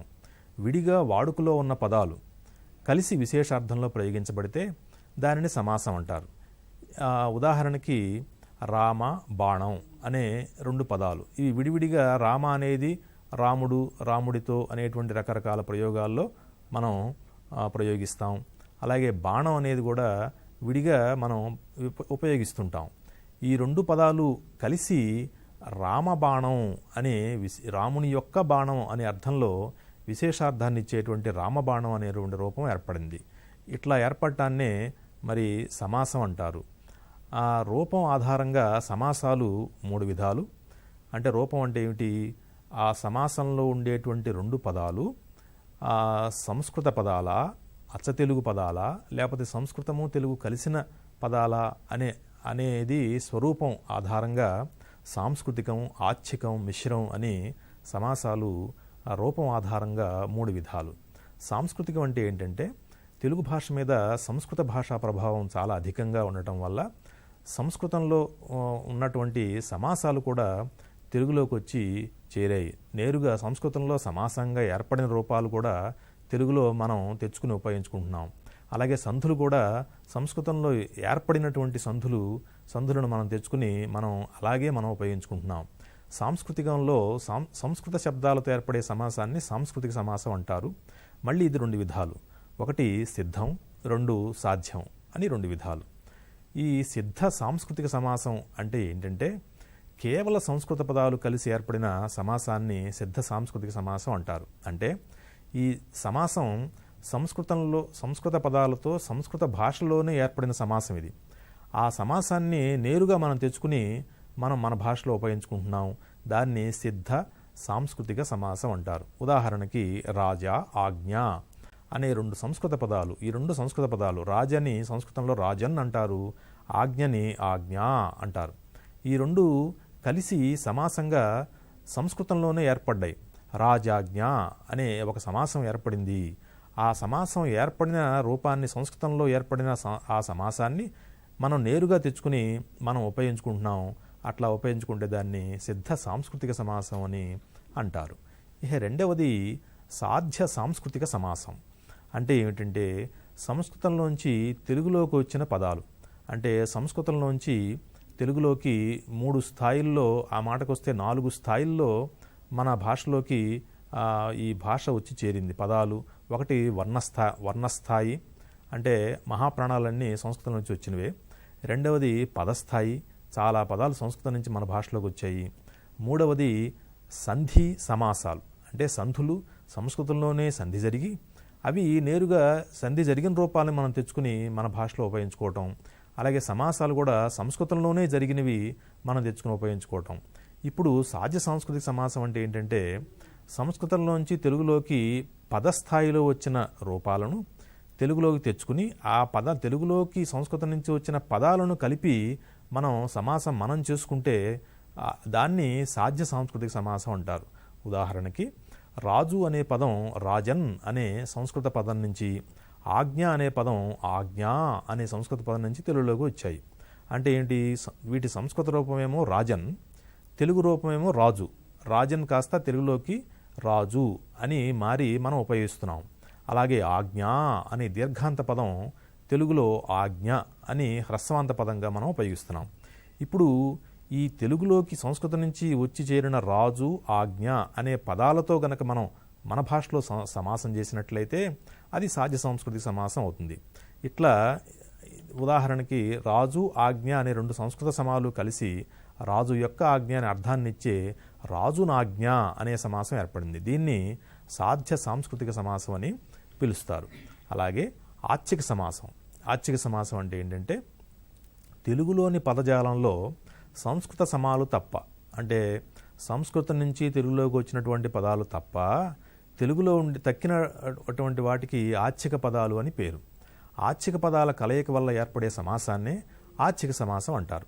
ఉదాహరణకి రేడు అంటే రాజు అని అర్థంలో, అది దేశ్య పదం. అలాగే ఆనతి, ఇదేమో తద్భవం, ఆజ్ఞ ప్రకృతి, ఆనతి వికృతి అనే రెండు అచ్చ తెలుగు పదాలు. ఈ రెండు కలిసి రాజు యొక్క ఆజ్ఞ అనే అర్థంలో రేని ఆనతి అనే సమాసంగా ఏర్పడితే, ఈ రెండు రేడు, ఆనతి అనేవి ఆచ్ఛిక పదాలు కనుక ఈ రెండింటితో కలిపి చేసేటువంటి సమాసాన్ని ఆచ్ఛిక సమాసం అని అంటారు. అలాగే మిశ్ర సమాసం. ఇంతకుముందు రెండు కూడా, మొదటిదేమో సాంస్కృతిక సమాసం, రెండవదేమో ఆచ్ఛిక సమాసం. ఇప్పుడు సాంస్కృతిక సమాసం అంటే సంస్కృత పదాలతో ఏర్పడే సమాసం, ఆచ్ఛిక సమాసం అంటే అచ్చ తెలుగు పదాలతో ఏర్పడే సమాసం. మిశ్ర సమాసం అంటే మన అందరికీ అర్థమవుతుంది, సంస్కృత సమాలు అచ్చ తెలుగు పదాలు కలిసి గనక ఏర్పడితే అటువంటి సమాసాన్ని మిశ్ర సమాసం అంటాం. ఉదాహరణకి సిరి అంటే లక్ష్మీదేవి అని అర్థం, ఇది ఆచ్ఛిక పదం. వల్లభుడు అంటే భర్త అనే సంస్కృత పదం, అంటే వల్లభ అనేది సంస్కృతం, అది తత్సమంగా వల్లభుడు అవుతుంది తెలుగులో అనే సంస్కృత పదం కలిసి, సంస్కృత సమం కలిసి లక్ష్మీదేవి యొక్క భర్త అనే అర్థాన్ని ఇచ్చేటువంటి సిరివల్లభుడు అనే సమాసం ఏర్పడుతుంది. కనుక సంస్కృత సమం అంటే సమాసంలో ఉండే రెండు పదాల్లో ఒకటి సంస్కృత సమం, అలాగే ఒకటి అచ్చ తెలుగు పదం కనుక అయినట్లయితే ఇటువంటి సమాసాన్ని మిశ్ర సమాసం అని అంటాం. ఇప్పుడు తెలుగు సంస్కృత సంధులను ఎట్లా గుర్తించాలి? ఇందులో అసలు సంధులు, సంస్కృత సమాసాల గురించి మరొక విషయం ఇంతకుముందు చెప్పినట్టుగా, సంధి అంటేనేమో రెండు శబ్దాల కలయిక. ఉదాహరణకి మూరెడు, మోరా ప్లస్ ఎడు, మూరెడు. మోరా అనేది పదం, ఎడు అనేది పదం కాదు, అది కేవలం కొలత అనే అర్థాన్ని ఇచ్చేటువంటి ఒక ప్రత్యేకతమైనటువంటి ఒక శబ్దం. కనుక ఆ సంధి జరగటానికేమో రెండు పదాలు కావక్కర్లా, రెండు శబ్దాలు అయితే చాలు. కానీ సమాసానికి మాత్రం అవి రెండు పదాలై ఉండాలి. ఉదాహరణకి కొన్ని మూరెడు అన్నప్పుడు అది కేవలం సంధి మాత్రమే, అది సమాసం కాదు. అట్లాగే మహాపండితుడు అనే అది తీసుకుంటే, మహా అంటే గొప్పవాడైనటువంటి పండితుడు అని అర్థం, అది కేవలం సమాసం మాత్రమే, అది సంధి కాదు. అది ఒకవేళ సంధి చేయవలసి వస్తే అర్థం పూర్తి వ్యతిరేక అర్థాన్ని ఇస్తుంది, మహా ప్లస్ అపండితుడు అని చెప్పాల్సి వస్తుంది. కాబట్టి అక్కడ సంధి చేయకూడదు. ఇక్కడ మూరెడు అన్నప్పుడేమో అది సమాసం కాదు, మహాపండితుడు అన్నప్పుడేమో ఒక సంధి లేదు. ఇప్పుడు ఇక తెలుగు సంస్కృత సంధులను గుర్తించడం ఎలా గుర్తించాలి? స్వరూపాన్ని బట్టి తెలుగులో కనిపించే సంధులు రెండు విధాలు. ఒకటి సంస్కృత సంధులు, రెండు తెలుగు సంధులు. అంటే సంధిలో ఉండేటువంటి రెండు పదాలు అవి సంస్కృత పదాలా, తెలుగు పదాలా అనే దృష్టితో, అంటే ఆ పదం యొక్క రూపాన్ని ఆశ్రయించుకుని ఈ సంధులు తెలుగులో మనం ఉపయోగించేటువంటి కావ్య ప్రయోగాల్లో ఉండేటువంటి సంధులు మనం రెండు రకాలని చెప్పి మనం గుర్తించవచ్చు. అందులో సంస్కృత సంధులు, సంస్కృత సంధి అని చెప్పగానే మనకి అర్థమైపోయింది, సంస్కృత పదాల మధ్య సంస్కృత భాషలోనే ఏర్పడి తెలుగులో ప్రయోగిస్తున్న సంధులే సంస్కృత సంధులు. అంటే ఈ సంధులు సంస్కృతంలోనే ఏర్పడ్డవి, సంస్కృత పదాల మధ్య ఏర్పడినటువంటివి. ఆ సంధి ఏర్పడిన తర్వాత మన భాషలో మనం తెచ్చుకుని ఉపయోగించుకుంటున్నాం. అందువల్ల సంస్కృత సంధులతో కూడా మనకి తెలుగు నేర్చుకునేటువంటి విద్యార్థులకు కొంత పరిచయం అవసరం. ఇప్పుడు సంస్కృత సంధుల్లో మనకి ప్రధానంగా కనిపించేవి చాలా ఉన్నాయి. అందులో చాలా ముఖ్యమైన ప్రధానమైనవి 4. అందులో మొదటిది సవర్ణ దీర్ఘ సంధి, రెండవది గుణ సంధి, 3 వృద్ధి సంధి, 4 యణాదేశ సంధి. సవర్ణ దీర్ఘ సంధి, సవర్ణ దీర్ఘ సంధి అన్నప్పుడు మరి పాణిని మహర్షి అకహ సవర్ణే దీర్ఘ అని 3 పదాల్లో ఈ సవర్ణ దీర్ఘ సంధిని చక్కగా వివరించి చెప్పారు పాణిని మహర్షి. ఇందులో చాలా తేలిక. సవర్ణాల అంటే ఏంటి తెలిస్తే ఈ సంధి తేలిక అర్థమైపోతుంది. సవర్ణాలు గనక పరమైనప్పుడు దీర్ఘం వచ్చే సంధి అని ఈ సంధి యొక్క అర్థం. సవర్ణాలు అంటే ఏమిటి? సవర్ణాలంటే ఇప్పుడు మనకు అచ్చులలో అ ఆ, ఇ ఈ, ఉ ఊ, రు రు అనేవి అచ్చులు. వీటిలో మొదటిది హ్రస్వము, రెండవది దీర్ఘం. అ ఆ అన్నప్పుడు రెండిటికి తేడా ఏమిటి? హ్రస్వము అంటే ఏకమాత్రాకాలంలో ఉచ్చరించే ఆ వర్ణాన్ని హ్రస్వం అంటాం. దీర్ఘం అంటే ద్విమాత్రాకాలంలో ఉచ్చరించే వర్ణాన్ని దీర్ఘం అంటాం. ఈ అ ఆ అనే వాటికి రెండిటికి ఉచ్చారణలో తేడా ఏం లేదు, కేవలం కాలంలో తేడా తప్ప ఉచ్చారణలో తేడా లేదు. అందువల్లనే ఇంగ్లీష్ లాంటి భాషల్లో ఈ హ్రస్వ దీర్ఘాలకి ప్రత్యేకమైనటువంటి వర్ణ ప్రతిపత్తి లేదు. కేవలం ఒకటే వర్ణం ఉపయోగిస్తారు, దాన్ని దీర్ఘానికి దాన్నే ఉపయోగిస్తారు. తెలుగు భాషలోకి వచ్చేప్పటికి మనకి సంస్కృతంలో కానీ హ్రస్వము దీర్ఘము అనే రెండు అచ్చులు ఉన్నాయి. కాబట్టి ఆ రెండు ఒకదానికొకటి సవర్ణాలు అని చెప్తాం. సవర్ణం అంటే ఏంటి? తుల్యాస్య ప్రయత్నం సవర్ణం. ఒకే ఉచ్చారణ కలిగినటువంటి వర్ణాలను సవర్ణాలు అంటారు. కాబట్టి ఆకి ఆ సవర్ణం, ఆకి అ సవర్ణం, ఆ రెండు ఒకదానికొకటి సవర్ణాలు. అలాగే ఈలు ఒకదానికొకటి సవర్ణాలు. అలాగే ఊలు ఒకదానికొకటి సవర్ణాలు. రురువులు కూడా ఒకదానికొకటి సవర్ణాలు. ఇట్లా సవర్ణాల మధ్య సవర్ణ అచ్చుపరమైనప్పుడు ఆ రెండిటి స్థానంలో అంటే పూర్వపదంలో చివరి వర్ణం, తర్వాత పదంలో మొదటి వర్ణం, రెండిటి స్థానంలో దీర్ఘం మాత్రమే వస్తుంది. అంటే ఆల పరమైన అనుకోండి, ఆ మాత్రమే మిగులుతుంది. రెండు హ్రస్వాలు ఉన్నప్పటికీ ఆ మాత్రమే వస్తుంది అని అర్థం. ఉదాహరణ చూస్తే మనకి బాగా అర్థం అవుతుంది. దేవ ఆలయం అన్నప్పుడు దేవ అనే మొదటి పదంలో చివర ఆ అనే హ్రస్వాచ్చు ఉంది. దానికి ఆలయం అనే దీర్ఘాచ్చుతో కూడినటువంటి పదం పరమైంది. అప్పుడు ఆ ప్లస్ ఆ కలిసి వకారం రెండిట్లోనూ, అందులోనూ ఇందులో వకారం ఉన్నది, హల్లు పొల్లు హల్లు. ఆ ప్లస్ ఆ అన్నప్పుడు దేవాలయం అని దీర్ఘం మాత్రమే మిగిలింది. అలాగే కవీంద్రుడు అన్నప్పుడు కవిలో చివర హ్రస్వమైన ఈ ఉంది, ఇంద్రుడిలో మొదట హ్రస్వమైన ఈ ఉంది. రెండు హ్రస్వాలే ఉన్నాయి ఈ ప్రయోగంలో. ఈ రెండింటి స్థానంలో కవీంద్రుడు అని దీర్ఘం మాత్రమే వచ్చింది.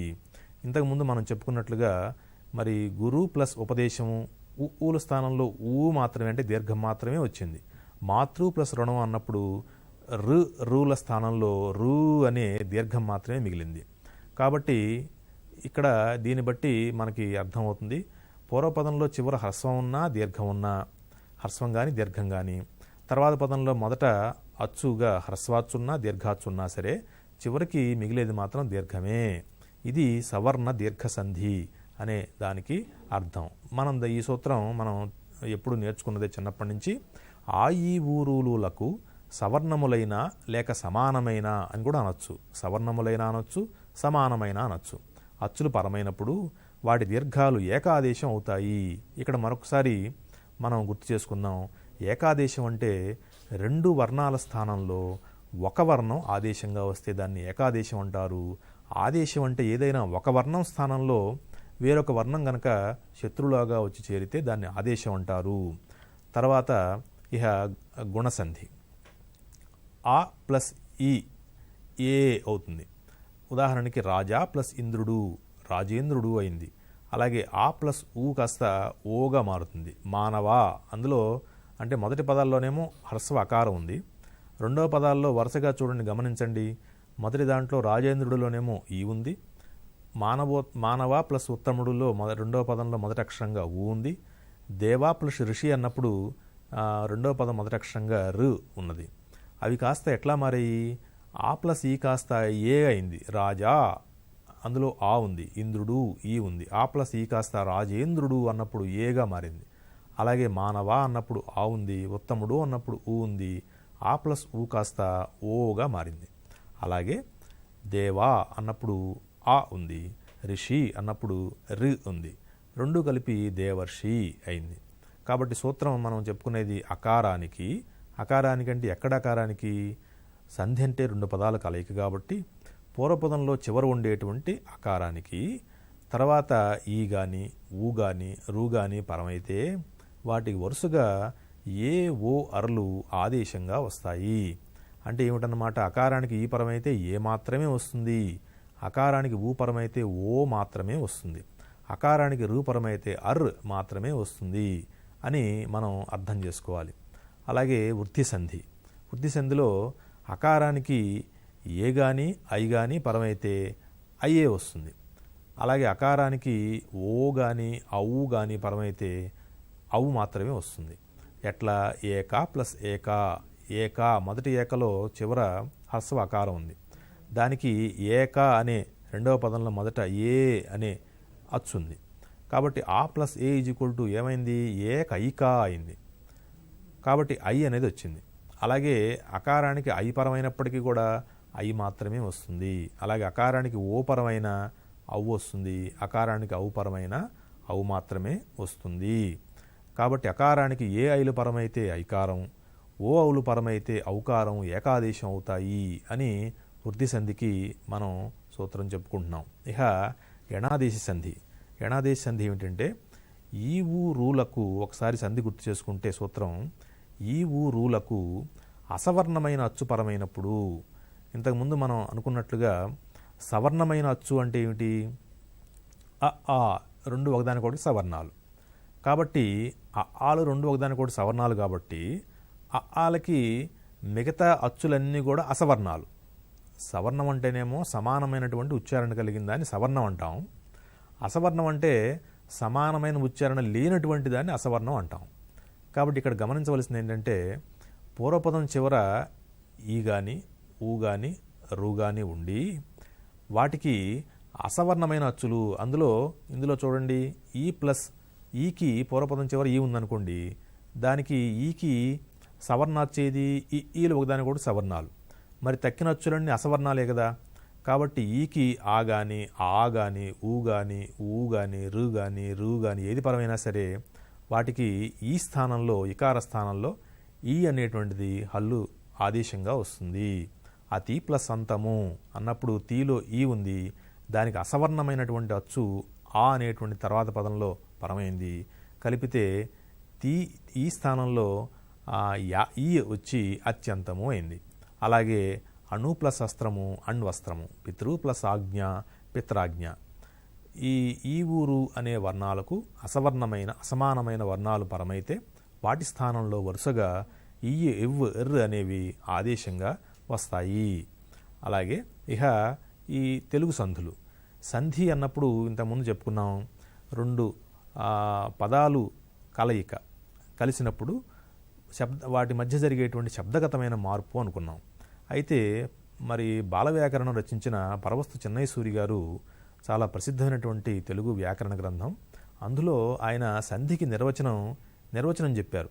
ఏం చెప్పారంటే పూర్వ పరస్వరంబులకు పరస్వరంబు ఏకాదేశంబుగుట సంధి అనంబడు అని చెప్పారు. అంటే ఏమిటి? ఆ నుంచి అహా వరకు ఉన్న వర్ణాలకు అచ్చులని పేరు మనకు తెలిసిందే. అచ్చులనే స్వరాలు, ప్రాణాలు, నాదాలు అని కూడా పిలుస్తారు. పూర్వస్వరం అంటే సంధి జరిగే రెండు శబ్దాలలో పూర్వపదంలోని చివరచ్చు. పరస్వరం అంటేనేమో పరపదంలోని మొదటచ్చు. ఈ రెండు అచ్చులకు బదులు రెండవ అచ్చు మాత్రమే మిగలడమే సంధి అని చెన్నై సూరి గారు చక్కగా బాల వ్యాకరణంలో ఆయన చెప్పారు. ఇది ఈ సంధి అనేటువంటి పదం కేవలం అచ్చుల మధ్య జరిగేటువంటి సంధికి మాత్రమే వర్తిస్తుంది తెలుగు భాషలో. కాబట్టి ఆ విషయం మనం గమనించాలి. అలాగే తెలుగు సంధుల్ని ఎట్లా గుర్తించాలి? తెలుగు సంధుల్లో పూర్వపదంలో చివర హ్రస్వమైన అకారం ఉందనుకోండి, తర్వాత పదంలో మొదట అచ్చు ఉందనుకోండి, అంటే రెండు అచ్చుల మధ్య జరిగేటువంటి సంధిలో పూర్వపదంలో గనక హ్రస్వమైన అకారం ఉండి దాని మీద తర్వాత పదంలో అచ్చు గనక ఉన్నట్లయితే అది అప్పుడు దాన్ని అత్వసంధిగా గుర్తించాలి. పూర్వపదంలో చివర హ్రస్వమైన అకారం ఉండి తర్వాత పదంలో అచ్చుతో మొదలయ్యేటువంటిది ఏదైనా పదం ఉన్నప్పుడు దాన్ని అత్వసంధిగా గుర్తించాలి. ఈ అత్వసంధి 4 విధాలుగా ఉంటుంది. అంటే ఇటువంటి సన్నివేశాలు ఉన్నప్పుడు కొన్ని రూపాల్లో సంధి నిత్యంగా జరుగుతుంది, కొన్ని రూపాల్లో సంధి జరగదు, కొన్ని రూపాల్లో వికల్పంగా జరుగుతుంది, కొన్ని రూపాల్లో ఈ చెప్పిన విధంగా కాకుండా వేరే రకంగా జరుగుతుంది. ఉదాహరణకి మనం చూద్దాం. ఇందులో సీత ప్లస్ అమ్మ అని 2 పదాలు ఉన్నాయండి. సీత తాలో హ్రస్వ అకారం ఉంది, తర్వాత అమ్మ అందులో మొదట ఆ అనే అచ్చుంది. కాబట్టి ఇది తెలుగు సంధి. సీతమ్మ అన్నప్పుడు తెలుగు పదాలు కాబట్టి సీతమ్మ తెలుగు సంధి. ఇందులో పూర్వపదంలో చివరి హ్రస్వమైన అకారం ఉంది కాబట్టి తర్వాత పదంలో మొదట హ్రస్వమైన అచ్చు ఏదో ఒక అచ్చు పరమైంది కాబట్టి ఇది అత్వసంధిగా గుర్తించాలి. ఇప్పుడు సంధి జరిగింది. సంధి జరిగి ఏం జరిగింది? సీతలో ఉండే తకారంలో ఉండేటువంటి అచ్చు ఆ, దానికి మళ్ళీ హ్రస్వమైన అచ్చు ఆ పరమైంది. పరమైనప్పుడు సంధి జరిగింది. సంధి అంటే ఏంటి? పూర్వ పరస్వరములకు పరస్వరం ఏకాదేశం బొగుట అని మరి వ్యాకర్త చిన్నయ్య గారు నిర్వచించారు. కాబట్టి సీత ప్లస్ అమ్మ అన్నప్పుడు ఆ ప్లస్ ఆ అన్నప్పుడు మొదటి ఆ అంటే పూర్వపదంలో చివరుండేటువంటి హ్రస్వమైన అకారం లోపించింది. అంటే రెండింటి బదులుగా మరి పూర్వ పరస్వరములకు పరస్వరం ఏకాదేశమైంది. అంటే రెండింటి స్థానంలో రెండవ అచ్చు మాత్రమే వచ్చింది అని ఆయన సంధికి నిర్వచనం చెప్పారు. కాబట్టి ఇది నిత్య సంధి. ఇటువంటి రూప సీతమ్మ, రామయ్య, లక్ష్మమ్మ ఇటువంటి రూపాల్లో జరిగేటువంటి సంధిని, తెలుగు సంధిని నిత్య సంధి అంటారు. రెండవది అమ్మ ఇచ్చెను. అమ్మ అన్నప్పుడు అమ్మలో చివర హ్రస్వమైన అకారం ఉంది. దానికి అచ్చుతో మొదలయ్యేటువంటి పదం పరమైంది. అప్పుడు ఇక్కడేమైంది? నిజానికి సంధి జరగాలి. ఆ ప్లస్ ఈ కాస్త ఈగా మారాలి. మారి అమ్మిచ్చెను అవ్వాలి. కానీ అమ్మిచ్చెను అని సంధి జరిగిన రూపం కనుక ఉన్నట్లయితే అర్థంలో పూర్తి వేరే అర్థం ఇస్తుంది. అమ్మిచ్చెను అంటే అమ్మి ఇచ్చింది, అమ్మి ఇచ్చాడు అని వేరే అర్థం వస్తుంది. అందుకని ఇక్కడ సంధి జరగదు. కాబట్టి సంధి ఎక్కడి వరకు జరుగుతుందంటే రెండు పదాలు కలిసినప్పుడు ఆ రెండు పదాలు కలయిక వల్ల మనం ఏ అర్థాన్నైతే లక్షించామో, ఉద్దేశించామో ఆ అర్థం కనుక రాకపోతే అక్కడ సంధి జరగదు. సంధి జరగకపోతే ఏమవుతుంది? పొల్లు యకారం ఒకటి ఆగమంగా వస్తుంది. అప్పుడు అమ్మ ఆ పొల్లు యకారం ఇచ్చెను కలిపితే ఆ యకారానికి ఈ కలిపితే అమ్మ ఇచ్చెను అయింది. దీన్ని ఈ ఆగమంగా వచ్చింది. ఆగమం అంటే ఇంతకుముందు చెప్పుకున్నట్లుగా మిత్రవత్ ఆగమః, ఏదైనా ఒక వర్ణం ఉన్న వర్ణాలను తొలగించకుండా మిత్రునిలాగా పక్కన వచ్చి చేరితే దాన్ని ఆగమ వర్ణం అని చెప్పి అంటారు. ఇక్కడ యకారం ఆగమంగా వచ్చింది. యకారం ఆగమంగా వచ్చింది కాబట్టి దీన్ని ఎడాగమం అని అన్నారు. ఇక్కడ సంధి నిషేధం, సంధి జరగల కాబట్టి ఎడాగమం వచ్చింది. ఇక మూడవ రూపం, మూడవ అంశం అత్వసంధిలో మేన అల్లుడు అని అన్నప్పుడు, మేన అన్నప్పుడు నకారంలో హ్రస్వ అకారం ఉంది. అల్లుడు అన్నప్పుడు ఆ అనే అచ్చుతో ఆ పదం ప్రారంభమైంది. ఇక్కడ సంధి జరిగితే సంధి అంటే ఏమిటి? పూర్వ పరస్వరములకు పరస్వరం ఏకాదేశం కావటం. మేనాలో ఉండే ఆ, అల్లుడులో ఉండే ఆ, ఈ రెండింటి స్థానంలో ఆ అనేది ఒక ఆ మాత్రమే మిగలటం. అప్పుడు సంధి జరిగింది. జరిగి మేనల్లుడు అయింది. అయితే ఇంకొక విశేషం ఏంటంటే ఇక్కడ మేనల్లుడు మేనాల్లుడు అనేటువంటి పదాలు శబ్దాలు పక్కన చేరినప్పుడు సంధి లేని రూపం కూడా ఒకటి ఉన్నది. సంధి లేకపోతే ఏం జరుగుతుంది? ఈ అనేది ఆగమంగా వస్తుంది. కాబట్టి మేన ఈ అల్లుడు మేనల్లుడు అయింది. ఇంకొక విశేషం ఏంటంటే ఇందులో ఒక ప్లస్ ఒక అనుంది. ఒక అన్నప్పుడు మొదటి వకాలో చివర హ్రస్వమైన అకారం ఉంది కాబట్టి, తర్వాత అచ్చుతో మొదలయ్యే పదం పరమైంది కాబట్టి ఇక్కడ అత్వసంధి జరిగేటువంటి సన్నివేశం ఇది. కానీ ఇక్కడ ఈ రూపంలో మాత్రం సంధి జరగదు. సంధి జరిగితే ఏమవ్వాలి? సంధి అంటే పూర్వపరస్వరములకు పరస్పరం ఏకాదేశం ఒకటి సంధి కాబట్టి ఒక్కొక్క అవ్వాలి. అట్లా అవటం లేదు. పోనీ సంధి జరగకపోతే ఈ అనేది ఆగమంగా రావాలి. దాన్ని ఎడాగమం అంటాం. అప్పుడు సంధి లేని చోట స్వరంబు కంటెం పరంబైన స్వరమునకు ఎడాగమంబగు అనే సూత్రం చేత ఒక అని కావాలి ఎడాగమం వస్తే. అది కావట్లా. వ్యవహారంలో ఒక అనే రెండు పదాలు కలిసి ఒకానొక అని వేరే ఇంకొక రూపం ఏదో అంటే వ్యాకరణం మిగతా పదాల వలే కాకుండా అన్య విధంగా చాలా విచిత్రంగా విశేషమైనటువంటి రూపం. ఇటువంటి రూపాలు చాలా తక్కువగా ఉంటాయి. ఇట్లా జరిగేటువంటి సన్నివేశాన్ని అన్య విధమని మనం చెప్పుకుంటాం. ఈ సూత్రం మనం చెప్పుకున్నాం. అత్తునకు సంధి బహుళముగా నగు. అత్తు అంటే హ్రస్వమైన అకారం. అంటే పూర్వపదంలో చివర హ్రస్వమైన అకారం ఉంటే దానికి అచ్చుతో మొదలయ్యేటువంటి పదం కనుక పరమైతే అప్పుడు సంధి బహుళంగా జరుగుతుంది. బహుళము అంటే ఏమిటి? బహుళంలో 4 అంశాలు ఉంటాయి. అంటే సన్నివేశం ఏంటి? పూర్వపదంలో చివర హ్రస్వమైన అకారం ఉండాలి. దానికి తర్వాత పదంలో మొదట అచ్చు ఉండాలి. అలా ఉన్నప్పుడు అత్వసంధి జరిగేటువంటి సన్నివేశం అది. అటువంటి సన్నివేశాలు ఉన్నప్పుడు తెలుగులో ఈ రూపాలు 4 రకాలైన రూపాలు కనిపిస్తున్నాయి. మొదటిది నిత్యము, ఇంతకుముందు చెప్పుకున్నాం మనం. రెండవది నిషేధము, ఇంతకుముందు సీతమ్మ అనే ఉదాహరణ చెప్పుకున్నాం. రెండవది నిషేధము. నిషేధముకి మరి మాయమ్మ అనేది చెప్పుకున్నాం. సంధి జరగకపోతే అక్కడ ఎడాగం వచ్చింది. అలాగే వికల్పానికి మనం మేనల్లుడు మేనయల్లుడు అని చెప్పుకున్నాం. అలాగే అన్య విధానికి ఒకానొక అనే ఉదాహరణ చెప్పుకున్నాం. కాబట్టి బహుళం అంటే ఈ 4 రకాల రూపాలు గనక కనిపించినట్లయితే దాన్ని బహుళం అంటాం. తర్వాత ఈ ప్లస్ అచ్చు అంటే పూర్వపదంలో చివర హ్రస్వమైన ఇకారం ఉండి దానికి అచ్చుతో మొదలయ్యే పదం గనక పరమైనప్పుడు ఏం జరుగుతుంది? ఉదాహరణకి ఏమి ప్లస్ అంటివి, ఏమిలో ఈ ఉంది, తర్వాత ఆ ఉంది. ఇక్కడ సంధి జరిగింది. సంధి అంటే ఏంటి? పూర్వ పరస్వరములకు పరస్వరం ఏకాదేశం కావటం. అంటే ఏమిలో ఉండేటువంటి ఈ, అంటినిలో ఉండేటువంటి ఆ రెండిటి బదులుగా ఆ మాత్రం మిగిలింది. అంటే పూర్వపదంలో చివరుండే ఈ లోపించింది. దాన్ని సంధి జరగటం అంటాం. ఏమంటివి, ఏమంటివితో పాటుగా సంధి జరగని రూపం కూడా ఉంది. సంధి జరగకపోతే సంధి లేని చోట స్వరంబు కంటెం పరంబైన స్వరమునకు ఎడాగమంబగు అనే సూత్రం చేత ఈ అనేది ఆగమంగా రావటం వల్ల అంటే ఎడాగం వచ్చి ఏమి అంటివి అయింది. ఇట్లా సంధి ఈ రూపాలు సంధి జరిగిన రూపము, సంధి జరగకుండా ఎడాగం వచ్చిన రూపం కనుక 2 రకాల రూపాలు ప్రయోగాల్లో ఉంటే దాన్ని వికల్పము అంటారు. దాన్ని విభాష, వికల్పము లేక విభాష అంటారు. ఇహ ఈ సూత్రం ఏమిటంటే ఏమ్యాదుల ఇత్తునకు సంధి వైకల్పికముగా నగు. ఏమ్యాదులు అంటే ఏమి, మరి, కి, అది, అవి, ఇది, ఇవి, ఏది, ఏవి, ఇవి ఏమ్యాదులు. ఏమ్యాదుల్లో అన్నిట్లోనూ చివర హ్రస్వమైన ఇకారమే ఉంది చూడండి. ఏమిలో చివర ఈ ఉంది, మరిలో చివర ఈ ఉంది, కీలో చివర ఈ ఉంది, అదిలో అన్నిట్లోనూ చివర హ్రస్వమైన ఇకారం ఉంది. కాబట్టి పూర్వపదంలో హ్రస్వమైన ఇకారం చివర ఉండి అచ్చుతో మొదలయ్యే పదం పరమైతే అది ఇత్వసంధి జరిగేటువంటి సన్నివేశం. అది వైకల్పికంగా జరుగుతుంది. ఇత్తు అంటే హ్రస్వమైన ఇకారం. తర్వాత వచ్చిరి అప్పుడు అన్న మనకి కనిపిస్తుంది. కాబట్టి వైకల్పికం అంటే ఏంటంటే సంధి జరిగిన రూపం ఉండటం, సంధి జరగని రూపం కూడా 2 ప్రయోగాల్లో కనుక ఉన్నట్లయితే దాన్ని వైకల్పికం అని అంటారు. అలాగే వచ్చి ఇచ్చెను అన్నప్పుడు ఇక్కడ ఇది కూడా వచ్చి అన్నప్పుడు చివర హ్రస్వమైన ఇకారం ఉంది, తర్వాత అచ్చుతో మొదలయ్యే పదం ఉంది. కాబట్టి ఇక్కడ ఇత్వ సంధి జరిగేటువంటి సన్నివేశం ఉంది. కానీ ఇక్కడ సంధి జరగదు. ఎందువల్ల అంటే వచ్చి, చెప్పి, చేసి, అని, విని ఇవన్నీ భూతకాలిక అసమాపక క్రియారూపాలు. భూతకాలిక అసమాపక క్రియనే త్వార్థం అని అంటారు. త్వార్థంలో వచ్చేటువంటి ఇకారానికి ఏది పరమైనా సరే సంధి జరగదు. ఎందుకు జరగదు? వచ్చిచ్చెను అన్నప్పుడు వచ్చి ఇచ్చెను అనే అర్థం కంటే కొంత సందిగ్ధత వచ్చే అవకాశం ఉంది. కాబట్టి త్వార్థం గనక అయినట్లయితే పూర్వపదం అక్కడ అందులో ఉండేటువంటి ఇకారానికి సంధి జరగదు.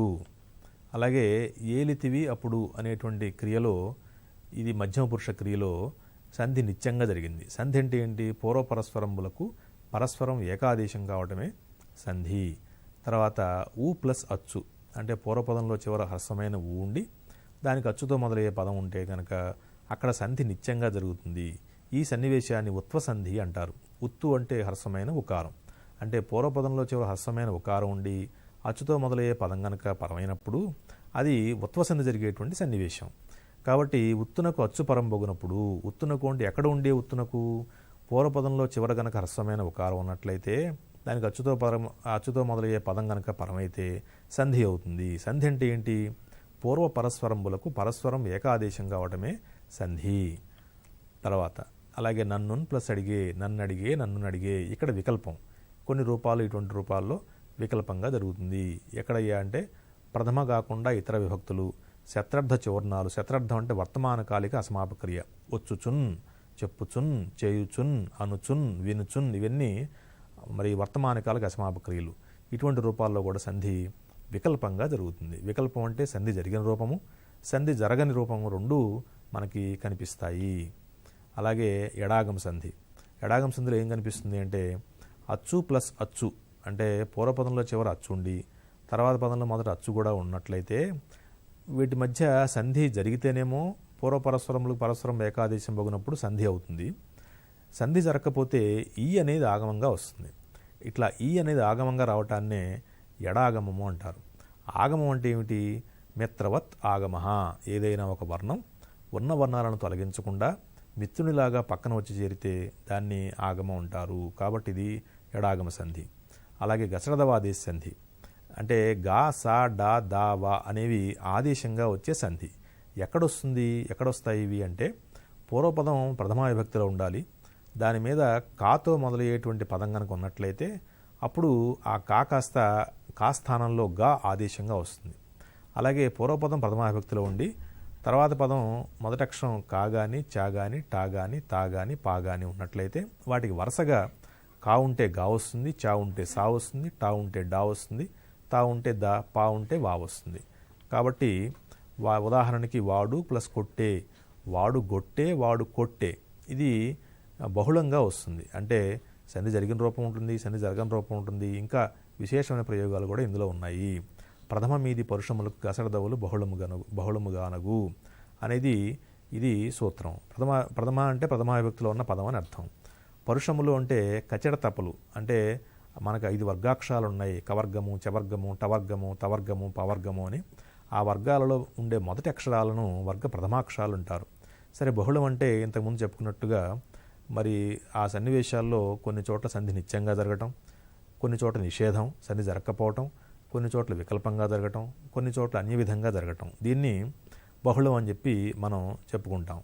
ఇవన్నీ అలాగే కూరగాయలు అన్నప్పుడు ఇక్కడ ఇటువంటి సందర్భాల్లో నిత్యంగా గసరదవలు కొన్ని రూపాల్లో ద్వంద్వ సమాసంలో, కూరగాయలు అన్నప్పుడు అది ద్వంద్వ సమాసం, కూరయును కాయలును. తల్లిదండ్రులు అన్నప్పుడు తల్లియును తండ్రియును. ఊరువల్లిలో ఉన్నప్పుడు ఊరును పల్లెయును. ఈ ద్వంద్వ సమాసంలో మాత్రం ఇక్కడ మరి కచరతపల మీద గసరదవలు మరి నిత్యంగా వస్తాయి అని సూత్రార్థం. ఇహ రుగాగమ సంధి. రుగాగమ సంధి అంటే రుక్ అంటే పొల్లు రకారం ఆదేశంగా ఆగమంగా వస్తే దాన్ని రుగాగమం అంటారు.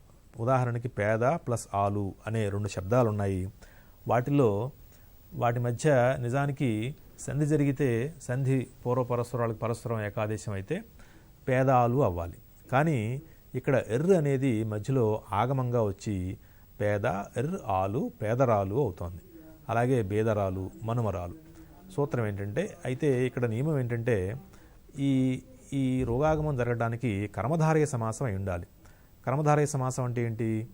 ఆ 2 పదాలలో సమాసంలో విశేషణ విశేష్యాలు అంటే ఒక పదం విశేషణం, ఇంకొకటి విశేష్యం లేకపోతే నామవాచకం ఉంటాయి. అటువంటి సమాసాన్ని కర్మధారయ సమాసం అంటాం. కర్మధారయ సమాసంలో పేద మొదలైనటువంటి శబ్దాలకి ఆలు అనే శబ్దం పరమైనప్పుడు పొల్లు రుక్ అనేది ఆగమంగా వస్తుంది. పొల్లు రకారానికి రుక్ అని పేరు. తర్వాత కర్మధారయం అంటే ఇప్పుడు చెప్పుకున్నాం. పేదాదులు అంటే పేద మొదలైన కొన్ని పదాలవి. పేద, బేద, జవ, కొమ, బాలెంత, మనుమ, ముద్ద, గుడ్డు మొదలైనవి పేదాదులు. రుగాగమం అంటే రుక్ అంటే పుల్లు రకారం ఆగమంగా రావటాన్ని రుగాగమం అంటాం. అలాగే ధీరరాలు అన్నప్పుడు అది ధీర పొల్లు రకారం వచ్చి ధీరరాలు అవుతుంది.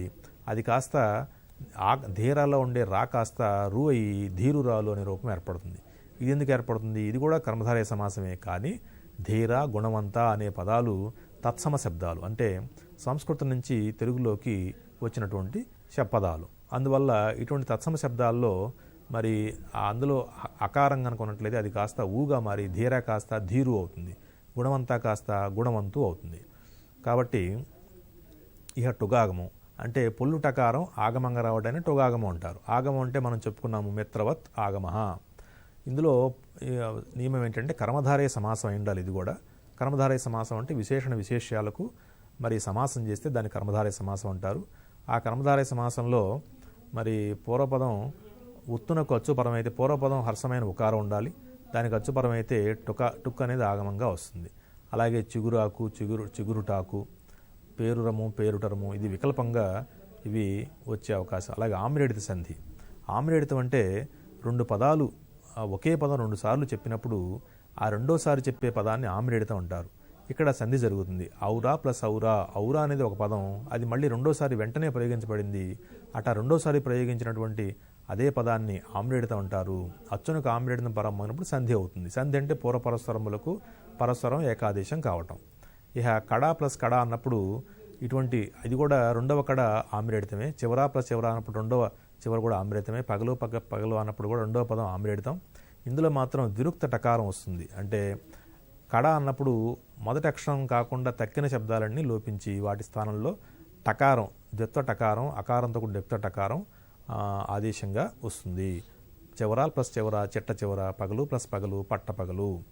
ఇక అప్పటికిన్ ప్లస్ అప్పటికిన్నప్పుడు ఇక్కడ విభక్తి లోపం ఆమ్రేడితం వచ్చినప్పుడు విభక్తి లోపం కూడా మనకి కనిపిస్తుంది. అలాగే ఉండుము ఉండుము అని చెప్పినప్పుడు ఉండుండుము ఉండుముండుము అనే 2 రూపాలు మనకి కనిపిస్తాయి. ఇక్కడ మధ్యమ పురుషలో ము డు అనే ప్రత్యయాలు లోపించడమే ఇందులో విశేషం. ఇహ అదుకు అదుగు అందదుకు, తుమురు తుమురు తుత్తుమురు, మిట్లు మిట్లు మిరుమిట్లు ఇటువంటి రూపాలు భాషలో చాలా విశేషంగా ఉంటాయి. ఇవి యథాతథంగా మనం గ్రహించాలి. ఇక త్రికసంధి. త్రికసంధిలో ఆ ఈ ఏ అనే మూడిటికి త్రికం అని పేరు. ఈ ఆ ప్లస్ కన్య అన్నప్పుడు ఆ కా కాస్త ద్విత్వంగా మారి ఆ ప్లస్ కన్య అవుతుంది. ఆ ద్విత్వం ఉన్నప్పుడు దాని ముందు ఉన్నటువంటి దీర్ఘంగా సరసం అయ్యి అక్కన్య అవుతుంది. ఇహ ఇది త్రికసంధికి సంబంధించింది. ద్విరుక్తం మైల హల్లు పరమైనప్పుడు ఆచ్ఛికమైన దీర్ఘానికి హ్రస్వం వస్తుంది. ఇక సమాసాలను గుర్తించడం ఎట్లా? సమాసాలు 5 విధాలు: తత్పురుష, కర్మధారయం, ద్వంద్వం, దిగు, బహువ్రీహి అనే 5 అంశాలు మనం గమనించాలి. తత్పురుష సమాసంలో ఇది ఉత్తర పదార్థ ప్రధానం. విభక్తులతో ఏర్పడేటువంటి సమాసాన్ని తత్పురుష సమాసం అంటారు.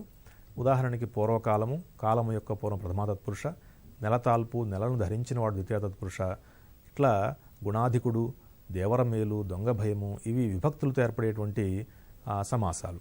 కర్మధారయ సమాసం నిన్న ముందు చెప్పినట్టుగా విశేషణ విశేష్యాలకు సమాసం చేస్తే దాన్ని కర్మధారయ సమాసం అంటాం. పెద్ద గుర్రం అన్నప్పుడు పెద్ద అనేటువంటి అది విశేషణం కాబట్టి ఆ విశేషణం పూర్వపదంగా ఉంది కాబట్టి పెద్దదైన గుర్రం అనే విగ్రహవాక్యం చెప్పుకుని విశేషణ పూర్వపద కర్మధారయ సమాసం అంటాం. అలాగే కపోత వృద్ధం అన్నప్పుడు వృద్ధ అంటే పెద్ద అయిన కపోతం అన్నప్పుడు వృద్ధ అనేటువంటి విశేషణం ఉత్తరపదంగా ఉంది కాబట్టి ఇది విశేషణ ఉత్తరపద కర్మధారయ సమాసం. శీతోష్ణము అన్నప్పుడు శీతము ఉష్ణము అని రెండిటికి సమప్రాధాన్యం 2 విశేషణాలుగా ప్రయోగించబడ్డాయి కాబట్టి ఇది విశేషణ ఉభయపద కర్మధారయ సమాసం. అలాగే తేనె పలుకులు అన్నప్పుడు తేనె వంటి పలుకులు అని మరి తేనె అనేటువంటిది ఉపమానం ప్రయోగించబడింది పూర్వపదంగా కాబట్టి ఇది ఉపమాన పూర్వపద కర్మధారయ సమాసం. అలాగే చరణ కమలం అన్నప్పుడు కమలముల వంటి చరణం అనే అర్థంలో కమలం అనే ఉపమానం ఉత్తరపదంగా ప్రయోగించబడింది కాబట్టి ఇది ఉపమానం ఉత్తరపద కర్మధారయ సమాసం. అలాగే విద్యాగంధం అన్నప్పుడు విద్య అనే గంధం అని ఆరోపించడం వల్ల విద్యను గంధంలో ఆరోపించడం వల్ల అది రూపక సమాసం. అలాగే గంగా నది ఊళ్ల పేర్లు లేకపోతే నదుల పేర్లు వచ్చినప్పుడు దాన్ని సంభావన పూర్వపద కర్మధారయ సమాసం అంటారు. ఉభయపద ప్రాధాన్యం కలిగింది ద్వంద్వ సమాసం. తల్లిదిను తండ్రిను, రాముడును కృష్ణుడు అనేటువంటివి ద్వంద్వ సమాసం. ఇహ సంఖ్యాపూర్వంగా ఉండే వాటిని ద్విగు సమాసం అంటారు. 3 ముల్లోకములు 3 సంఖ్యగల లోకములు ఇది ద్విగు సమాసం. బహువ్రీహి సమాసం అంటే అన్య పదార్థ ప్రధానమైంది. అంటే సమాసంలో ఉండేటువంటి అంశాలు కాకుండా ఈ 2 కలిసి వేరే ఇంకొక వ్యక్తిని ఒక అంశాన్ని సూచిస్తూ ఉంటాయి కాబట్టి అది బహువ్రీహి సమాసం. 4 ముఖాలు కలవాడు బ్రహ్మ. ఇహ పాఠ్యభాగంలో సంధుల్ని గుర్తించడం, ఈ జితాత్ముడు, లతాంగి, మునీంద్రుడు, పితృణము అనే అంశాలని విడదీసి జితా ప్లస్ ఆత్ముడు, జితాత్ముడు సవర్ణదిగ సంధి, ఇవన్నీ సవర్ణదిగ సంధులు. అలాగే భుజిగేంద్రము, ఆత్మోద్భవుడు, మహర్షి ఇవన్నీ గుణసంధులు. భువనైక, అఖండైశ్వర్యము, అమరాపగౌఘము ఇవన్నీ కూడా వృద్ధి సంధులు. ప్రత్యక్షము, అత్యురుకుచ ఈ పాఠ్యభాగాల్లో ఉన్నవి ఇవి యణాదేశ సంధులు. తెలుగు సంధుల్లో చూచుచున్నంత, ఒకంత, వారింపకుండా, అక్కడొక్కటి ఇవన్నీ అత్వసంధులు. అలాగే ఏమున్నది, ప్రసిద్ధికెక్కిరి, ముట్టడికైనా, ఎక్కితనినన్ ఇవన్నీ కూడా ఇత్వసంధులు. ఇహ ఇట్లని ఏ పెంపారన్ ఇవన్నీ కూడా ఉత్వసంధులు.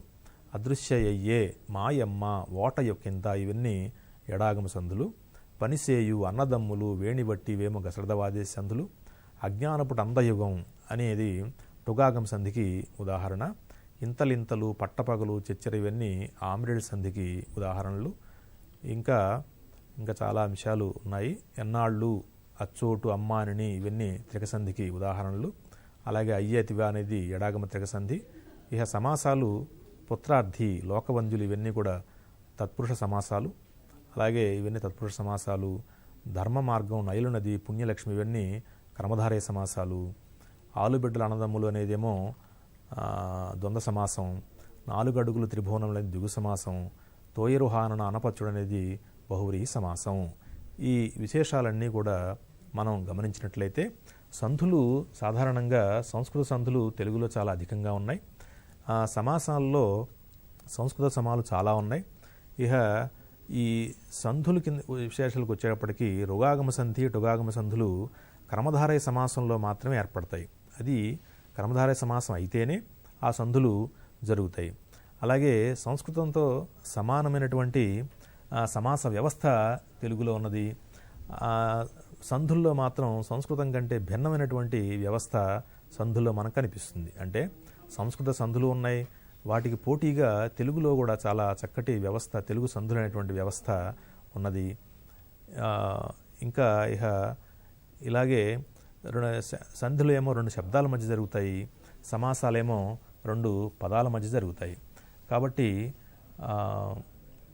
సంస్కృతంలో మర్యాదల కంటే భిన్నంగా కూడా సంఖ్యాపూర్వం దిగువ అనేటువంటి విశేషమైనటువంటిది సమాస వ్యవస్థలో మనకి కనిపిస్తుంది. సంస్కృతంలో ద్విగు సమాసం కావాలంటే అది ఏకవచనం అయి ఉండాలి, కానీ తెలుగులో బహువచనం అయినప్పటికీ కూడా అది ద్విగు సమాసంగా ప్రవర్తిస్తుంది. అలాగే సంస్కృతంలో ఉపమాన పూర్వపద కర్మధారయ సమాసం సంస్కృత మర్యాద కాదు, కానీ తెలుగులో చిగురు కేలు జుంటు మోవైనటువంటి రూపాలు తెలుగులో ఉపమాన పూర్వపదంగా ప్రయోగించబడడం విశేషంగా మనం చెప్పుకోవచ్చు. ఈ అవకాశాన్ని ఇచ్చినటువంటి ఆంధ్రప్రదేశ్ ప్రభుత్వం కళాశాల విద్య వారికి ధన్యవాదాలు తెలియజేస్తున్నాను. నమస్కారం.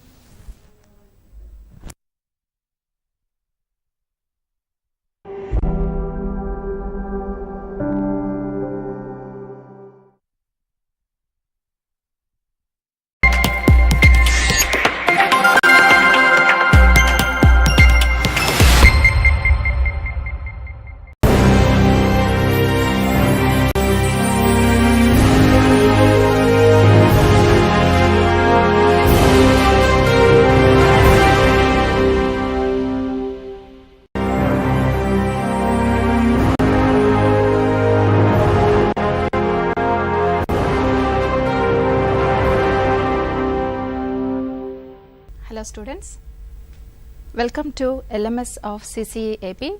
I am Mrs. Dorka Vijay Kumari, working as Assistant Professor in Biochemistry, Government Degree College for Women, Guntur. Today we are going to learn the blotting techniques. So let us see what is meant by blotting. Blotting is nothing but lifting the fragments of DNA from the gel to the membrane. So here the exact definition is lifting any fragment like DNA, RNA or proteins from the gel to the membrane. The membrane may be nitrocellulose membrane or PVDF membrane. So now let us see the types of blotting techniques. There are mainly 3 types of blotting techniques, and Eastern blotting is also added recently. First one is Southern blotting. Southern blotting is nothing but lifting the fragments of DNA from the gel to the membrane. Any blotting is nothing but lifting the fragments from the gel to the membrane. Northern blotting likewise is for RNA, where the RNA fragments are lifted from the gel to the membrane. Coming to the Western blotting is nothing but to lift the fragments of proteins from the gel to the membrane.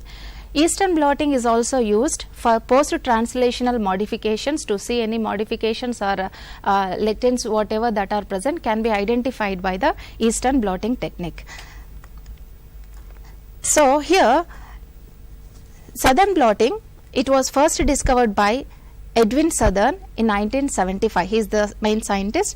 Later on, analogous to the Southern blotting, different names were given. Though the scientists were different, Southern blotting was given the name because of the Edwin Southern.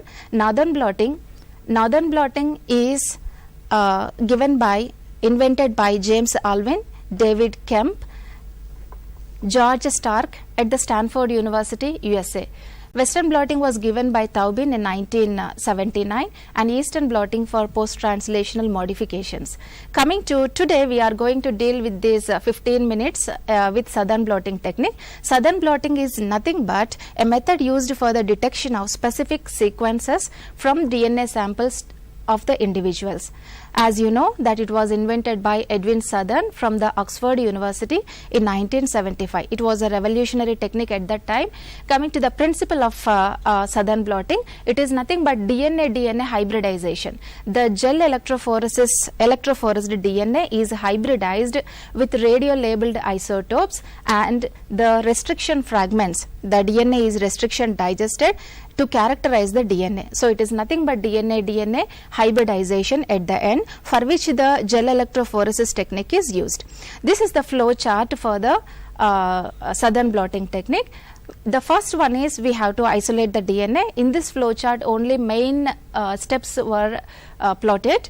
The first one is restriction dissection followed by electrophoresis and blotting the fragments to the membrane, which is nothing but transferring the DNA fragments from the gel to the membrane. And next one is hybridize with radio labeled probes. Last one is the detection of the DNA fragments which were electrophoresed by the autoradiography using the membrane. The procedure for Southern blotting is stepwise. First one is we have to isolate the DNA. Restriction dissection, we have to break the large lengthy DNA into short fragments by the restriction dissection. Next is electrophoresis, we have to separate the fragments. Denaturation of DNA in alkaline solution, as you know that the DNA is double stranded, we have to denature it. Later we have to transfer that single stranded DNA, denatured DNA from the gel to the membrane, which is nothing but blotting.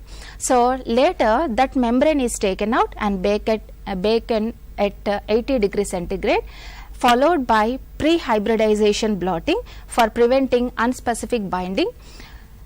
Next one is hybridization with probe, followed by washing and removing the unbound probes, detection of the probes. These are the 10 major steps which we are going to study in this 15 minutes.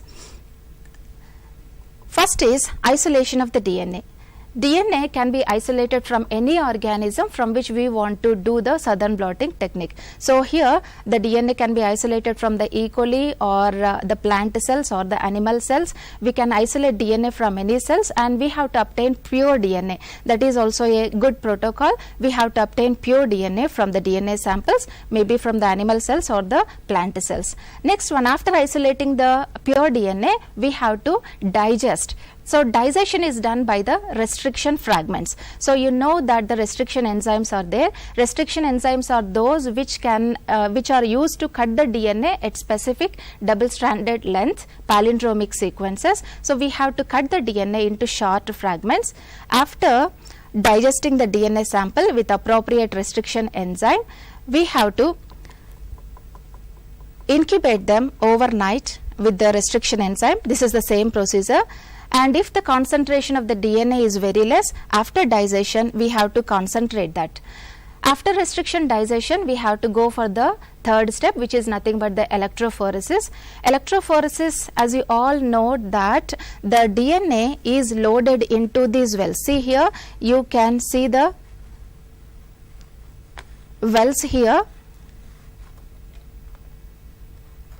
The digested DNA is loaded in these wells. See the diagram. Above the blue dots there is well like structure, so you can use this one. The gel is run using the TBE buffer, and the gel image, after running the gel you have to take the image of the gel for the future reference. After performing, the electrophoresis is meant for separating the DNA fragments according to the molecular weight or size of the fragments, where the shortest DNA travels to the farthest distance, and then we can identify the DNA which was separated. Next step is denaturation. Denaturation is nothing but the DNA what we have taken is the double stranded DNA. We have to denature that into the single stranded DNA. Why do we have to denature that into single strand? Means at the end, when we transfer that to the nylon membrane, we have to incubate that with the radio labeled probes. So the principle is nothing but hybridization. When the DNA is double stranded, it cannot bind to another single stranded DNA. The probes, as you know, that they are single stranded, and we have to take the DNA which is single stranded. For this step we have to denature the DNA. So denaturation is nothing but we have to transfer the gel into the tray containing denaturation solution. Here the denaturation solution that is used is nothing but 0.5 molar NaOH solution. We have to use that. We have to make that in a shaker for 25 minutes, and after that rinse with water. Wash the gel twice with the neutralizing solution for 15 minutes on the shaker. Shaker is a small platform which would be rocking like this. So gel rockers will be available which can serve the purpose of shaker. After transfer, after denaturation, we have to go for the transfer. So transfer method is also nothing but where are we transferring? We are transferring the DNA fragments from the gel to the membrane, which is nothing but blotting. That is why it is called as blotting technique. So here cut the DNA, cut the strip of Whatman paper wider than the gel, soak in transfer buffer. First we have to take a Whatman filter paper, we have to soak in a gel and cut 3 pieces of Whatman filter paper which are of the same size of the gel. Then multiple layers of paper towels or tissue papers are used, which are also would be of the same size. Place the gel, place the platform in the tray containing blotting buffer and place Whatman filter paper soaked with buffer. Ensure while we are placing the gel, ensure that no air bubbles are trapped. See here, this is the blotting setup. And at the end, you can see a platform. Here is the diagram which I am going to show. This is the platform. This is the raised platform and buffer is poured here. On the top of the platform, we have to place a paper, tissue paper, blotting paper in such a manner that it acts as a wick. The level of the buffer should always be lower than the platform, and on this Whatman filter paper, what we first placed on the platform, we have to place the gel. This is the gel which was performed electrophoresis. On the top of the gel, carefully place Whatman filter paper. See, this is the nitrocellulose membrane. On the top of the nitrocellulose membrane, we have to place tissue papers which are cut of the same size, blotting papers, and a weight is kept. So entirely this is the setup for the blotting. Here is the raised platform, and on the top of the raised platform a Whatman filter paper is kept which acts as a wick to absorb this buffer sample, to the gel, and just on the top of this blotting paper we have to put the gel in the inverted position face down, later followed by the membrane, nylon membrane or nitrocellulose membrane, where do we have to transfer the gel fragments. Then on the top of the nitrocellulose membrane we keep a thick wad of filter papers, and on this top we have to put a weight. So this works for overnight. This can be done for the overnight. During this time what happens is the buffer solution, it is taken up by the filter paper which is present here. It travels to upwards by the capillary action. While the buffer is moving up, it takes the DNA fragments also, they move upside. Just on the top of the gel there is the nitrocellulose membrane. The DNA after moving upwards, it just stick to the nitrocellulose membrane, and later it cannot move further because nitrocellulose membrane does not allow the movement of DNA fragments further. These blotting papers were kept above also because to absorb the buffer solution. The same is represented here. Here is the transfer buffer.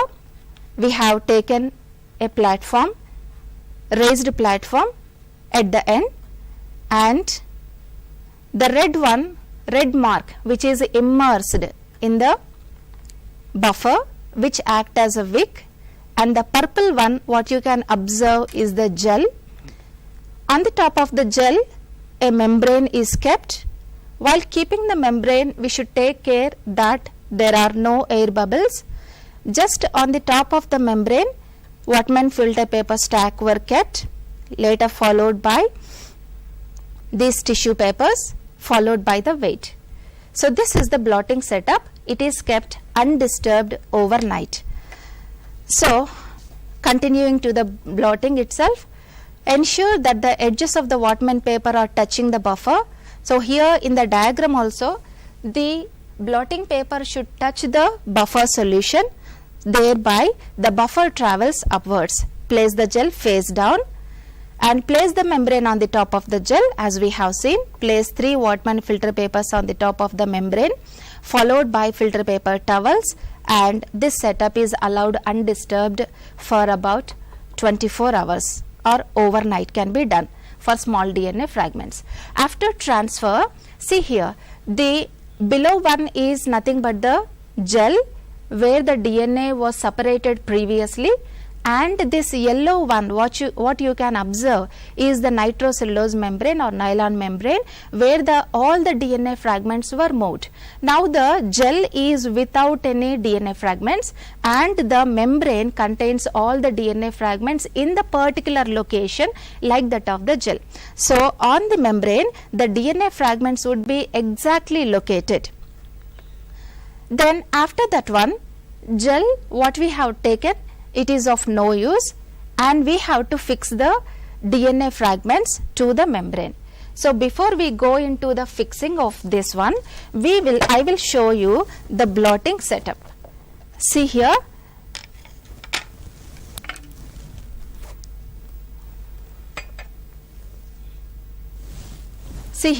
this is the blotting setup, and the white one what you can observe is the raised platform. This is the raised platform, and we have to pour the buffer solution. Imagine this is the buffer solution.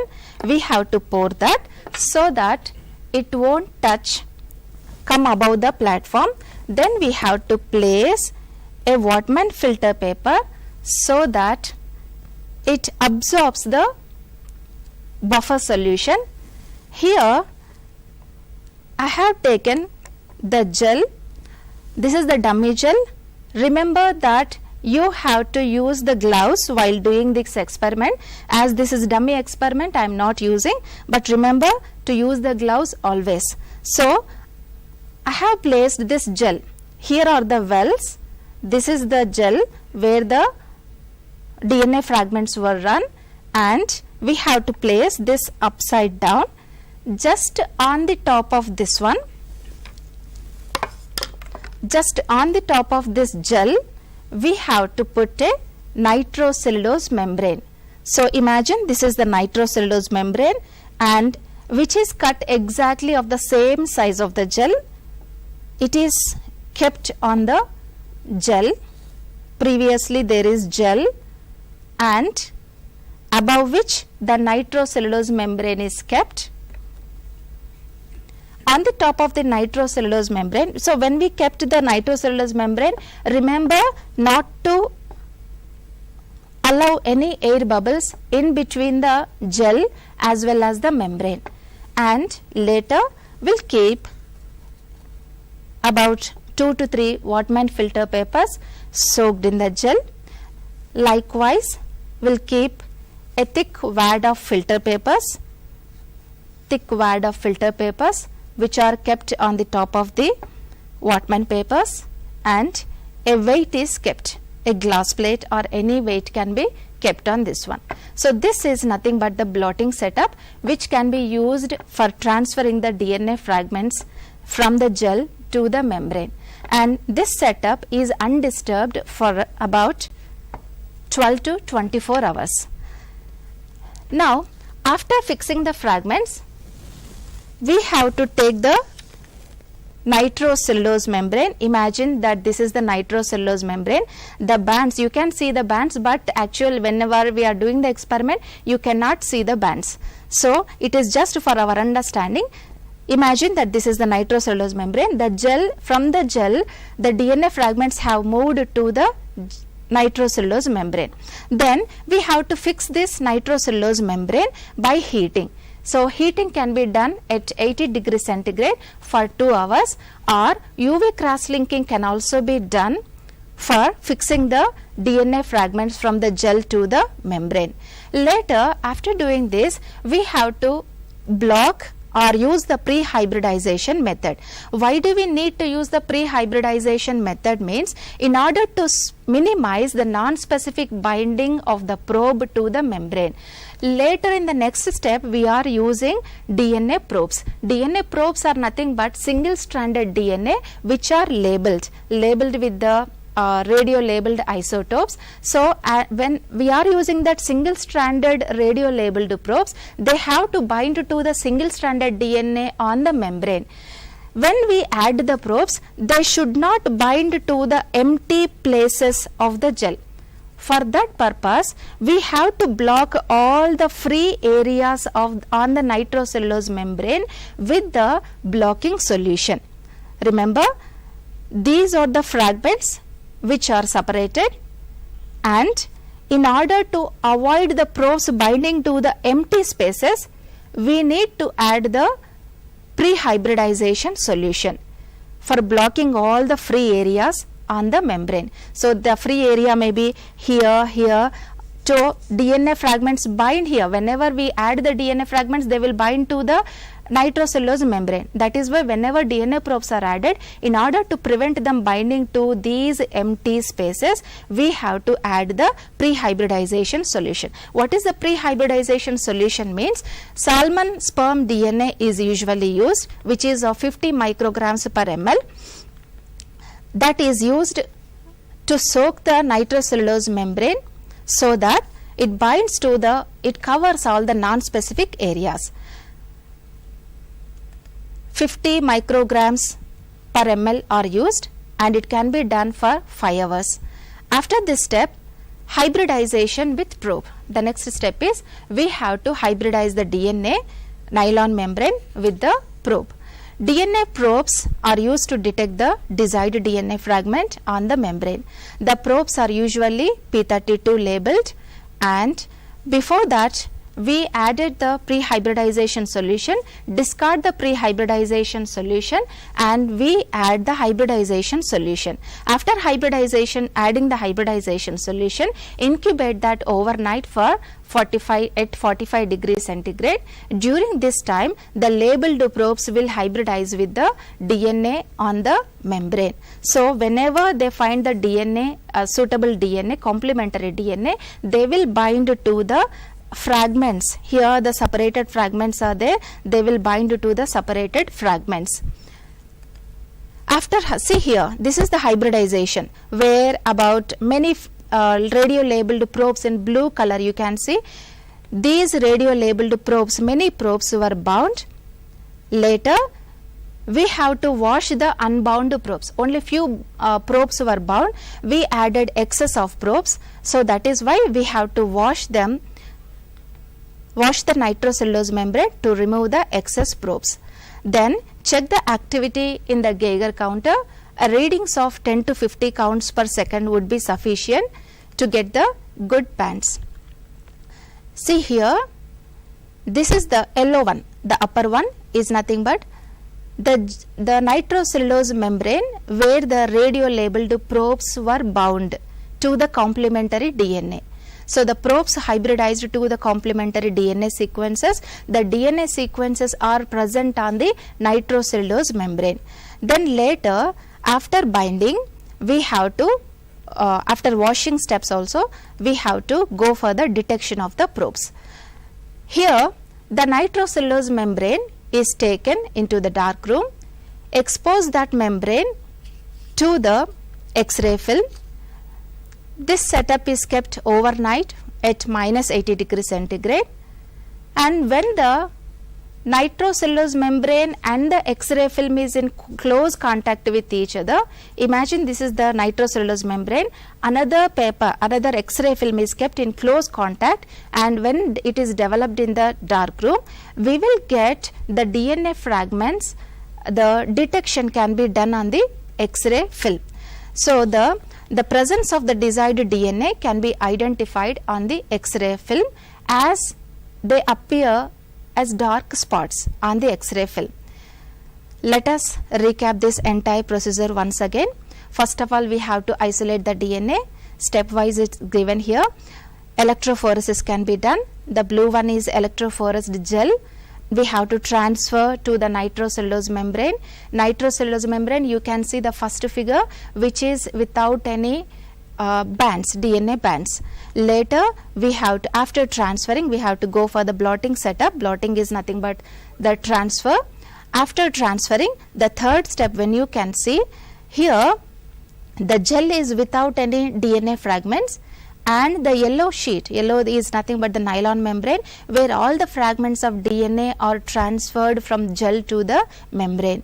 Then the fourth step is nothing but hybridization with the radio labeled probes. Excess radio labeled probes were added, followed by the washing of the excess probes. After washing, you can see this fifth one, which is nothing but only the radio labeled isotopes were bound to the DNA, where they find the complementary sequence. After that, we do the autoradiography using the X-ray film in close contact with the nitrocellulose membrane. On the X-ray film, you will see the last step, sixth one. You can see the dark bands which are appearing on the X-ray film. Okay, so these are the, this is nothing but the overview of the Southern blotting technique. Coming to the application of Southern blotting, we used to detect the DNA fragments in a given sample.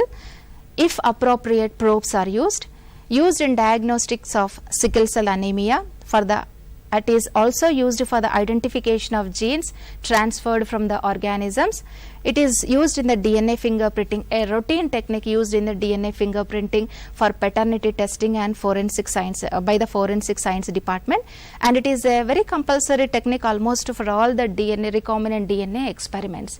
So this is about the Southern blotting technique, which is a very useful technique where the DNA fragments were lifted from the gel to the membrane, and the procedure is nothing but restriction dissection followed by blotting, adding pre-hybridization, hybridization solution, autoradiography can be done. Welcome to the second session of blotting. In these 15 minutes, we are going to learn Northern blotting. So Northern blotting is nothing, we have seen the Southern blotting. Southern blotting is nothing but lifting the fragments of DNA from the gel to the membrane. Northern blotting is nothing but lifting the fragments of RNA from the gel to the membrane. So let us recap these blotting techniques. Southern blotting, which was given by Edwin Southern. Northern blotting was given by James Alvin, David Kemp and George Stark, who was working in Stanford University. Then Western blotting by Taubin, and Eastern blotting for the post-translational modifications. Northern blotting, see here, this is a method used for detection of specific DNA fragments from the organism. Why the Northern blotting was introduced is, there is a method for identification of DNA by Southern blotting technique, and after inspiration from the Southern blotting, they developed in the Northern blotting after 2 years, which is nothing but we have to isolate the specific RNA fragments. So in order to isolate the fragments, we have to use the membrane, a special membrane can be used, and this credit goes to the 3 scientists, David Kemp, James Alvin and George Stark from the Stanford University. First scientist is the David Kemp, James Alvin and Stark from the Stanford University. Coming to the principle, this is nothing but RNA DNA hybridization or RNA RNA hybridization. If the probes are used as single stranded DNA, it is nothing but RNA DNA hybridization. If the radio labeled probes are used as single stranded RNA, it is nothing but RNA RNA hybridization. The gel is electrophoresed on the electrophoresed, and it is hybridized with the radio labeled probes to characterize the fragments of the RNA. So this is the principle. Let us see the flow chart. First we have to isolate the RNA. The RNA is treated with the formaldehyde. Why do we need to treat this? I'll tell you later. After isolating, we have to go for the agarose gel electrophoresis. Later, followed by blotting. Blotting is nothing but transferring the DNA fragments from the RNA fragments from the gel to the membrane. Later, hybridize with the radio labeled probes, detection through autoradiography. These are the minimal steps. Let us see the steps elaborately. First, we have to isolate the RNA. So, RNA can be isolated from any organism, either from the bacteria, plants or animals, followed by electrophoresis. Here in the southern blotting we have seen restriction digestion after isolating the DNA, but here that step is eliminated because RNA is single stranded and it can be broken in small fragments. That is why we no need to digest that. Just go to the electrophoresis step.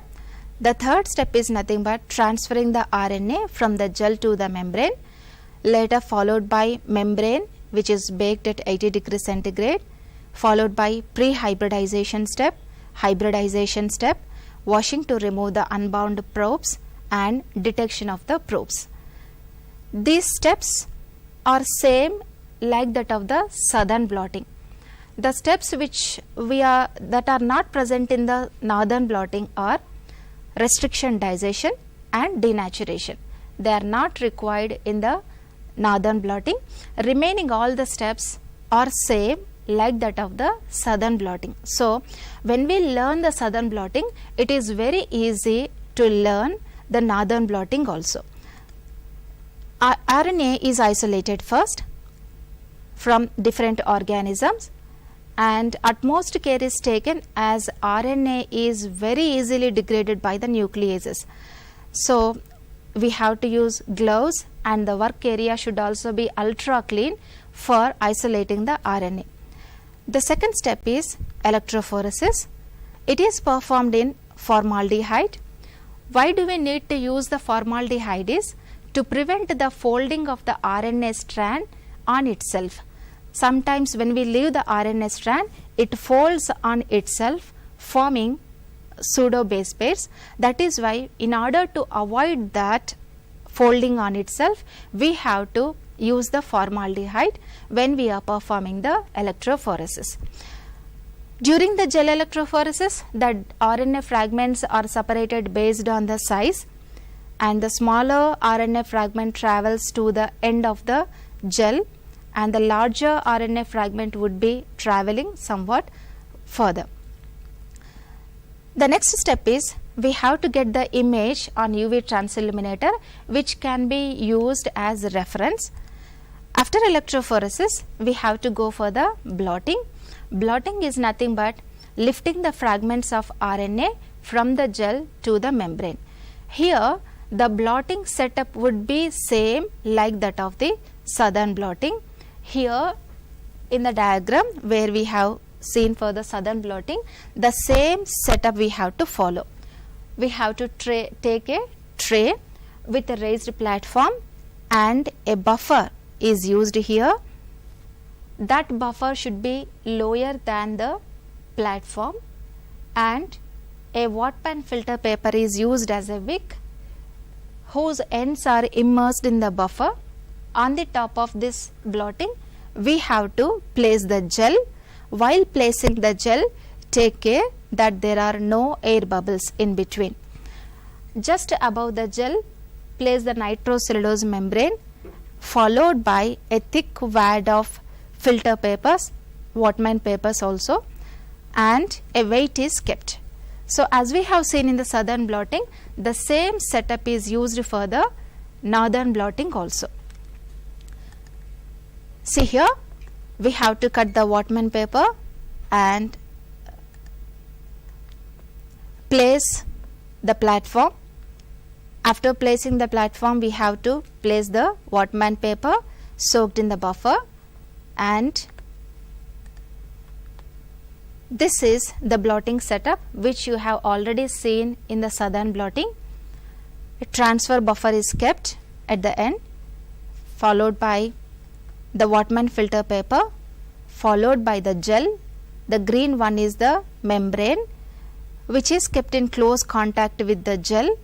Utmost care is taken to avoid air bubbles and utmost care is taken to place the membrane also. Immediately after placing the membrane, the RNA fragments would be adhering to the membrane. That is why we have to place the membrane exactly. After placing the membrane, we have to put Whatman filter paper. Around 3 to 4 Whatman filter papers of the same size were kept. On the top of the Whatman filter papers, we have to place the filter papers followed by the weight, and the setup is kept undisturbed for overnight to 24 hours depending on the size of the RNA fragments. After setup, the same is repeated here like that of the southern blotting. We have to fix the RNA to the membrane. Same step like that of the southern blotting. Membrane is baked at 80 degrees centigrade for 2 hours, and UV cross-linking is also efficient step for fixing the RNA to the membrane. Compared to the baking, UV cross-linking is more efficient step in case of the northern blotting. Then after prefixing, we have to go for the pre-hybridization. As I told you already, pre-hybridization solution is used to cover all the empty spaces on the nitrocellulose membrane. Remember, after blotting setup, after transferring the RNA, the nitrocellulose membrane contains all the fragments of the gel, and the gel is without any RNA fragments. During the blotting, what happened? From the gel to the membrane, all the RNA fragments moved upwards due to the capillary action. And while taking this gel, while taking this nitrocellulose membrane, the nitrocellulose membrane is baked at 80 degrees, and in it take a tray and add the pre-hybridization solution. So here the nitrocellulose membrane is taken in a tray and pre-hybridization solution is added, which is kept on a gel rocker like this. After adding the pre-hybridization solution, the purpose of pre-hybridization solution, you know that it covers all the empty spaces. This facilitates the specific binding of the probes to the DNA fragments. So the probes are single stranded, they have to bind only to the complementary DNAs. If the empty spaces are available, it binds there also. So in order to avoid the probes binding to the empty spaces on the membrane, we have to use the pre-hybridization solution, which is the same like that of the southern blotting. Nothing but salmon sperm DNA 50 micrograms per ml is used to block all the empty spaces, thereby avoiding the probe binding to the membrane. It ensures that the probe will interact only with the desired RNA fragments which are transferred onto the membrane. And a concentration of 50 micrograms per ml of salmon sperm DNA is used. It is done for 5 hours at 42 degrees centigrade. This is about blocking or pre-hybridization, followed by hybridization with probe. Now after this one, we have to discard this pre-hybridization solution, add hybridization solution in this one. Hybridization solution is nothing but the radio labeled probes complementary to the RNA strand. They are added in excess and they are discarded. So after allowing for suitable minutes, hours, we have to discard the hybridization solution. During hybridization, what happens is the RNA fragments which are present on the nitrocellulose membrane or the DBM paper bind to the radio labeled probes which are complementary. After binding them, we have to discard the hybridization solution and followed by the detection. See here, the radio labeled probes have already bound to the nitrocellulose membrane or the DBM paper, which is appearing in yellow color. Blue ones are nothing but radio labeled probes. After washing and removing the unbound probes, we have to go for detection. So after washing, the nitrocellulose membrane or DBM paper appear like this. We will get the bands only at the complementary DNA, RNA fragments on the membrane as well as the radio labeled probes. This we cannot see these fragments right now, but after developing we could able to see the fragments or bands appearing on the X-ray film. The above one is nothing but the nitrocellulose membrane where the radio labeled probes were bound.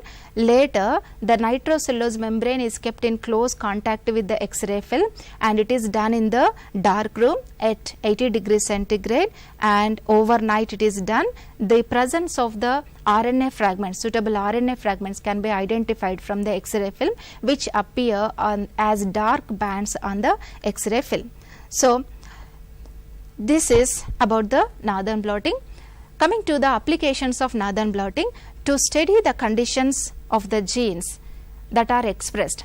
So the genes expression can be done only through the RNA. mRNA, rRNA, tRNA can be expressed from the genes. That in order to see the gene expression, we must perform the blotting techniques. So particularly northern blotting can be done for detecting and quantifying the specific mRNAs. Day-to-day life and under specific conditions, many RNA molecules are synthesized. Scientists are studying under which conditions which mRNA is synthesized. To study the and quantifying the mRNAs, northern blotting technique is used. Another application is determining the activity of different genes. Gene activity can be checked only through the expression. That can be done by the northern blotting, and this is the routine protocol for all the gene regulation and cell differentiation methods. So hence these are all the applications of blotting techniques, and the overview is nothing but we have to separate the RNA, electrophoresis followed by blotting. After blotting we have to go for baking and fixing, followed by the pre-hybridization solution, adding hybridization solution, detection with the help of radio labeled probes. These are the main steps involved in the northern blotting. Welcome to this third session of blotting. We'll see western blotting in these minutes, in the coming minutes. Western blotting is nothing but the lifting the fragments of proteins from the gel to the membrane. The definition of this one is the technique for detecting specific proteins separated by electrophoresis by the use of labeled antibodies. Here the labeled antibodies are used, and this technique was invented by Taubin in 1979 along with Stark and Bernati. Actually Stark's laboratory was used for northern blotting as well as this western blotting. The principle is it is based on the antigen antibody reaction, which is immune detection method. This method is also known as immunoblotting because the antigen antibody reactions are used, that is why it is called as immunoblotting. Let us see the methods quickly, steps involved in this one quickly. First one is we have to extract and purify the protein from the cells, and done. Page is nothing but polyacrylamide gel electrophoresis. Later transfer the proteins from gel to the membrane and add blocking solution, which is nothing but bovine serum albumin. Incubate with the primary antibody is the next step, followed by addition of secondary antibody, and last one is detecting the presence of secondary antibody by adding the substrate, which can be either by fluorescent addition or by autoradiography. Let us see the steps briefly. The first one is the isolation of the proteins. Proteins of good quality are isolated in pure form, and after isolating the proteins we have to separate them on the page. Page is nothing but polyacrylamide gel electrophoresis. See here, the polyacrylamide gel electrophoresis is vertical slab gel electrophoresis on the wells. These are the wells in which the proteins are loaded, and later after switching on the power supply, these fragments will move based on their size or molecular weight. This is the marker, and the molecules they move towards the other end based on their size. After electrophoresis we have to equilibrate the gel with blotting buffer on rocker. Later we have to go for the transfer method, which is nothing but blotting setup. The same setup as we have done for the southern blotting can also be used. Alternatively, here electroblotting can be performed. In order to perform the electroblotting, see the first image. Here is the sponge at the end, which is nothing but the blue one. On the top of the sponge, the green one is the filter paper, Whatman filter paper. Just on the top of the filter paper, we have to place the gel carefully, avoiding the air bubbles. See the below diagram, this one. While placing the nitrocellulose membrane, while placing the gel as well as the nitrocellulose membrane, we have to remove the air bubbles with the help of the roller. This is the roller which is used to remove the trapped air bubbles in between the layers. This is the gel, membrane, followed by Whatman filter paper and sponge. Fiber pads can also be used. When we see them, this all entire setup is placed in close contact, which appears in a gel cassette.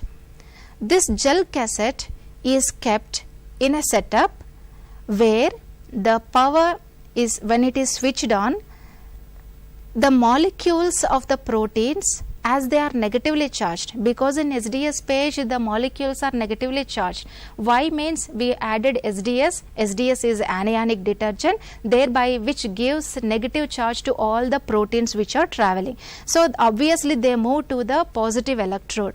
It is kept, gel is kept at the towards the negative electrode, membrane is kept towards the positive electrode. Thereby when the current is applied, the gel, the protein fragments from the gel move to the positive side. When it is moving to the positive side, it come across the membrane. When the power is switched on, all the protein fragments, they move towards the gel. They move from gel to the membrane, thereby trapped in the membrane. After electroblotting, we have to go for the next step. This step, the below one, is nothing but it is one of the step in the blotting where the fiber pads are kept on the nitrocellulose membrane. Remember, the sponge fiber pad is kept, followed by the filter paper, gel, as well as on the top of which the nitrocellulose membrane or PVDF paper membrane is placed, followed by the filter paper and sponge. It can be done conventional method, by the conventional method like that of the southern blotting, piling layers one above the other, or else it can be done using the electroblotting, which is a faster technique. Then after electrophoretic transfer, you can see this is the gel and the membrane. The fragments from the gel will move towards the membrane, and all the fragments would appear on the membrane after the electrophoresis. Then take the membrane, add blocking solution. As I told you in my previous video, that blocking solution is to block all the empty spaces present on the membrane, because whenever the proteins were added, antibodies are added for detecting. Antibodies are nothing but the proteins, they will bind to the empty spaces on the membrane. So the blocking solution like bovine serum albumin or milk can be added to bind to the non-specific areas or empty spaces on the nitrocellulose membrane, thereby allowing the antibody to bind specifically to the separated proteins. Next step is adding primary antibody. This primary antibody is nothing but the antibody which specifically binds to the proteins which are separated. Among the set of proteins, we have to identify only one type of protein. To that one, we will prepare specific antibody or buy the specific antibody. That antibody has to bind to the specific protein. So for that reason, we are adding primary antibody. About 10 ml is added and incubate for 10 to 15 minutes. Then after that one, which is kept on the rocking platform, this is the rocking platform in the image. Then rinse with the wash buffer. So wash this with the wash buffer, thereby it removes all the unbound molecules. See here in the next figure, you will see this is the primary antibody which is binding to one of the protein fragment. The next step is adding secondary antibody. What is secondary antibody? The secondary antibody is nothing but which is complementary to the primary antibody. Primary antibody is specific to the protein present on the nitrocellulose membrane, and the secondary antibody will go and bind to the primary antibody, not to the protein present on the membrane. It goes, secondary antibody goes and binds where? It binds to the primary antibody only. So add the secondary antibody, around 10 ml is added, rinse twice with the wash buffer. After adding after 10 to 30 minutes we have to rinse again. Then later, after adding the secondary antibody, we have to add the last one, which is nothing but the substrate. So add the substrate and incubate for 10 to 30 minutes. Here 3 images are below. Here the primary antibody you can see is the pink one, the green one along with this one enzyme is nothing but the secondary antibody. See the second figure, this is the secondary antibody which is labeled with the enzyme, or it is fluorescent labeled, anything can be used, but here for our convenience we here used the antibody which is labeled with the enzyme.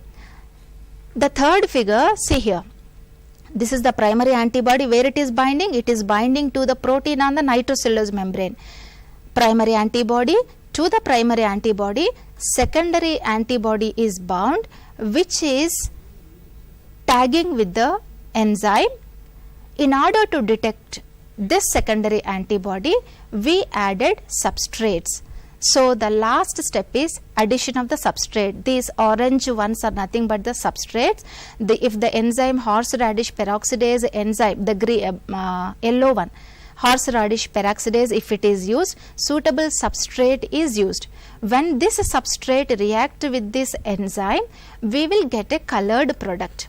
See here, the same left side is the same figure as I explained, but coming to the right side figure, here you can see the purple colored bank color is developed, where the substrate is broken down and which appear as the colored substrate. Then later take this nitrocellulose membrane, rinse this membrane with the distilled water, air dry for 3 to 60 minutes for preservation. So this is overall Western blotting technique. Let us see the overview. Separation on SDS page, transfer using the blotting setup, electrotransfer or conventional transfer, followed by the detection method. So to the protein, the primary antibody binds, to the primary antibody, secondary antibody which is labeled with the enzyme binds, that enzyme catalyzes substrate to the product, that product would gives the color, like purple color we have seen in the previous figure. So for visualization, here you can see the presence of the proteins which we needed. So these are the protein bands which we needed for our further experiments. Let us see the applications. Applications, it is used to detect the specific proteins. All the proteins can be detected using the Western blotting technique, and it is used for the diagnostic assays like confirmation of HIV infection, and it is the most routinely used technique in the characterization of